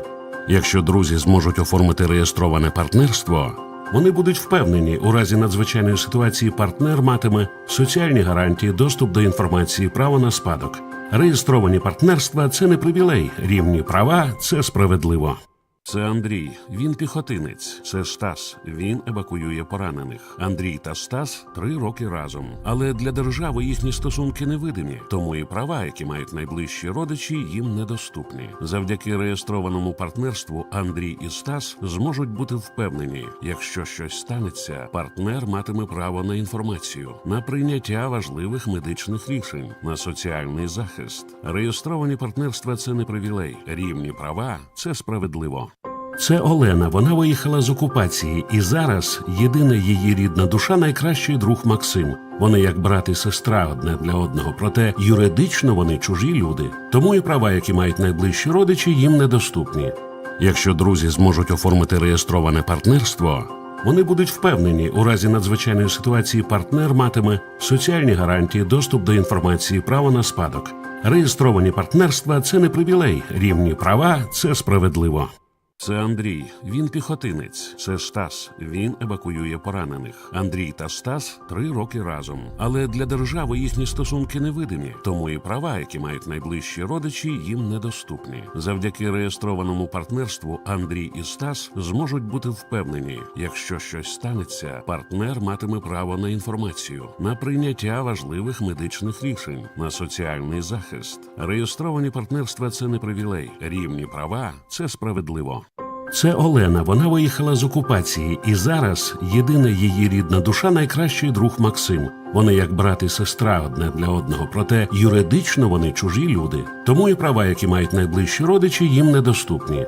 Якщо друзі зможуть оформити реєстроване партнерство, вони будуть впевнені, у разі надзвичайної ситуації партнер матиме соціальні гарантії, доступ до інформації, право на спадок. Реєстровані партнерства – це не привілей, рівні права – це справедливо. Це Андрій, він піхотинець. Це Стас, він евакуює поранених. Андрій та Стас 3 роки разом. Але для держави їхні стосунки невидимі, тому і права, які мають найближчі родичі, їм недоступні. Завдяки реєстрованому партнерству Андрій і Стас зможуть бути впевнені, якщо щось станеться, партнер матиме право на інформацію, на прийняття важливих медичних рішень, на соціальний захист. Реєстровані партнерства – це не привілей, рівні права – це справедливо. Це Олена, вона виїхала з окупації, і зараз єдина її рідна душа – найкращий друг Максим. Вони як брат і сестра одне для одного, проте юридично вони чужі люди, тому і права, які мають найближчі родичі, їм недоступні. Якщо друзі зможуть оформити реєстроване партнерство, вони будуть впевнені, у разі надзвичайної ситуації партнер матиме соціальні гарантії, доступ до інформації, право на спадок. Реєстровані партнерства – це не привілей, рівні права – це справедливо. Це Андрій, він піхотинець. Це Стас, він евакуює поранених. Андрій та Стас 3 роки разом. Але для держави їхні стосунки невидимі, тому і права, які мають найближчі родичі, їм недоступні. Завдяки реєстрованому партнерству Андрій і Стас зможуть бути впевнені, якщо щось станеться, партнер матиме право на інформацію, на прийняття важливих медичних рішень, на соціальний захист. Реєстровані партнерства – це не привілей, рівні права – це справедливо. Це Олена, вона виїхала з окупації, і зараз єдина її рідна душа – найкращий друг Максим. Вони як брат і сестра одне для одного, проте юридично вони чужі люди, тому і права, які мають найближчі родичі, їм недоступні. Якщо друзі зможуть оформити реєстроване партнерство, вони будуть впевнені, у разі надзвичайної ситуації партнер матиме соціальні гарантії, доступ до інформації, право на спадок. Реєстровані партнерства – це не привілей, рівні права – це справедливо. Це Андрій, він піхотинець. Це Стас, він евакуює поранених. Андрій та Стас 3 роки разом. Але для держави їхні стосунки невидимі, тому і права, які мають найближчі родичі, їм недоступні. Завдяки реєстрованому партнерству Андрій і Стас зможуть бути впевнені, якщо щось станеться, партнер матиме право на інформацію, на прийняття важливих медичних рішень, на соціальний захист. Реєстровані партнерства – це не привілей, рівні права – це справедливо. Це Олена, вона виїхала з окупації, і зараз єдина її рідна душа – найкращий друг Максим. Вони як брат і сестра одне для одного, проте юридично вони чужі люди, тому і права, які мають найближчі родичі, їм недоступні. Якщо друзі зможуть оформити реєстроване партнерство, вони будуть впевнені, у разі надзвичайної ситуації партнер матиме соціальні гарантії, доступ до інформації, право на спадок. Реєстровані партнерства – це не привілей, рівні права – це справедливо. Це Андрій, він піхотинець. Це Стас, він евакуює поранених. Андрій та Стас 3 роки разом. Але для держави їхні стосунки невидимі, тому і права, які мають найближчі родичі, їм недоступні. Завдяки реєстрованому партнерству Андрій і Стас зможуть бути впевнені, якщо щось станеться, партнер матиме право на інформацію, на прийняття важливих медичних рішень, на соціальний захист. Реєстровані партнерства – це не привілей. Рівні права – це справедливо. Це Олена, вона виїхала з окупації, і зараз єдина її рідна душа – найкращий друг Максим. Вони як брат і сестра одне для одного, проте юридично вони чужі люди, тому і права, які мають найближчі родичі, їм недоступні. Якщо друзі зможуть оформити реєстроване партнерство, вони будуть впевнені, у разі надзвичайної ситуації партнер матиме соціальні гарантії, доступ до інформації, право на спадок. Реєстровані партнерства – це не привілей, рівні права – це справедливо. Це Андрій, він піхотинець. Це Стас, він евакуює поранених. Андрій та Стас 3 роки разом. Але для держави їхні стосунки невидимі, тому і права, які мають найближчі родичі, їм недоступні. Завдяки реєстрованому партнерству Андрій і Стас зможуть бути впевнені, якщо щось станеться, партнер матиме право на інформацію, на прийняття важливих медичних рішень, на соціальний захист. Реєстровані партнерства – це не привілей, рівні права – це справедливо. Це Олена, вона виїхала з окупації, і зараз єдина її рідна душа – найкращий друг Максим. Вони як брат і сестра одне для одного, проте юридично вони чужі люди, тому і права, які мають найближчі родичі, їм недоступні. Якщо друзі зможуть оформити реєстроване партнерство, вони будуть впевнені, у разі надзвичайної ситуації партнер матиме соціальні гарантії, доступ до інформації, право на спадок. Реєстровані партнерства – це не привілей, рівні права – це справедливо.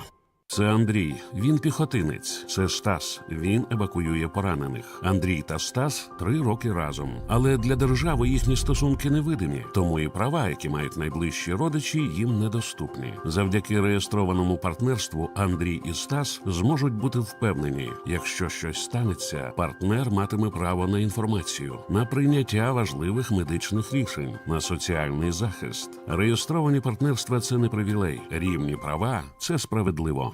Це Олена, вона виїхала з окупації, і зараз єдина її рідна душа – найкращий друг Максим. Вони як брат і сестра одне для одного, проте юридично вони чужі люди, тому і права, які мають найближчі родичі, їм недоступні. Якщо друзі зможуть оформити реєстроване партнерство, вони будуть впевнені, у разі надзвичайної ситуації партнер матиме соціальні гарантії, доступ до інформації, право на спадок. Реєстровані партнерства – це не привілей, рівні права – це справедливо. Це Андрій, він піхотинець. Це Стас, він евакуює поранених. Андрій та Стас 3 роки разом. Але для держави їхні стосунки невидимі, тому і права, які мають найближчі родичі, їм недоступні. Завдяки реєстрованому партнерству Андрій і Стас зможуть бути впевнені, якщо щось станеться, партнер матиме право на інформацію, на прийняття важливих медичних рішень, на соціальний захист. Реєстровані партнерства – це не привілей, рівні права – це справедливо. Це Олена, вона виїхала з окупації, і зараз єдина її рідна душа – найкращий друг Максим. Вони як брат і сестра одне для одного, проте юридично вони чужі люди, тому і права, які мають найближчі родичі, їм недоступні. Якщо друзі зможуть оформити реєстроване партнерство, вони будуть впевнені, у разі надзвичайної ситуації партнер матиме соціальні гарантії, доступ до інформації, право на спадок. Реєстровані партнерства – це не привілей, рівні права – це справедливо. Це Андрій, він піхотинець. Це Стас, він евакуює поранених. Андрій та Стас 3 роки разом. Але для держави їхні стосунки невидимі, тому і права, які мають найближчі родичі, їм недоступні. Завдяки реєстрованому партнерству Андрій і Стас зможуть бути впевнені, якщо щось станеться, партнер матиме право на інформацію, на прийняття важливих медичних рішень, на соціальний захист. Реєстровані партнерства – це не привілей, рівні права – це справедливо. Це Олена, вона виїхала з окупації, і зараз єдина її рідна душа – найкращий друг Максим. Вони як брат і сестра одне для одного, проте юридично вони чужі люди, тому і права, які мають найближчі родичі, їм недоступні. Якщо друзі зможуть оформити реєстроване партнерство, вони будуть впевнені, у разі надзвичайної ситуації партнер матиме соціальні гарантії, доступ до інформації, право на спадок. Реєстровані партнерства – це не привілей, рівні права – це справедливо. Це Андрій, він піхотинець. Це Стас, він евакуює поранених. Андрій та Стас 3 роки разом. Але для держави їхні стосунки невидимі, тому і права, які мають найближчі родичі, їм недоступні. Завдяки реєстрованому партнерству Андрій і Стас зможуть бути впевнені, якщо щось станеться, партнер матиме право на інформацію, на прийняття важливих медичних рішень, на соціальний захист. Реєстровані партнерства – це не привілей. Рівні права – це справедливо. Це Олена, вона виїхала з окупації, і зараз єдина її рідна душа – найкращий друг Максим. Вони як брат і сестра одне для одного, проте юридично вони чужі люди. Тому і права, які мають найближчі родичі, їм недоступні. Якщо друзі зможуть оформити реєстроване партнерство, вони будуть впевнені, у разі надзвичайної ситуації партнер матиме соціальні гарантії, доступ до інформації, право на спадок. Реєстровані партнерства – це не привілей, рівні права – це справедливо. Це Андрій, він піхотинець. Це Стас, він евакуює поранених. Андрій та Стас 3 роки разом. Але для держави їхні стосунки невидимі, тому і права, які мають найближчі родичі, їм недоступні. Завдяки реєстрованому партнерству Андрій і Стас зможуть бути впевнені, якщо щось станеться, партнер матиме право на інформацію, на прийняття важливих медичних рішень, на соціальний захист. Реєстровані партнерства – це не привілей, рівні права – це справедливо.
Dear friends, we are going ahead on the Forum of Allies to 2024. The theme for our next panel discussion is psychological welfare, how to take care of yourself and support others. It's not a secret that mental health has become one of the key directions of the community work, Точка опоры.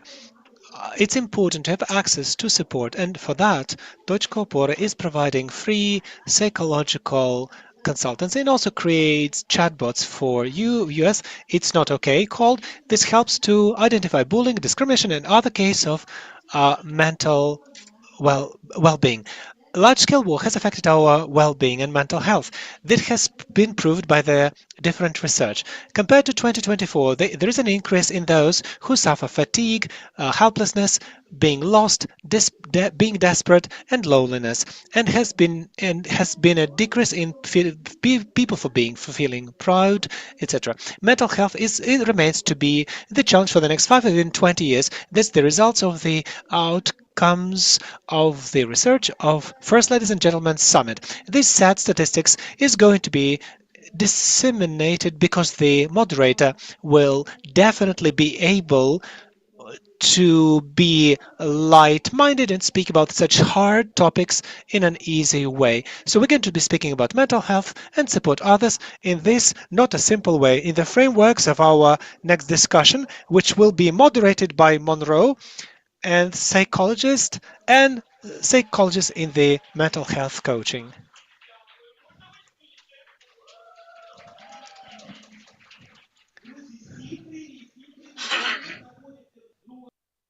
Dear friends, hello to everyone. So please come here and join me. But the food will come again. I'm so happy to see you all on the fifth BAM. And before I will present my interlocutors and speakers, I would like to thank the Точка Опоры point of support that for the 5 years and together with us, they try to find this connector in the society, which is today is divided. And today we will speak about psychological topics and say mental health, if I'm correct, because I'm a psychologist in in education. I can permit myself some mistakes, but if I speak about mentality, I will be talking a lot. My colleague, psychologist and Marina Didenko, psychologist and specialist on tolerance and diversity, and Anton Semenov, and trainer and the instructor of territory defense on the first mental health, psychological health. Thank you that you joined us, and you look so nice after the numerous night of shelling, and so I was sleeping so strongly today because I ate pilmeni and I then I ate a big chocolate cake. And so I woke up because of explosions, and first my thought was to go to something safe place, but because I so wanted to sleep, so I covered myself with a blanket, and I thought that if there will be the debris of the window, this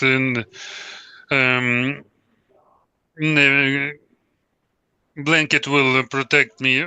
So I understand that it is not it is not so good.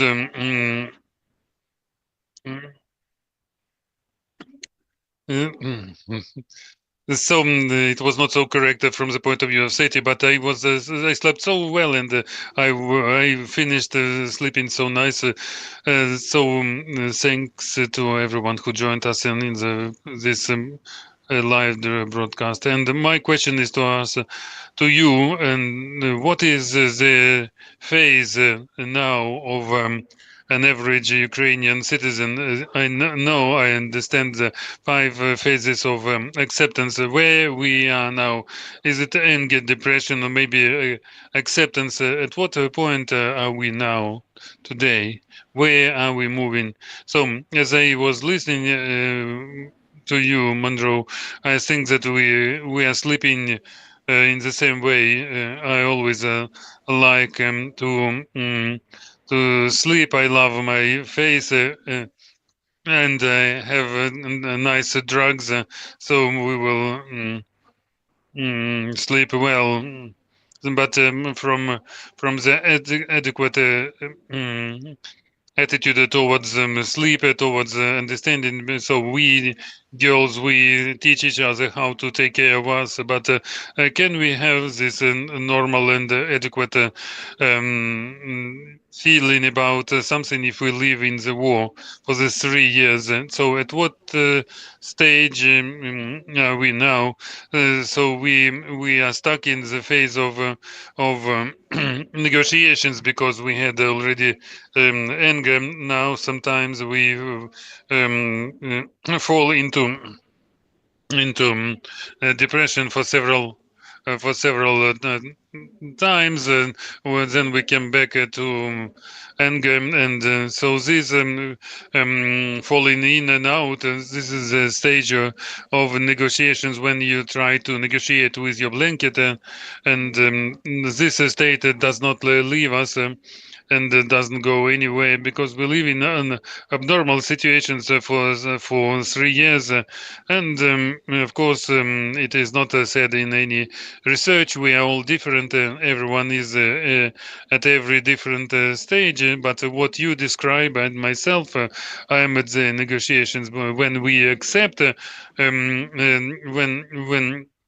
Mm, when we say to us to accept them. So it irritates me so much. And so we need to accept and we need to understand that the full-scale war is integrated in our life and becomes a part of this life. And acceptance we will speak afterwards because it is somewhat other story. That's it.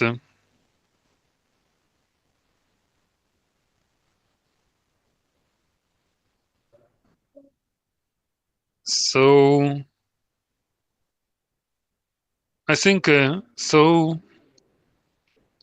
I agree fully that we have a huge problem in the society, and every expert and every person can decide himself herself what is going on, because in normal we don't have a normal research. It's unfortunately a huge problem, but we in a project when we get a difficult question, we always say we don't know. So my first answer, I don't know where we are as a society, but I consider that we all for the 3 years in the constant phase of choice. It's not only who you are and where you are, but at what phase you are. And we in the project we uh, make take our efforts to be at the face of adaptation. So and I think that what we do, I don't think the psychiatrist terminology and diagnostics is good for this situation, but we are trying to adapt ourselves. I like what Anton is saying. Adaptation it can be different, so we can shift from non-acceptance to some emotions, and then we take our decisions. And every day we take our decisions. Every day we wake up, we go into the corridor, and we take decisions. That depends on the factors. Do we need to sleep well, and we try to adopt ourselves to some conditions, and we try to survive. We show ourselves our progressivity, and we show to the whole world. And because they always even saying that what are they doing? They go to some concert, they make some events, but we show to everyone that we need to live, and we need to continue. And if I ask you not to breathe, we cannot do it always. So we should take care of ourselves, and we adapt ourselves to situations, because we are in the phase of adaptation. So it sounds nice, but let's discuss. I come to the psychotherapist, and he tells me, I don't know. So, and it's a question to the audience, and I want to be based on the knowledge of the psychotherapist, and he says I don't know, and so he gives the responsibility for the life to the client. This is a norm of psychotherapy. So it's a ping pong. So to take care of myself. So once I woke up and I was looking on the ceiling, and I said that I don't count the days of the wars. At the beginning, I was counting which day of the war it is. So I look in the website if I needed to make some precisions in the stories to come to some donation because now we ask people for donations and we need to make storytelling so that the people will donate. And I thought that being in for the third year in Ukraine and Kiev and without the wish to leave from here and ask myself for this. And I don't want because here I achieved some results besides anything, and only in Ukraine and on the trolleybus stop they can come to me and ask. Me to take photos, so I say that it's so nice. Even if you don't take care how you look, and then I thought, why do we need this life for? Which life? When we live in the war, so you live, so you see, how can we help ourselves? Because psychotherapy just tells us how to help ourselves to be ourselves the psychotherapist. So I woke up and I don't have just the wish to come out of the bed. So nice to came to this point so that you like and this is a place it is so cool and where people can stop you and meet you at the stop and ask you to take photos and this is so cool. This is not a reason to wake up. I just convinced myself that I needed to wake up to go out of bed, make some face, makeup, and make what I was, what I agreed. But then I said, I think that I don't want to do anything. Then we were shelled again, and then again Russia agreed with as a bandit country with they gathered with other countries. Despite all any countries, they send. Uh, the Shaheds are flying because I cannot stand with my pen and fight away the Shahed. And then understand that nobody can stand to take stop this permanent fear and nightmare. Despite then I change my clothes and they make the interviews. So this is the negotiations because in normal state we cannot afford ourselves some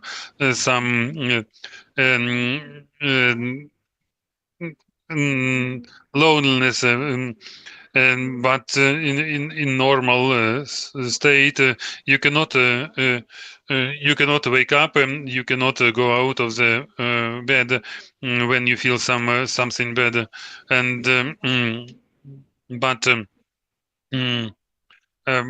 this is the situation when this is normal when you feel yourself helpless and you don't have any other choice to make you do not know what you need to do, and there will be no universal reply. And to the person who is like you, asking the question, and we find already always. Um, 5 reasons to wake up. So the feed the cat, just put the feet on the on the floor, or just take a pee. Because when if you don't go out of the bed, you will piss in your bed. So it's the zone of our responsibility.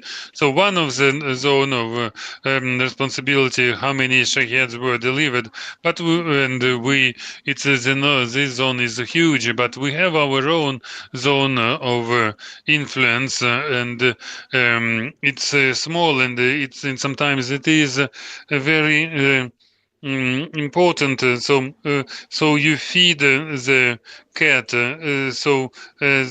When you stand up, when you go there, you make this. When you make something that you need to do right now and here, and to make this small step, because with only these small steps we can take out of this big pit where we are falling in. So just I try to imagine. I wanted to run this discussion. For the first day, I wanted to continue this discussion. So for the first day, I allowed myself to go out of the bed to piss, to feed the cat.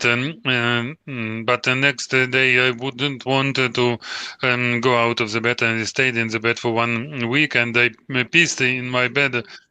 So what you describe, it's a huge psychological state. That's what I'm guiding to. So if you don't want to go out of the bed, and you piece and yourself, we need to ask for them help. So if we stay for 2 weeks in the bed, we will ask for help, and we need to ask for help from somebody.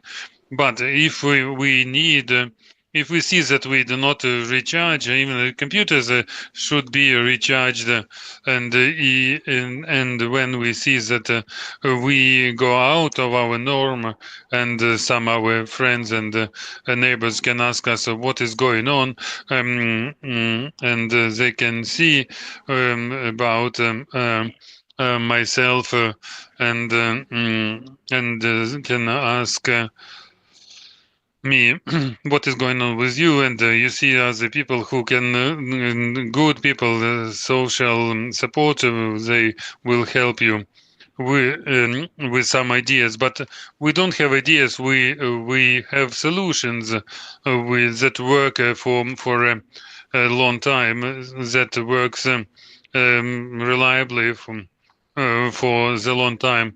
So if you help yourself, help the others. It works in the fighting in line in hospitals, in the people who left the country. So now we develop the guide. So you saw them. Ask what you wanted to learn, and tell us the new ideas. And so the new guide is a new tactical guide to take care of yourself. And with this guide, we asked 45 prisoners in Kiev region, and it was tremendous. How the people, they were telling us, and more than 45 people, they told us what they do if they go out of the prison. and and the people were saying that I will find somebody for myself for whom you will take care, because it gives us the sense, because you don't find in yourself the sense of existence, because we're social beings, and everyone needs to find other people around himself or herself. It gives us a charge. So the example that you show, Monroe, it's not the problem of staying in the bed. The problem is that to lose the motivation. Motivation is the same.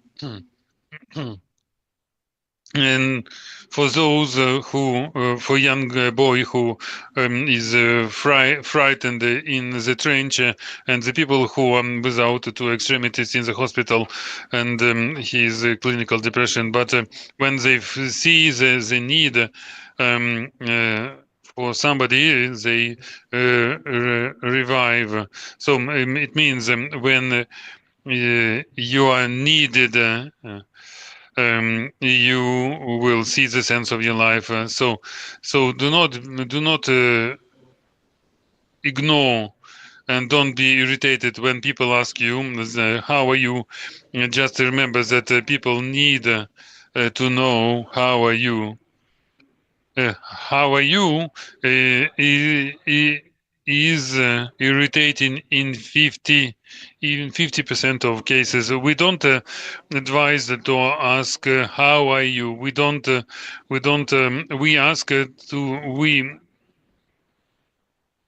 advise to ask how are you now. So a small addition changes everything. So it's about the real situation, the real interest, the real question. And about the care I wanted to share.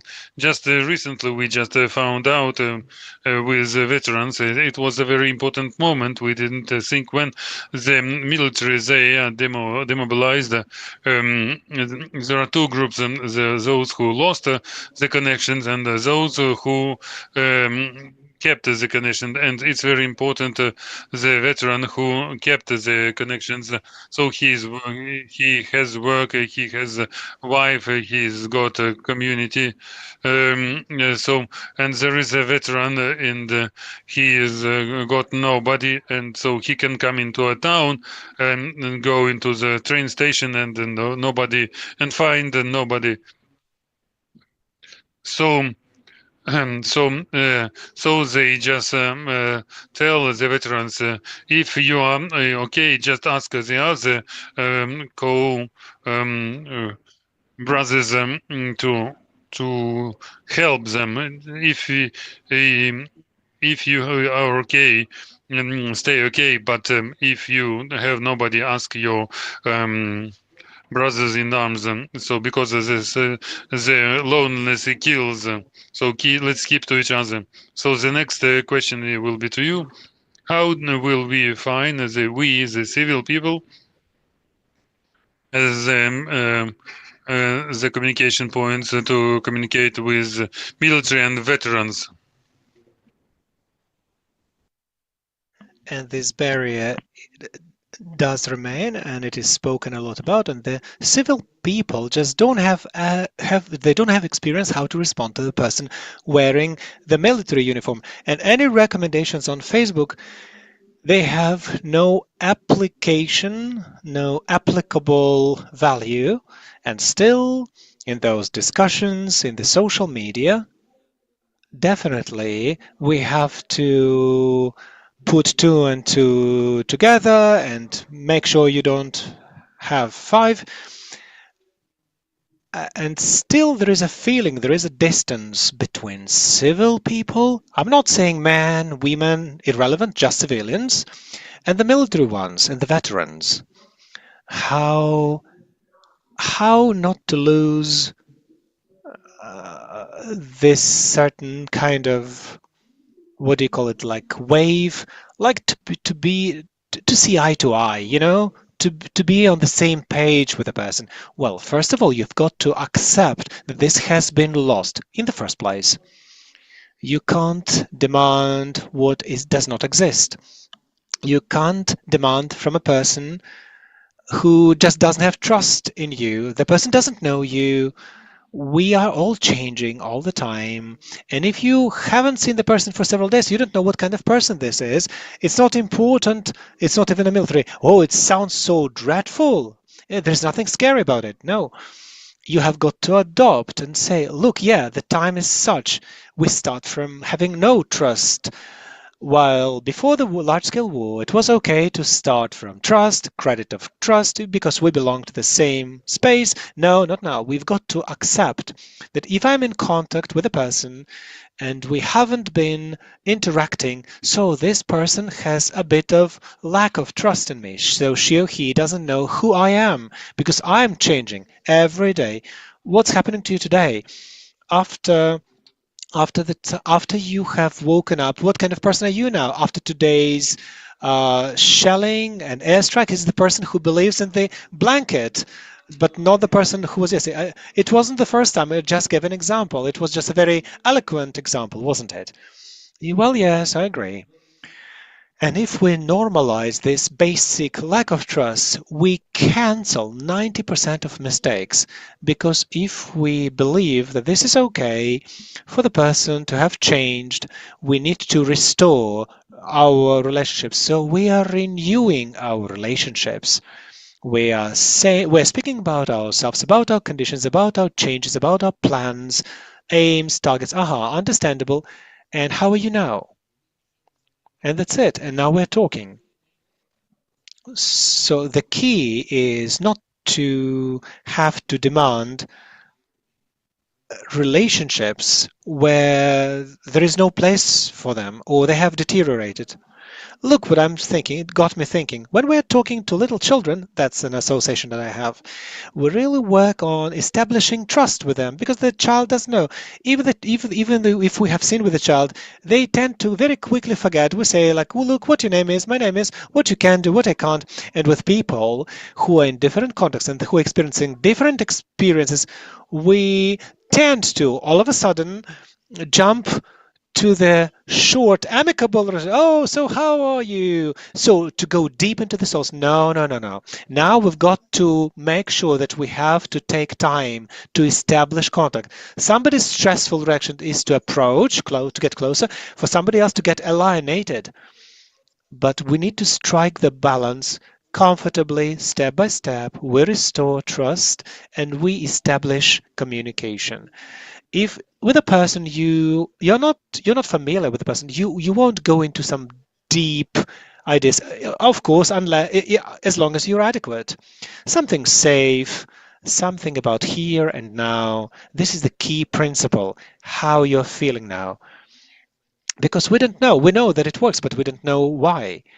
Because for some reason, probably it concerns some very specific situation without involving past, which might be traumatic, without future, which might be depressive. So what I mean, it's safe. We need to start from safe, and step by step, in the course of establishing or renewing trust, the person starts to speak. In reality, the military people, it's very natural of them to ask for help and to be sincere, because it's a cultural code in the military. You can't, with your comrades, to have secrets about the real thing, because you can let down your comrades if you start to get suffocated and you haven't won. So in 100 meters, you lie down and they will have to bring you and your cargo, which will be best to avoid, of course.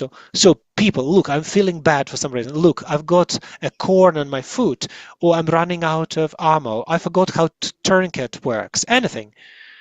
They speak about it and they always require assistance, but not civilians.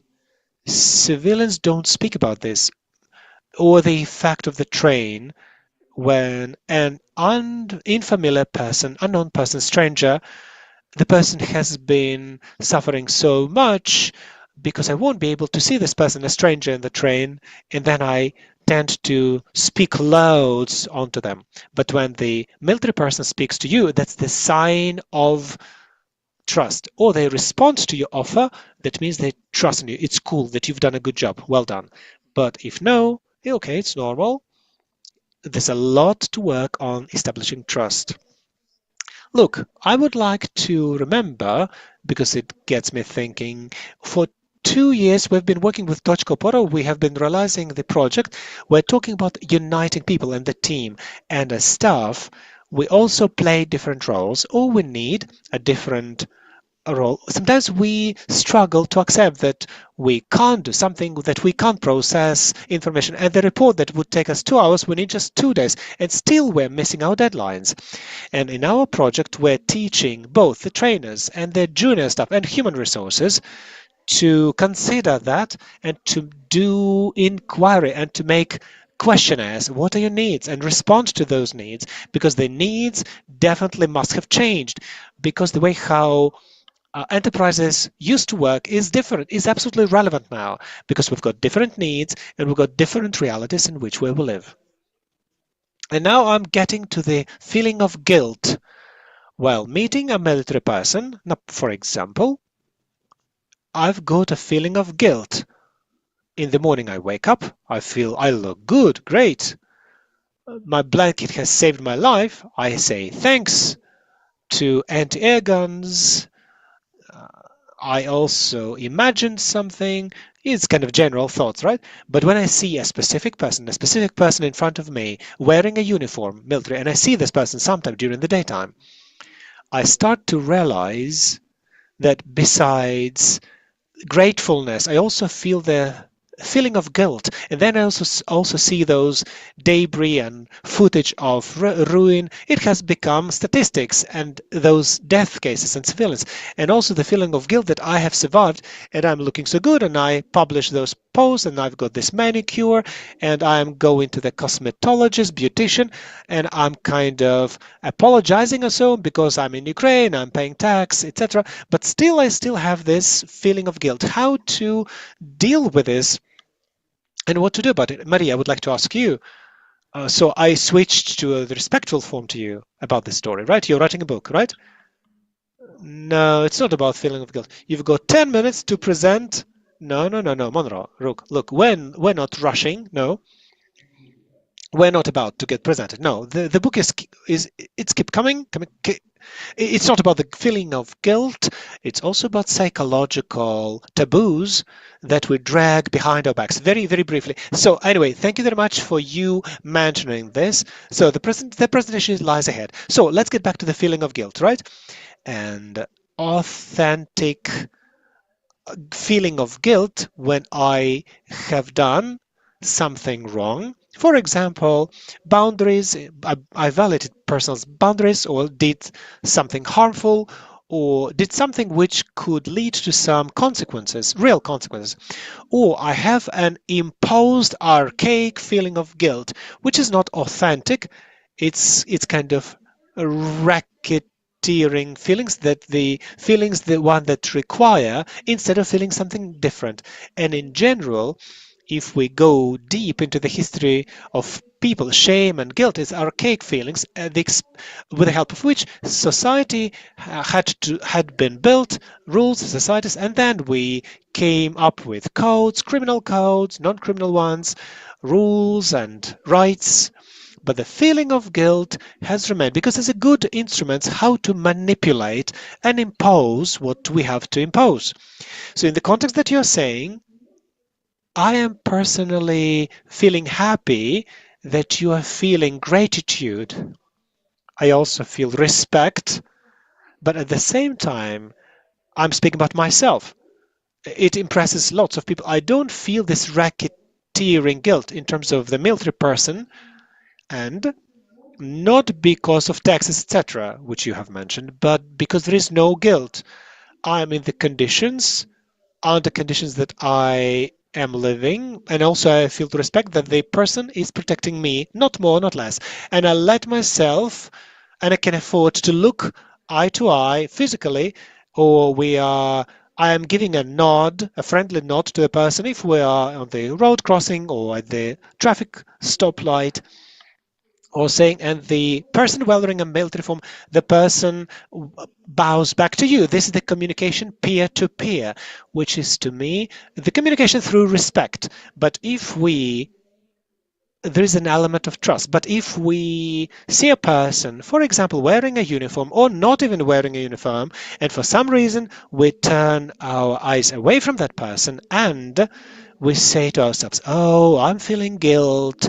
So it's important to understand that the person also responds how I feel, how our body looks, how our mimics and gestures work, and they have no understanding why we turn around, and they could feel shame as a military person. Maybe I'm not looking right, or maybe I smell badly, or something. This kind of mutual fantasy, and mostly they are negative. That's let me be very, very brief to put it in a nutshell, right? We have been trained to be guilty, okay? I'm not going to tell you why, because it was beneficial a long, long time ago to one totalitarian country that still, up until now, they've got the consequences that they have an influence on our subconsciousness. And they manage it very, very nicely. And we have to work on it and to ask ourselves a question: what I'm really feeling? Do I feel guilt? And if yes, why? What about? Because I'm imposed that I'm not doing something wrong, or it's something like archaic and ancient, which is not in the context of what is happening. The person should not feel guilty for the person that she or he is alive, should not feel guilty for what she or he is doing, something that belongs to him or her. And both of those people are working towards the victory. But for that we need also one more element. We need to be a skill to be adults, because only from being adult we need to have the skill to realize, to be aware of what we're talking about. But in the condition of the emotional regression, like after shelling, after Shahed strikes or missile strikes, we're also in the strike of internal child. Nobody knows what it is. It's our memory, right? It's memories about ourselves being small, and we're feeling bad, and we want to get hugged by mothers, and there's nobody to embrace you by a caring parental body, father or mother, and there is somebody else who's like, shame on you, like you are just wandering, sticking around. No, no, no, I'm just looking into your eyes, right into your eyes. Yes, well done, well done. The feeling of guilt, I'm saying that I'm not guilty in anything, but sometimes it happens, you know. I am very actively communicating with my audience, and I observe that the conditions are deteriorating every day because, and my barrier of my adequacy and being adult, and I'm saying, look, it's all transparent. Toxicity, it intoxicates. That's what I'm saying. Look, I am a warrior with feeling of guilt from the beginning of large-scale war. Every morning, drink water, eat, have some food, remember to breathe. Everyone hates me on the internet, but then it turns out that it was helpful because people already looked at my green cup of tea, that means we're alive, on Instagram on the stories. And I think it becomes so apparent because I don't understand where the feeling of guilt comes from if it is not imposed somehow by some info torrent, because rationally the person may not be. We are the country in general, the nation that has suffered from aggression, horrendous aggression. We're the country suffering from genocide. We're the people here, let me reiterate, we're working as much as we can towards the global victory. Somebody helps the military service people. Somebody is the military person. And when there is some kind of toxicity, like evil trade-offs, who is more guilty and less, etc., those borders of reality, what is happening, and about how great people are living around, how to get this message across. Well, sometimes I'm saying, look, there are people whose feeling of guilt is the basic construction element. Yeah, it happens.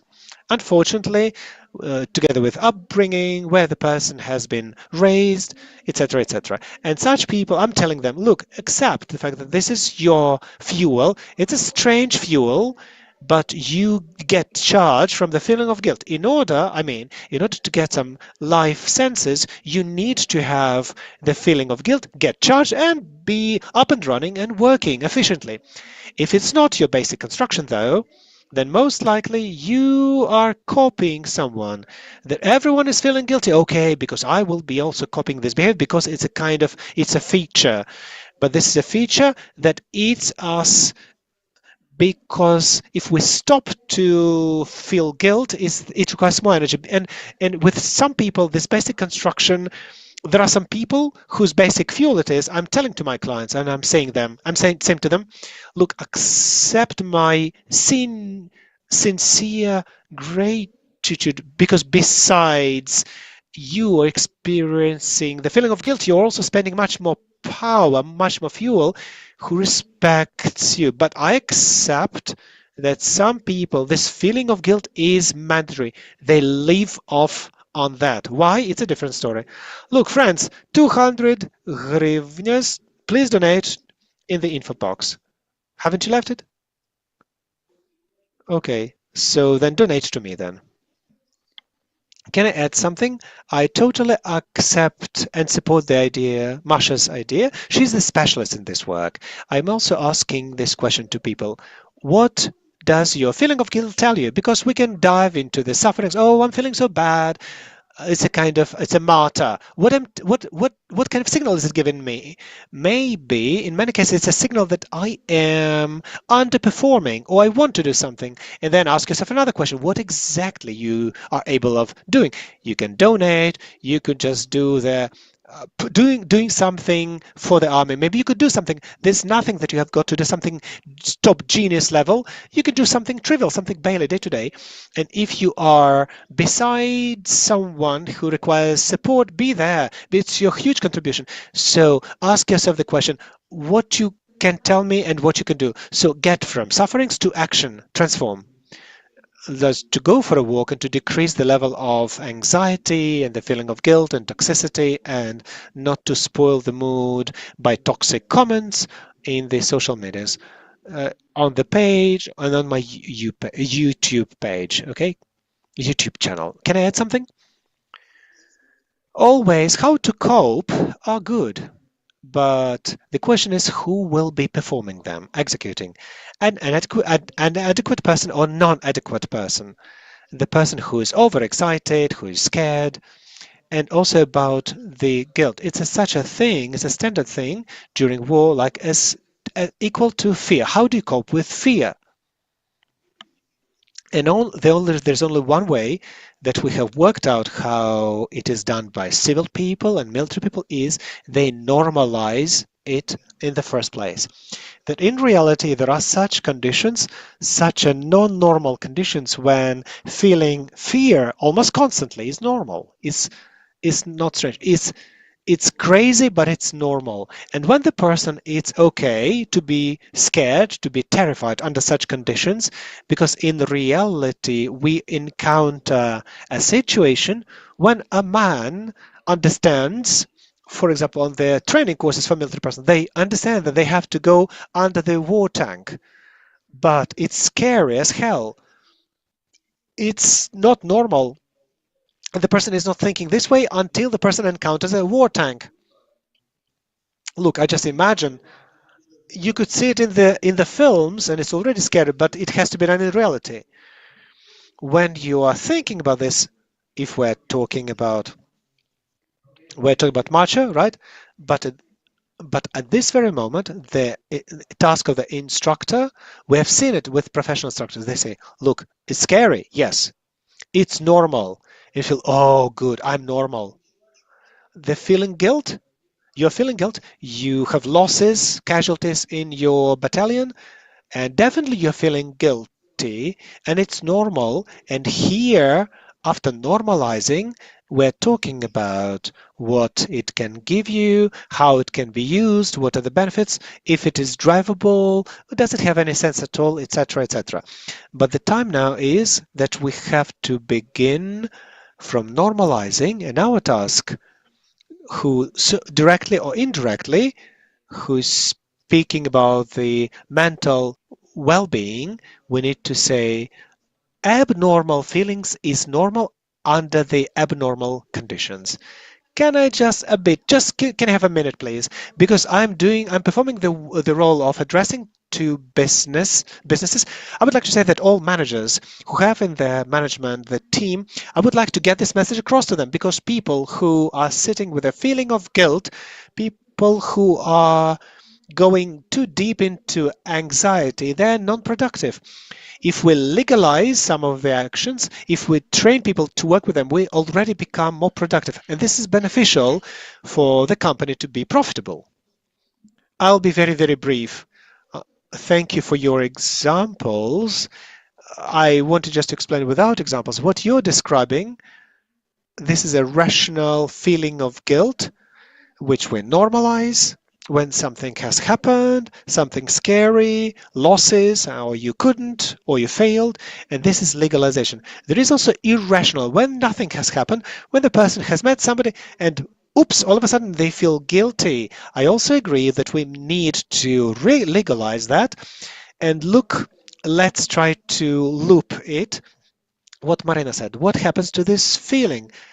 That this feeling of guilt, it may overlap or it may enhance, but in reality, the feeling of guilt in reality covers my feeling of fear. It may overlap the feeling of anger, of fury. Sometimes I'm seeing the military and then I become furious about the war and those horrendous conditions, etc., etc. And the feeling of guilt may cover the feeling of tiredness or feeling fatigue. And I'm seeing the military, how much they do, and when something happens, okay, I'm feeling guilt and it's normal. That's what Anton says. When nothing of this kind has happened, ask yourself another question. First of all, legalize it and ask a question, and what hides behind it, and what I can do about it with my own reality. Dear friends, questions from the audience? Awesome, wonderful. Do you have a microphone? A question. Yeah, I just have a question about guilt. Personal experience is I've got friends, male friends, who experience huge guilt because they haven't got mobilized. Some of them work and they do volunteering work. Some of them have found illegal ways of not get mobilized, and they all of them feel guilt and they communicate this to me. How can I communicate back to them in order to help them and not to do harm to myself? Thank you for a very good question.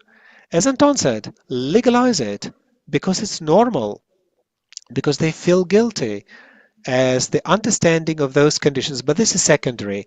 But in first of all, legalize it. Yes, you feeling guilt, and this is a rational feeling guilt. It's absolutely rational, not irrational. Anything else to add? We have in reality one answer to all psychological questions. Look, we've been sitting for 1 hour. Well, in reality, that's what we do, because our answer is to communicate. I mean, if you've got irrational guilt, rational guilt, if you are the person who has heard lots about guilt or etc., the only way to redo complicated feelings, to redo complicated experience, to get adapted, is to communicate with other people. The mirror doesn't work. Breathing works here and now to stabilize a little bit, but then later on, you anyway have to see people and communicate to them. That's why in the project, we do that we direct everything to restore communication, because this is the only way. Loneliness kills, communication saves. This is the phrase, the adage that I developed as the response to the commander's complaint. How do we prevent suicides? Because in principle, people look, it's taking place. What can be done about it? It's very easy. If a person has someone to talk to, if the person has someone to share their opinions, they will share. But if they feel pain and they have no idea how to deal with this, so let me say this is a red flag zone. So our task is the task of all those who want to feel guilt less, including to communicate with other people and to create such conditions of trust so that people could talk to you. And for our own benefit and well-being, we also need to have people, look, can you listen to me? Look, I would like to talk to you. I would like to talk to you how I slept today. Okay? We can just go ahead, can I? There are important things, and really in the guidelines there is an algorithm written down. What is happening? Look, when we encounter a person who's feeling some strong emotions, we don't really know what to do about it. We also feel some internal discomfort, and look, how can I support? Where can I run? Because the first response, we need to do something.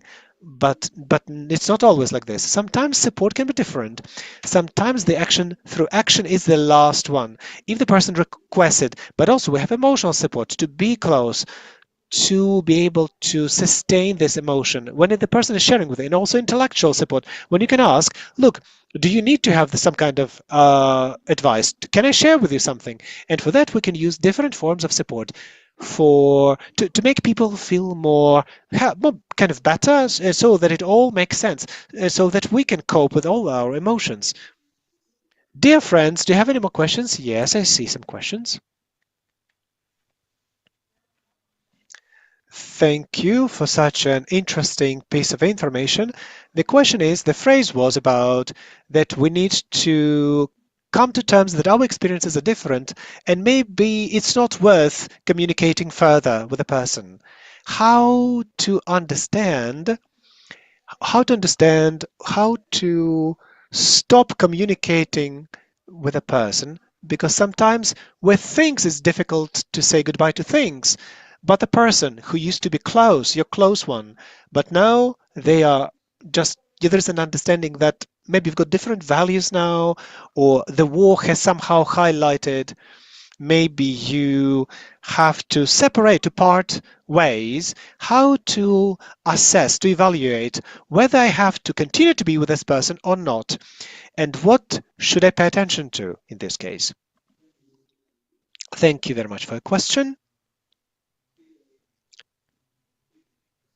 In several guidelines, beginning from guidelines, how are you, sweetheart, how to talk to children, we pay attention to the distance. In reality, the question is not about, from the very beginning, are we separating ways or are we sticking together? The question is of the right distance. Back in 2022, I gave a master class to the Ukrzaliznytsia management. Why military people refuse from being helped? Because it's too close, too close. The car conductors, look, do you need help? And they approach very close, and the person's so uncomfortable, they say, and they tend to increase the distance. When the person comes back on a holiday to his wife, the normal distance is usually larger than they are used to. From the very beginning, they need to find the right distance. That's the answer. And from this distance, you could experiment a step further, a step closer, and see how it feels. Sometimes, very rarely, but it happens that this technology it ends up separating, but this is the same separation. Sometimes it happens with normal life when people really lose the sparkle.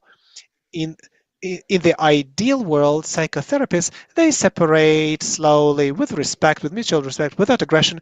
We've got lots of examples, right? Such examples are not plentiful. It's not the community of interaction, because psychotherapies are only addressed when things are a bit too, but sometime with mutual efforts we will reach there.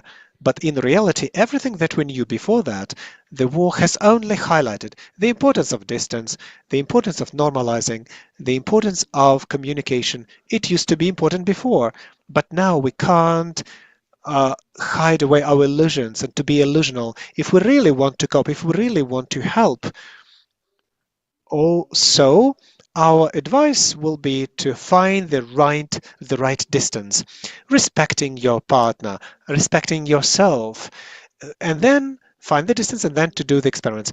Okay, speaking about communication, and the importance of the live communication, I have to talk through about the online communication and social media, the thing that now nobody almost calls anyone. We're just writing emails. We leave voice messages or circles on Telegram. Is it the communication? Because we talk about live spaces communication, just eyes into eyes.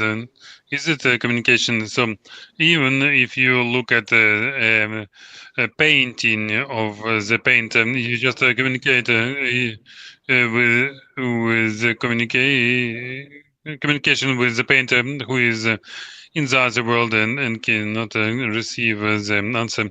So we communicate, it is normal, it does not overload, but we need the living people during the living meeting. So sometimes you just you speak to yourself, but you do not speak it out loud, and sometimes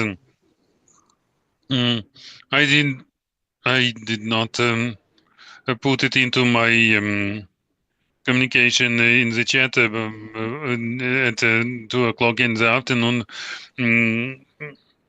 And I didn't communicate with nobody. So this is the way our brain is working. So what are we doing inside the brain and outside? So sometimes the people are talking to somebody inside their minds, and they think that they solved a lot of problems. So then they meet each other, and they look at each other, uh, and they just imagine that everything is solved. So like my a girl friend asked me, "Did you look into my stories?" Just imagine, I didn't look. The transfer of information is not the close communication. This is different types of needs. So ask, write to you as. The message, we will meet each other at the forum. It's one thing which is different from each looking into each other's eyes, and we as beings social, we need the contact, the social contact, and the feeling of safety and warmth, and that's what a war hit, and this part of communication, the war hit our safety, the contact, the values which we thought the same, and the possibility to get the support. If we understand this, we will be capable to go out of this. It will be on the next forum. Very fast comment when I saw it at the time when the theory of mirror neurons were not cancelled. So we need the communication to activate our mirror neurons to understand that these communication real. So just I propose to make meetings in offline in the offices, to make offline days, and to meet and talk to each other, and to bypass the space barrier. Friends, thank you very much for spending time today with us. We have beautiful psychologist. Mm, During this meeting, so Anton Semenov and two Marinas, and we will see each other at the sixth BAM for sure. And here you will put the applause in the recording. So really, thank you everyone very much. I will remind you that the guidance on communication during the war you can take in our space, and there are too many. And on the photo, the people are waiting for you near the banner. Please go there, and with your very violent applause. So it was so perfect with our speakers and moderator, and we continue with partnership with Third Light. We created the videos which were broadcasted during the telemarathon and broadcasting. So for adjusting the speed of our communication, I just propose to look again at these videos, which is underline the communication and the needs of the people during the war. This is Olena and Maxim. They left from occupation, so they are like a sister and a brother. But officially, they are not close people. So if they can register the partnership, they will have the same rights as the close people. Andrei, he is an infantryman. Stas, he evacuates the wounded. Andrei and Stas, they are for 3 years together, but for the state, their relations are invisible. But due to registered partnership, Andrew and Stasa can be together. If anything happens, the partner has the right for information and for social protection and responsible decisions. Registered partnership is not a privilege, but is the need. So the final will be the panel discussion. Partner relations and equal rights for everyone. Equal rights for everyone was the need for point of support. Точка опоры was the need for many years, and so can we work for many?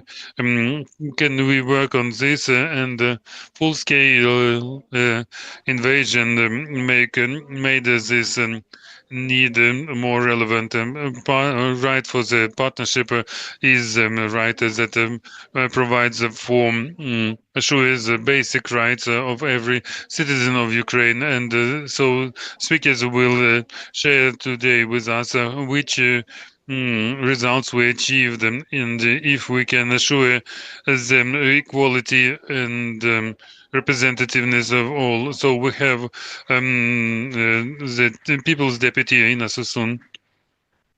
Olena Shulak, People's Deputy of Ukraine, please meet her.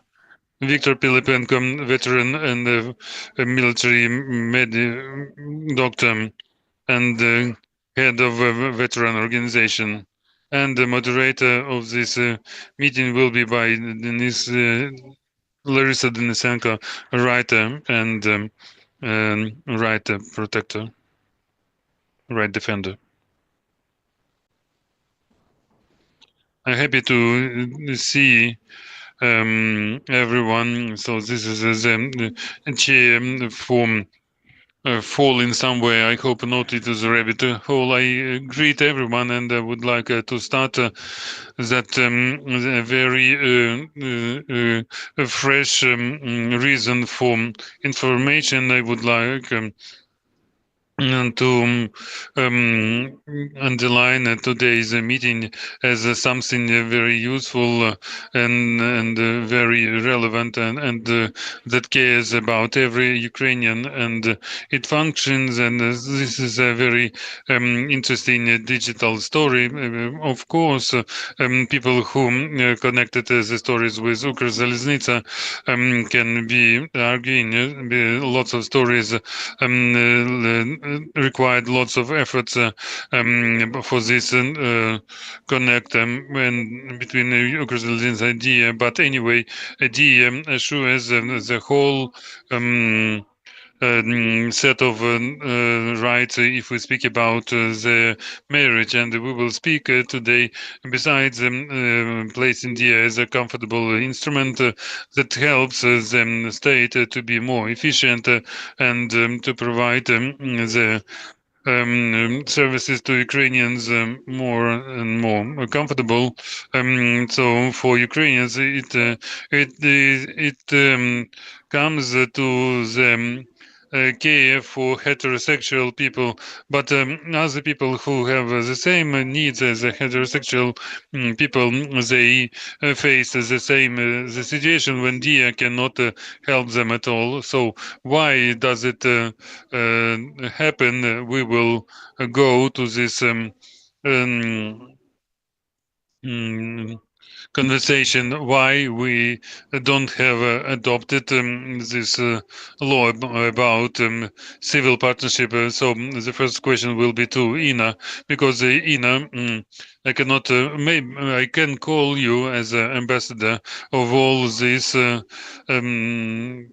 just movement, but this draft law, we follow its movement, and we see the shaheads and the same way the draft law flies exactly. So it happened to be in the committees, and it went to the upper committees, and it came back to the committee and was stuck there. Why is it so? Do you don't have enough electricity?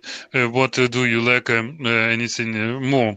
So let's speak about this way of draft law about which we speak not for the first time, but it would be nice to speak to again about its destiny.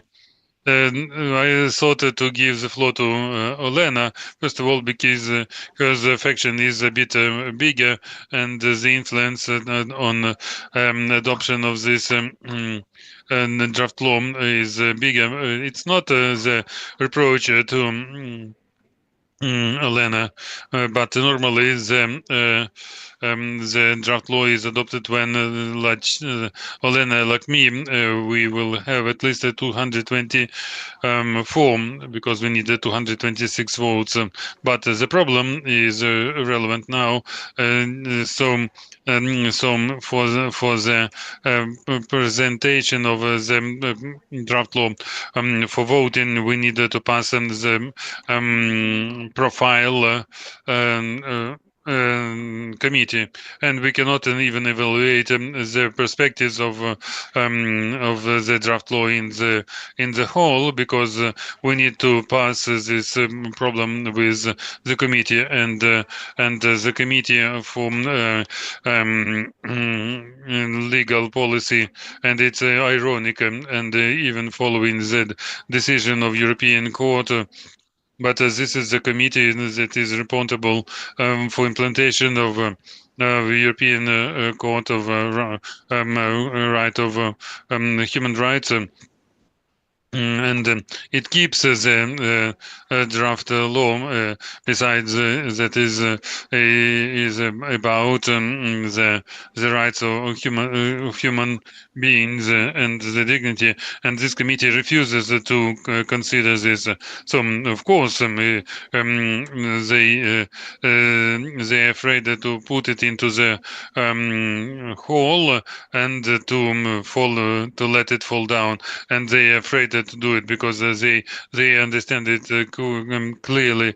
And several years ago, when before this discussion started, and today, at that time, if anybody does anything against LGBT, will be the hero. Now they're afraid, but to protect this community, they're afraid as well. So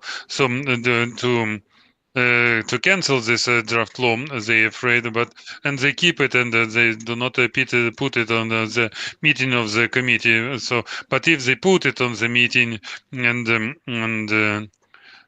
we know, according to our calculations, they don't have the votes. So please, Irina already told about the majority. So what can we answer to what Ina was saying about the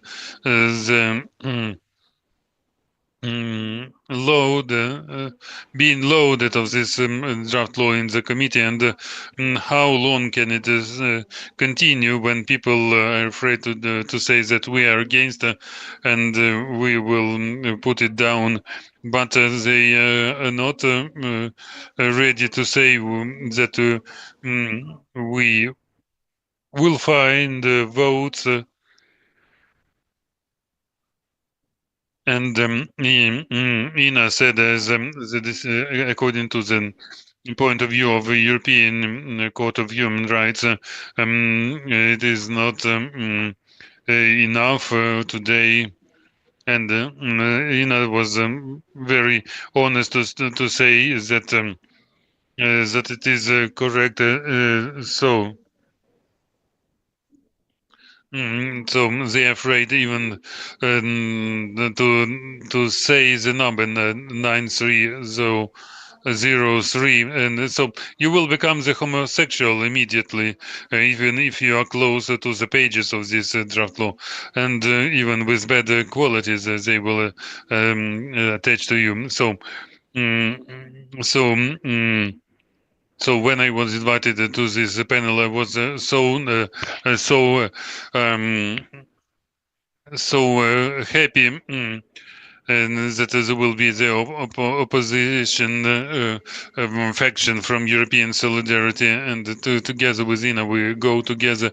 And so I was saying, yes, finally there will be European Solidarity, and we don't see that the magic didn't happen. We don't see the European solidarity and together with us within them. But it means again that we should not only um, uh, say that it will be adopted during our stay in the parliament, but I think that we should not stop on this, especially we are moving well towards the full partnership and membership in the European Union. So I took today some numbers that I wanted to share. So if you remember, in 2023, the Kiev Institute of Sociology, they had this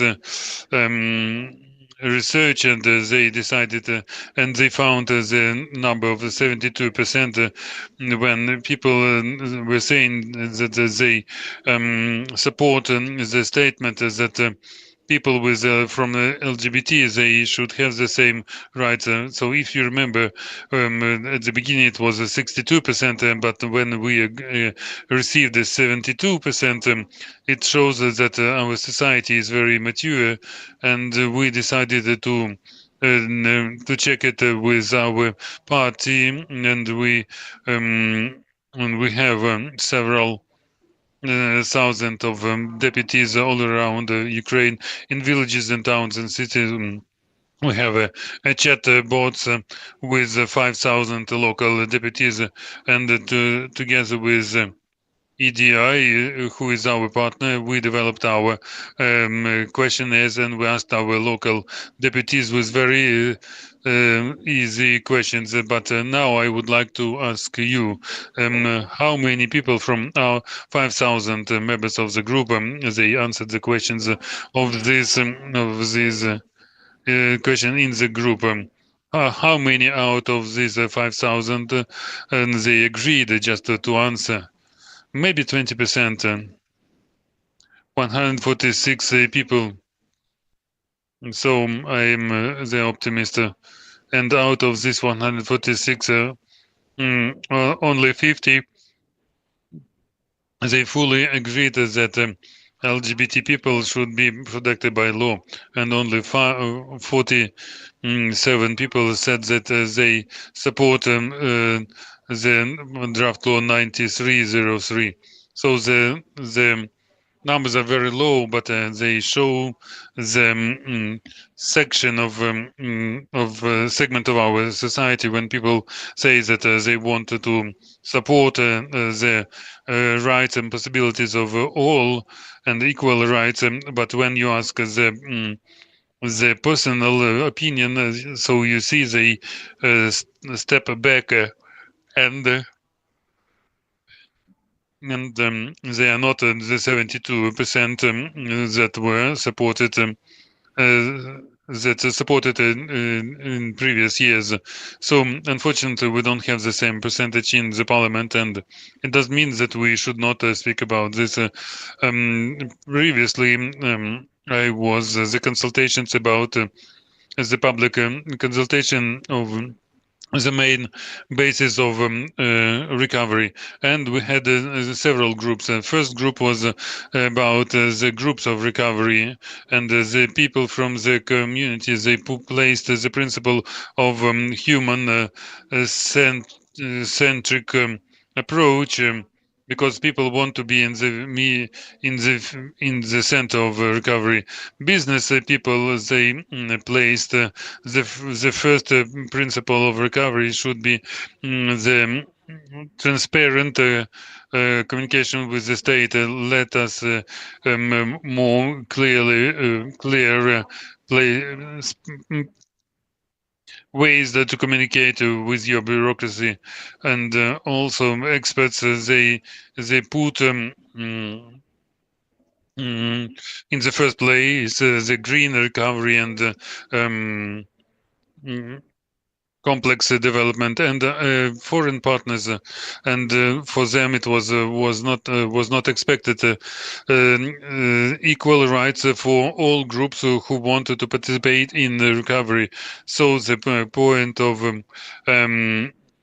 the absence of inequality and absence of discrimination, the people from foreign communities said, let's put it into the legislation, that it's one of the main problems. So it means that for foreign partners, they perceive it as a problem, but for our society, we need still to bring it for understanding. So there was a beautiful video, and it looks like not every one in our society not understands what this draft law 9103 they solve. So let's let's go and work hard. But we see that some people, even in the parliament, they are not ready to switch on. Sometimes they will say, so it's not relevant, it's not needed at the time being. But it does mean that we should stop here. So thank you, Elena. So about the common arguments, we will think about this during this panel, and what we can speak when we speak during this panel. So, what you say, and it was the post of Anton Drbovich, and it was about the gender equality and justice, and there were battles because lots of people were saying that the monuments about the dead heroes, they should be masculine people, and we should keep the image of people who fight for us as they are men, and we should know find new shades of this and narratives. I would like to ask Victor, because everyone understands what it is about, but I would like to ask you why it is so important for you, for your comrades-in-law who protect us, and the people who understand that my neighbor, my teacher, they understand they have this right to have all kinds of civil rights. And myself, I don't have the right for them. And a part of the deputies, they do not adopt the law that do not legalize the right to get the right to marriage, the right to sign any power or of authority, and to live in quietness as other people can stay. So you answered to 10% to all the questions, at least 10%. So we cannot speak about the marriage because civil partnership will be a simple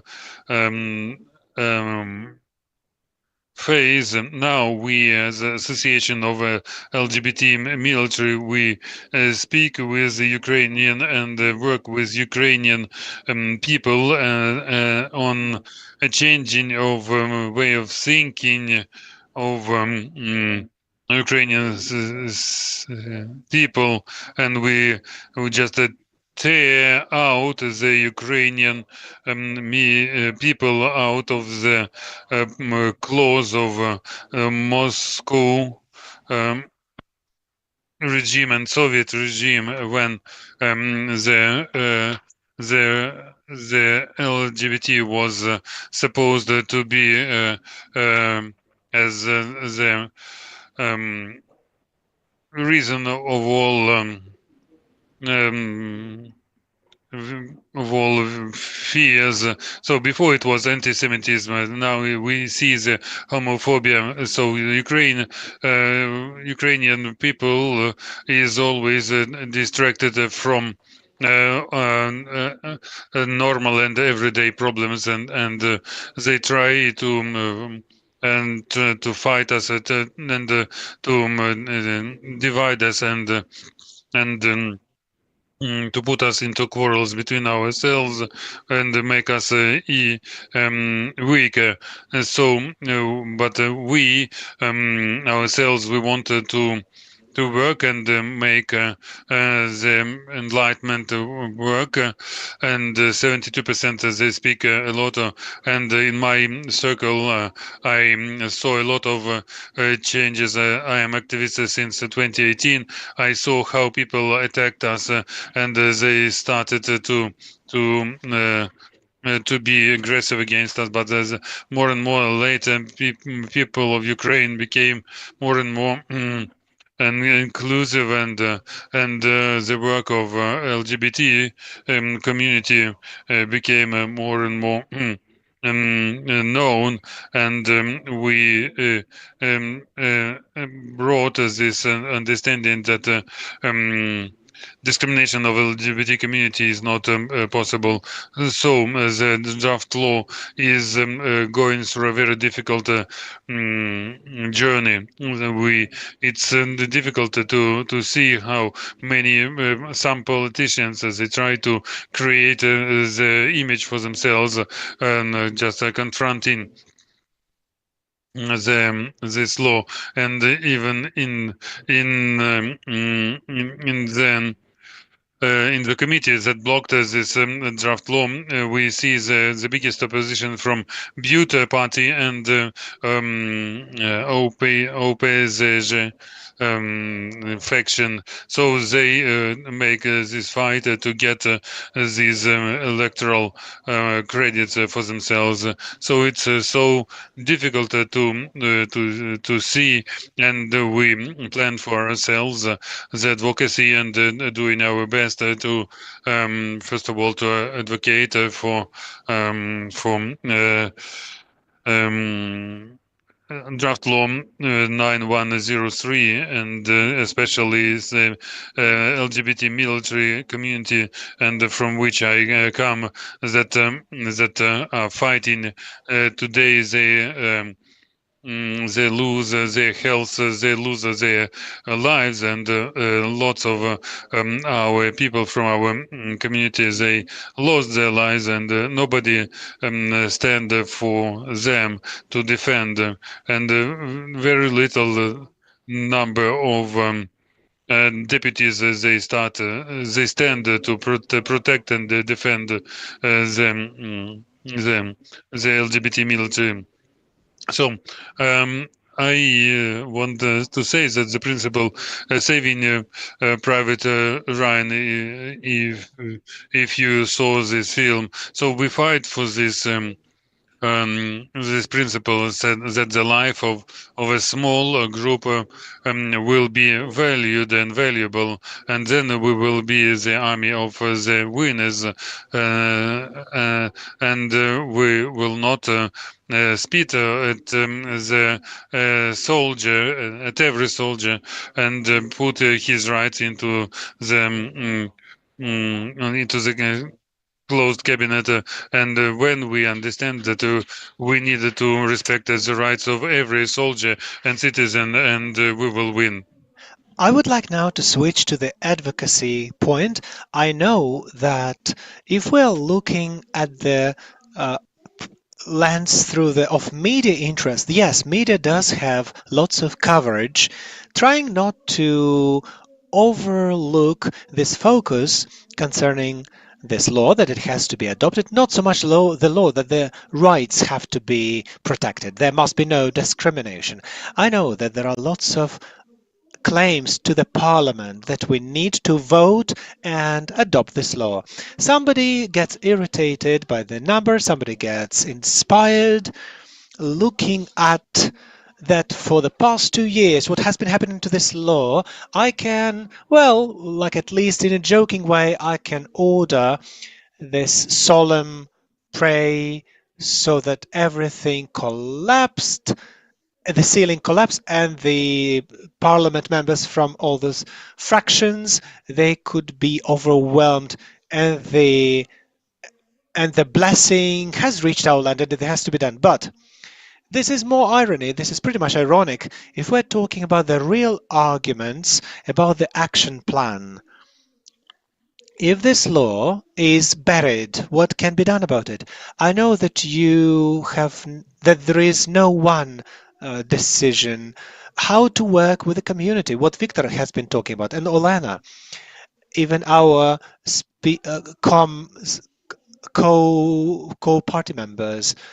What do we have to? What message do we have to get across to the community? Well, currently I'm pissed off. The country is disappearing. I get irritated, and you are once again talking nonsense about it. What can we offer instead? Please, the free will of your speeches, please. First, general, national, solemn. Yeah, that's a good idea. Yeah, it can't be beat. Yeah, we don't have SEC representatives, so that's why the money for how much we need for this. I don't know whether we will be able to raise these funds. Maybe we'll need partnership with SEC. Maybe it will sort it out. Irony. The point is, that now it looks very disappointing. Right now, objectively, to pass this law through this committee is just impossible. Moreover, unfortunately, nowadays it has become even more impossible because this morning Oleg Makarov was buried. He was our colleague, parliament member from our fraction, who was in this committee, who was one of those few votes that we could count for this project, like voice. He was a very honest, nice person, and there are the windows are the limiting factors to accept people as they are, and the loss, Oleg's loss for us, it's a loss for many reasons, but also it's another reminder that unfortunately it's a huge blow including human rights protection, establishing law and order. So it doesn't mean that we have to be apathetic. My principle is that if they don't let you in, you've got to try to get through the window, and you need to think about other approaches.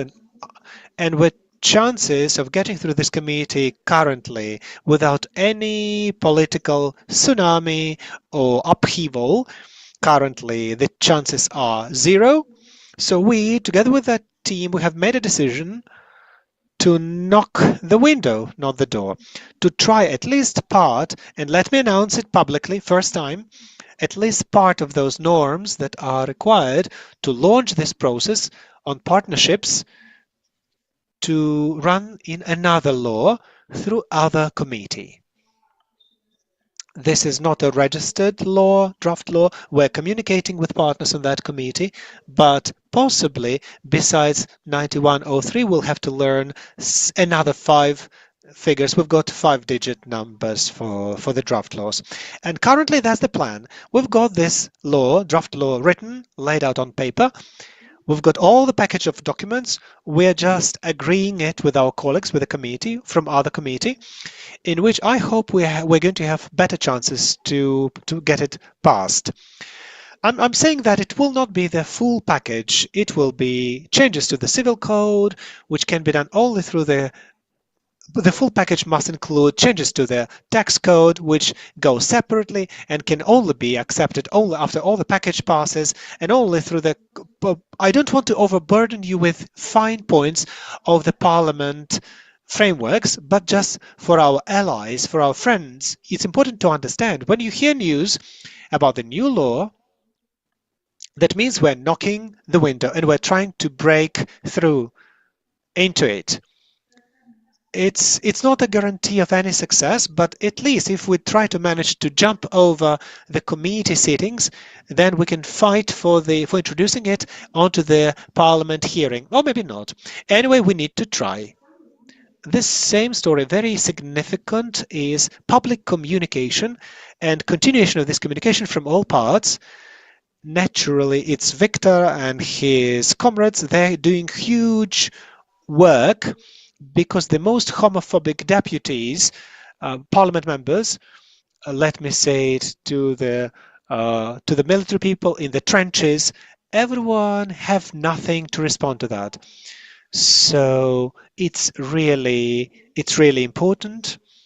It would be important if non-LGBT military also spoke about it. It would be a huge achievement.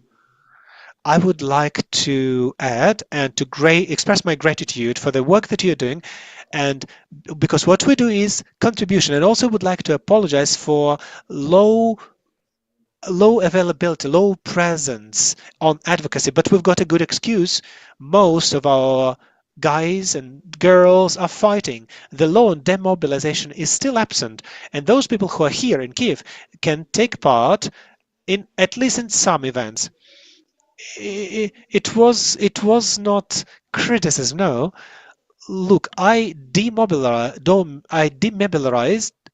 because I had to look after my father about half a year ago. There are other boys and girls who also became demobilized through disabilities, but this is minority. The major part of it, and allies, they're in the front line, most overwhelming majority. So for those opponent people, deputies or parliament members, we are invisible. We're still invisible for the opposition. How to get this message across to them?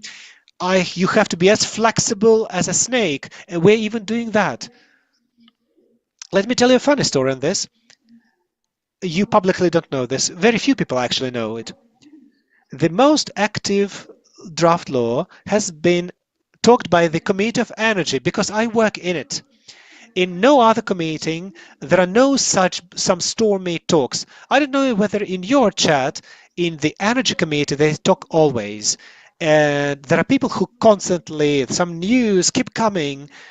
Algerian boxer, they're always so enthusiastic about being about informing. Honestly, I need to say that part of the parliament members from my committee, energy committee, sometimes they go to the front line, they hand over power generators, drones, because that's the profile committee. And once part of our committee members went to this, well, I just remembered, because there is of the 72nd Brigade, just to hand over some generators, I guess.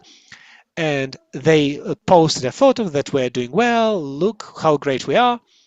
And then just a couple of days later, somebody mentions gay partnership.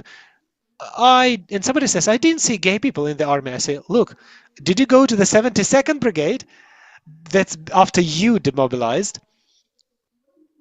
So maybe they've got to go on the front line. Look, I've got a sign here, 72nd Brigade of the 1st Mechanic Battalion. From the first involved people, only 6 people have remained alive from the 22nd of February 2022.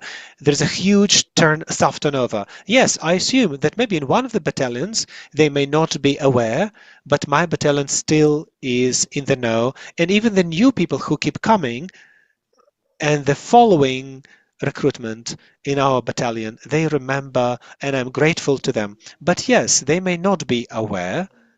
Yeah, they're just common Ukrainians who just get mobilized from small villages, little towns and cities, and they may never have seen some open gay or lesbian, but when you talk to them, when you give them emergency or you provide them ammos, they find out who you are, and they also have a friendly attitude to you. By the way, we've got other question. We haven't seen, as if we have a sign of our gender identity, the group of the blood and identity for our parliament members to have comfort communicating back to us, right? Olena, what your ideas in real? And finally, have you already buried the law on the committee of the law policy? That has been a new one has been born. What else do we have to know, should we know, concerning what advocacy steps can we take? How valuable can we be? Because, very often when you start speaking and attack on some topic which already triggers people for whatsoever reasons, maybe being low cultured, the people tend to negate more. I don't want to see it. Enough. But also, if you're silent, okay, the same story, nothing is happening. What do you want from me? So, where do we find justification and rationale, on the one hand, to legally the track to move on forward, and also for the community to increase the level of culture? Let me say, very often, Nina just mentioned age aspect, and in school, they very openly speak about, we even wrote down the law on single same gender law. They were interested. It was their idea. It was interesting for them to work. Maybe for parliament members would be also interested to go to school. What they should be scared of, what should they be not, what are the advantages and disadvantages. And the use are quite open. Let me say but like one more secret of advocacy. Nina also knows that it is effective. Just recently, the EU ambassador passed over the law to the Speaker of the Parliament, the report of the European Commission on our progress, about what has happened in the sphere of legislation since April till September 2024, its justification, its law, jurisdiction, justice, energy sector, election rules, etc. And in the electronic document flow, every parliament member received the report. It's dozens of pages, and every committee started to look for the sphere that concerns directly the subject, whether there's been some progress and what Euro Commission said and what to do and what not to do, and who's got some positive changes or who has no progress at all. And we should not underestimate the role of our European partners in the assistance, in the advocacy of such important initiatives, because our people, our parliament members from different groups, they go to the Euro Commission, to the European Parliament, to different forums, and they're attending. And if our European partners say about, and what in this 5488, 9103, it slightly helps to have a clearer vision. This is an important story that in the parliament has to be talked about, and immediately confirmed. In the Europe Parliament, we've got lots of friends of ours, and I think they should be talked about. We should ask for assistance, ask for help, and not be ashamed of it, saying like, look, we've got difficulty. We've got difficulty inside of our parliament. Maybe they don't completely understand how complicated it is, because as you are saying, to sit in the senior years at school, they see no problem, but some parliament members may not necessarily they may not understand what and the EU members may not understand what the problem in the Ukrainian parliament is. So we have to have a clear understanding how and in what way EU parliaments may help us, and also European Commission and all our friends. Look, our parliament members, when we receive the agenda directly to work in this session week in the parliament room, our laws that concern Euro integration, they also have a EU flag on them, because for the parliament members not to overlook them and not to leave the room during important voting. So when the draft law received this marker notice, this is EU integration. So this kind of Yermak puzzles work. Everything works, yes. I would recommend to get together and to have a plan on the international level how to help with advocacy of such important things. Do you know? Can I just interrupt? Yeah. Today in the Parliament room, they had to vote. Sorry, I interrupted, but that's important. You know the story? The draft law. Well, we voted. Well, we didn't vote because Yulia Volodymyrovna blocked the rostrum, but one of the draft laws that concerns the fighting against gender-based violence, etc., which by itself was not super problematic. Besides, except for the fact that we suggested one amendment to change one norm of the family code. If you don't know, according to the current law of Ukraine, in Ukraine, it's prohibited to divorce during the pregnancy of a wife and during the first year of a wife. It's home violence, no money from the husband. It's not allowed. The draft law today was crossed out from the agenda because there were doubts that it would be passed. For your understanding of the reality that we with Olena are fighting against, that's not even, it's kind of ancient dark ages norm to make people be forced to remain in the marriage. They're afraid that we may fail all this law just because of this amendment. It's such a critical thing, it's such a sensitive question, that here, responding to a question whether it's important to speak more or less, I think that now things are so bad that we need to speak a lot more. Besides all the efforts that law enforcement agencies, and if still in the parliament they have doubts, you will like it. In the meeting of the committee where this amendment was considered, was one of the parliament members who is actively pro this amendment in the current legislation. He or she brought the judge who was saying that during the first year after the pregnancy, during pregnancy, the women are psychologically unstable and they can't make rational decisions.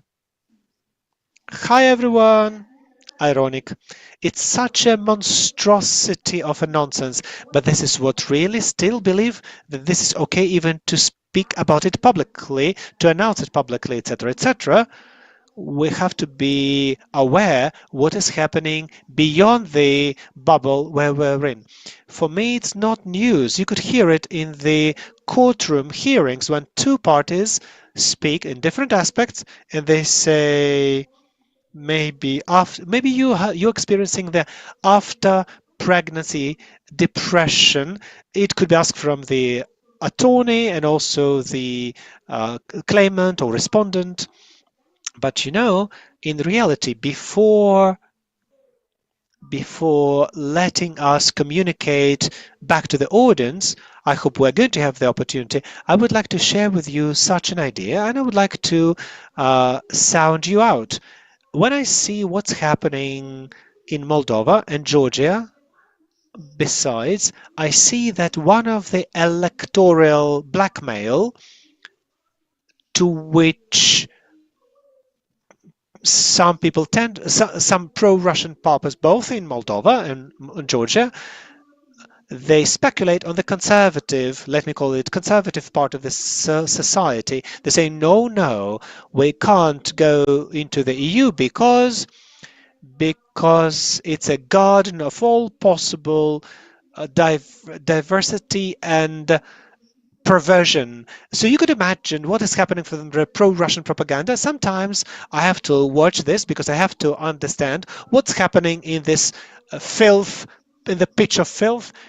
What would the judge love who is present at your committee, the one that you mentioned? Psychological imbalance women, it's better to give birth to children, they should better stay at home and not go out into the streets. What I'm speaking about, when you remove the opportunity of blackmail, and if we adopt this law, we just remove the possibility for the blackmail. That's the law. You've got to respect every person, the citizen of Ukraine, male or female. No, not important what you're thinking about. We can think about whatever, but this is being removed. Do you think that this could be the rationale for us not to be shaken, so that they don't pull us into the abyss of the Soviet ancient bad negative point of view, and so that we could, and the society that could be in disturbance. So how can we close this window of dangerous opportunity? Let me just say, because sorry, I just missed the response to my previous message. I have to say that's how populism works. Russia has identified this and now has made as an instrument this popular instrument of homophobic attitude, but in post-Soviet countries, and that's how it separates the people. In Georgia, in Moldova, in Georgia, homophobic attitude is argument number one against everything European and against everything pro-European. In Moldova, isn't it the same? Yes, the same. And in Ukraine, it was the same. Please remember, it was such a powerful card in the deck of the players, not only anti-European, but also anti-NATO. We can also remember how Viktor Medvedchuk, I'm very sorry to mention his name now, who was literally posting billboards, hoardings, where it was the main problem. God forbid us from getting closer to Europe. That's what may happen. Or doubtful extreme right radical parties that smell. Everyone knows whose mustaches is not mine. They also can use this narrative. Why? Because this is very cheap, this is easy, because hatred to one discriminated group, LGBT are quite few, right? We can't be present everywhere because we've been spitted onto, and they have developed this is extremely comfortable, and they pump up this hatred, and they try to separate people from the pro-European process or from the process of pro-NATO processes. Please remember, in previous years, those marches against NATO, they also had this kind of homophobic slogans. It's my answer. Ina, Olena, besides everything, you touch upon the topic how difficult those drafts and amendments go through against dealing with domestic violence. And there is one more driver. I started speaking about the political blackmail. One of the driver of political political blackmail will be a demographic crisis. And everyone will be speaking about this everywhere. Look, what are you suggesting? What are you speaking about? Traditional value, you can't separate, you can't divorce for 5 years until the child comes of age, for example. What civil partnership can we talk about? Who are we talking about? No. This is exactly how it should be. That's how it will be. And please believe me, these votes will be heard aloud.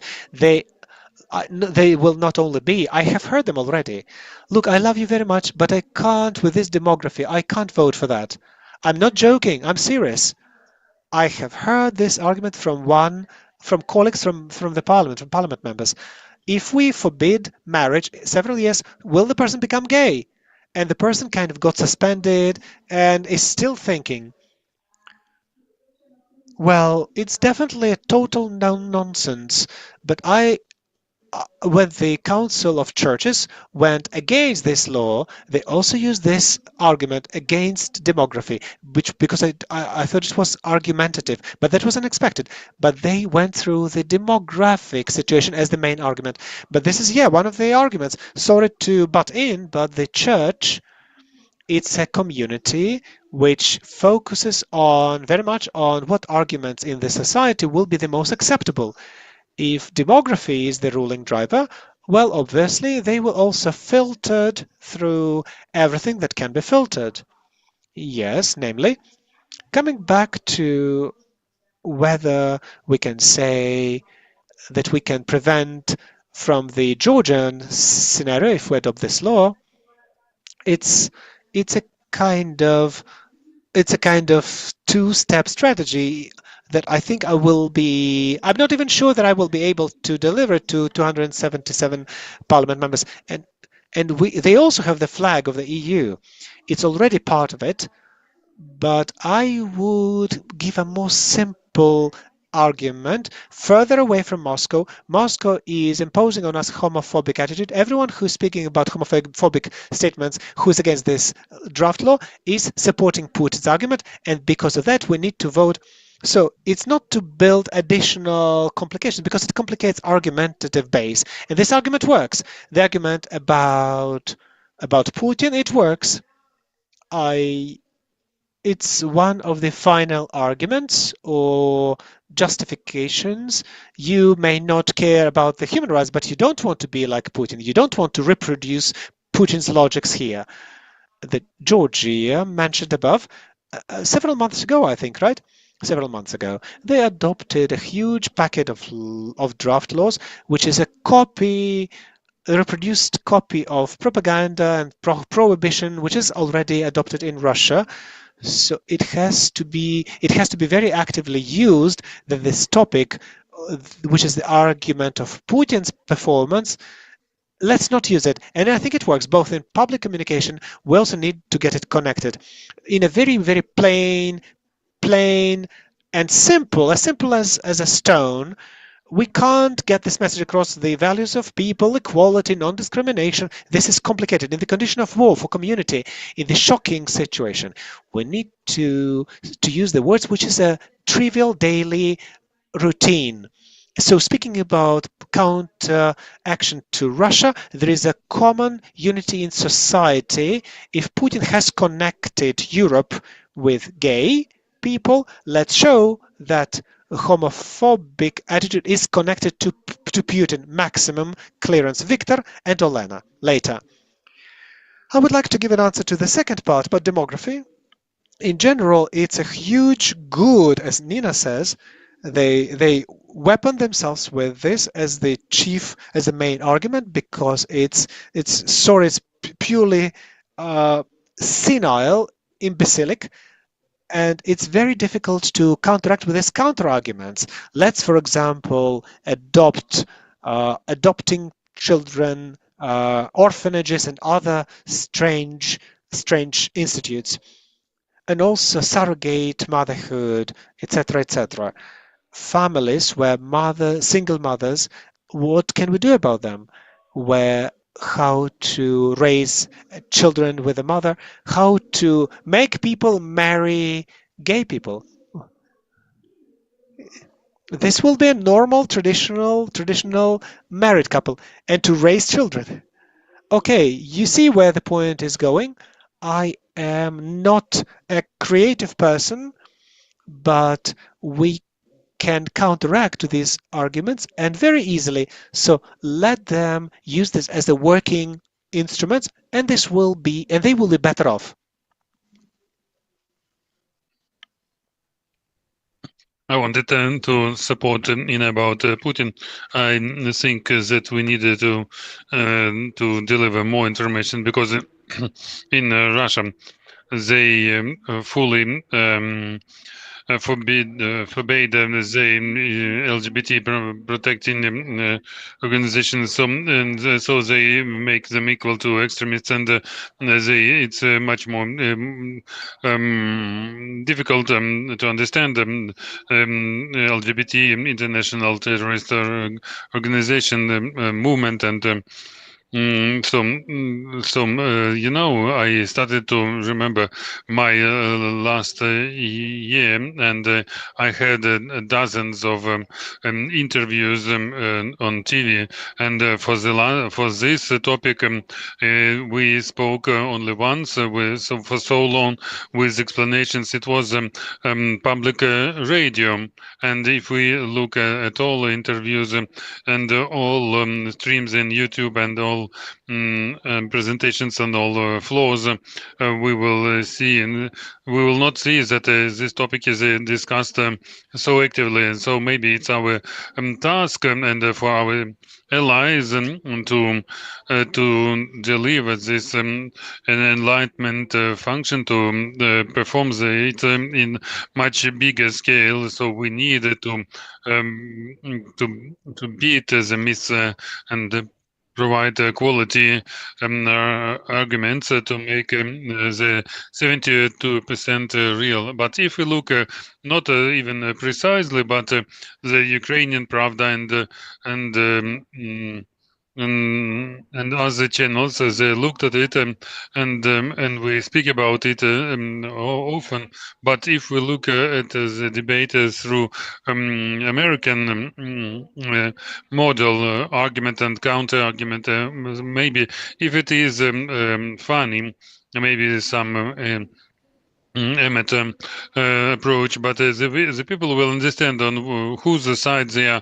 They on the side of logic, or maybe some drawback, backward approaches. So, Ina, please, maybe we can speak to the audience. If you have some remarks and maybe some comments, please raise your hands and help me with the microphone. So good afternoon. I knew that it was very difficult, but not so bad. So my comment that the military from LGBT community, not community, should communicate more. It's out of question. But my comment is that anti-LGBT propaganda is Putin propaganda and Russian narrative. We should go out of this. And people are fighting for us, but we cannot provide for them the same rights as for other Ukrainians. But my fear is that when we have the period after the war, or when people are demobilized, and I hope soon in any way that there will be people who are saying so, who will say so. We just fought, and then thank you, and that's all. So, do you have the strategy how to speak in this situation? So, when the people will say so, it's okay. We just were fighting a bit, but then you're alive. It's that's all. So maybe it's the question to me. Maybe because it's the military topic. So we work as a community, and since the anti-terrorist operation, and our point is the veteran bulb. And it so happens that we communicate with heterosexual military and veterans. So these are our friends, comrades-in-law in arms, and some. And so if this if this event happens, so the people in the company, it is known, and then it goes into the battalion. So even the civilians, maybe they don't know about the number of LGBT people, but the civilians don't, they are out of this bulb. And it's very difficult for the military people to stand up and say that I support because they are a bit afraid. But there are researchers by Rosenkov when they saying. I will not tell you the exact numbers, saying that very strongly negative in the military bulb is it's about 15%. Negative is 10%. The others didn't give the answers neither to to support or just to negate. So it's already a certain idea. So when we speak about this narrative coming from Russian mustaches, because they were creating this military bulb just to integrate it into all the other narratives. But the military, they didn't follow, they didn't fall in this trap. So if you make the research on the whole army, you will see that our army, they quite progressive, and sometimes there are units when they give the promise not to do it.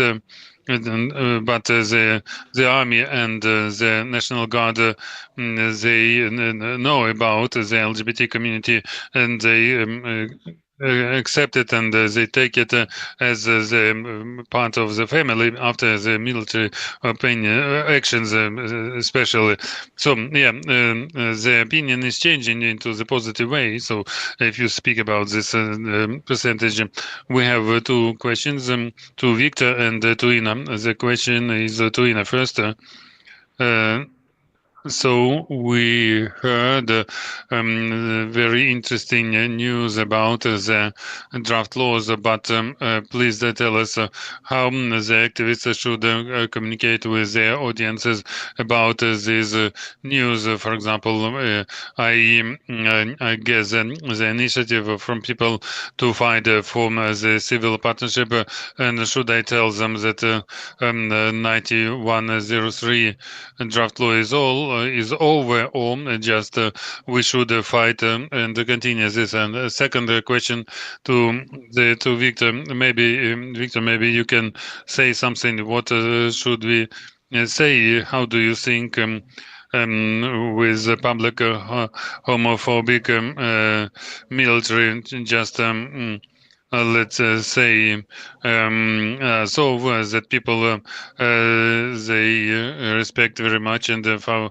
couple of months ago, one of us members with consul a nickname he wrote in his channel, and he said he has 20,000 subscribers, and he wrote in his channel that LGBT they are the Russia, and they are our enemies. What should we do, the activists and maybe organizations, with these? And one more question: some kinds of statements like this, they can be treated as discriminative ones. Should they bring to some liability? How do you think the societies, activists, should they fight and bring them to liability, such military? Or this is a very bad idea. Thank you very much. Ina, please. First of all, when you make a campaign when you talk to different to deputies first of all. So you advocate not as a number of draft law, but you advocate the idea. It can be implemented in any way. We come to you, the deputies, because we fight for rights of our Ukrainians. So please support the draft law about the single-sex couples. So it's they maybe they don't know the numbers, but the most important that the idea goes into their heads. So don't stop us write letters and when we register maybe a new draft law, we will make a new wave of spreading of the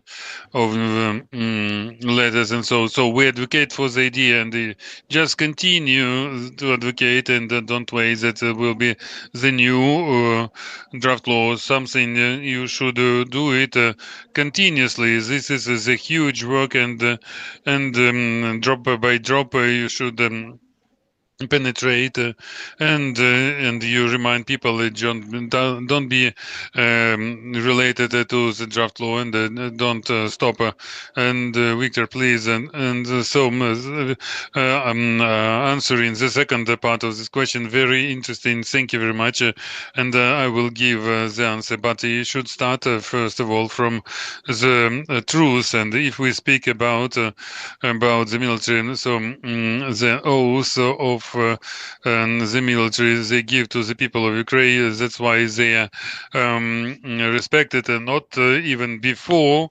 the full-scale invasion and even during tour and the army they had this respect because they were not only as like a police who can attack on Maidan, and because the military were faithful to the people, and you should appeal to this and Azov and the National Guard of Ukraine, they are all equal in the statute of their status, and the military who humiliates the other military for his nature, he breaks the oath and the status. So now, communities, we will not. We do not push these points and items. So we know that people are involved in the defense and people are with different views, and if we start quarreling openly, it will bring to nothing. But if such a fight, as you say, and he is a public blogger and he creates the ideas of the civil, you should respond and you should put into the comments, are you faithful to the people of Ukraine? Are you faithful to some politicians like Vakov or just imaginary one? I can reply for a longer time. But in Azov, in the third storm brigade, but officially they they never announced such opinions. But officially, there was only one battalion commander. But besides them, the commanders, they never officially stated this, and the people of Ukraine should be proud of such people, and so appeal to this. So thank you very much. We just finishing the discussion, and the time is out. And I would like to keep to what Ina was saying, is that let's keep to audiences. Let's find arguments and to. Let's speak about this commander if he wanted to be similar to Yevgen Karas. He can have all chances to do this, but it's only one fish, not the whole army that defends us. But if we are solid, and we will bring this understanding to all people that we are not following the ideas of Putin, and in our future we will be capable to come over all discriminations of people with different points of view. Because this is unfair, this is discriminatory, and we will fight for this to correct this, and we on this journey for several years, and I hope that everything will be okay, and we will take care about any other story which will have the beginning and will have the end. Thank you for your attention, for being close to each other, Ina, Victor, and Olena. Thank you for this conversation. Thank you very much. And sincerely inspired by such discussion, let's applaud to the speakers and moderator. It was very interesting. On this positive note, we see the fifth forum of allies coming to the end, BAM 2024, and thanks to everyone who shared their opinions. This day showed how our opinions are important to create an inclusive society when everyone can be as himself or herself, and to feel the support. Let's go to networking and exchange contacts and ideas and find new partners for cooperation and allies. Let's see each other during BAM 2025. Thank you for your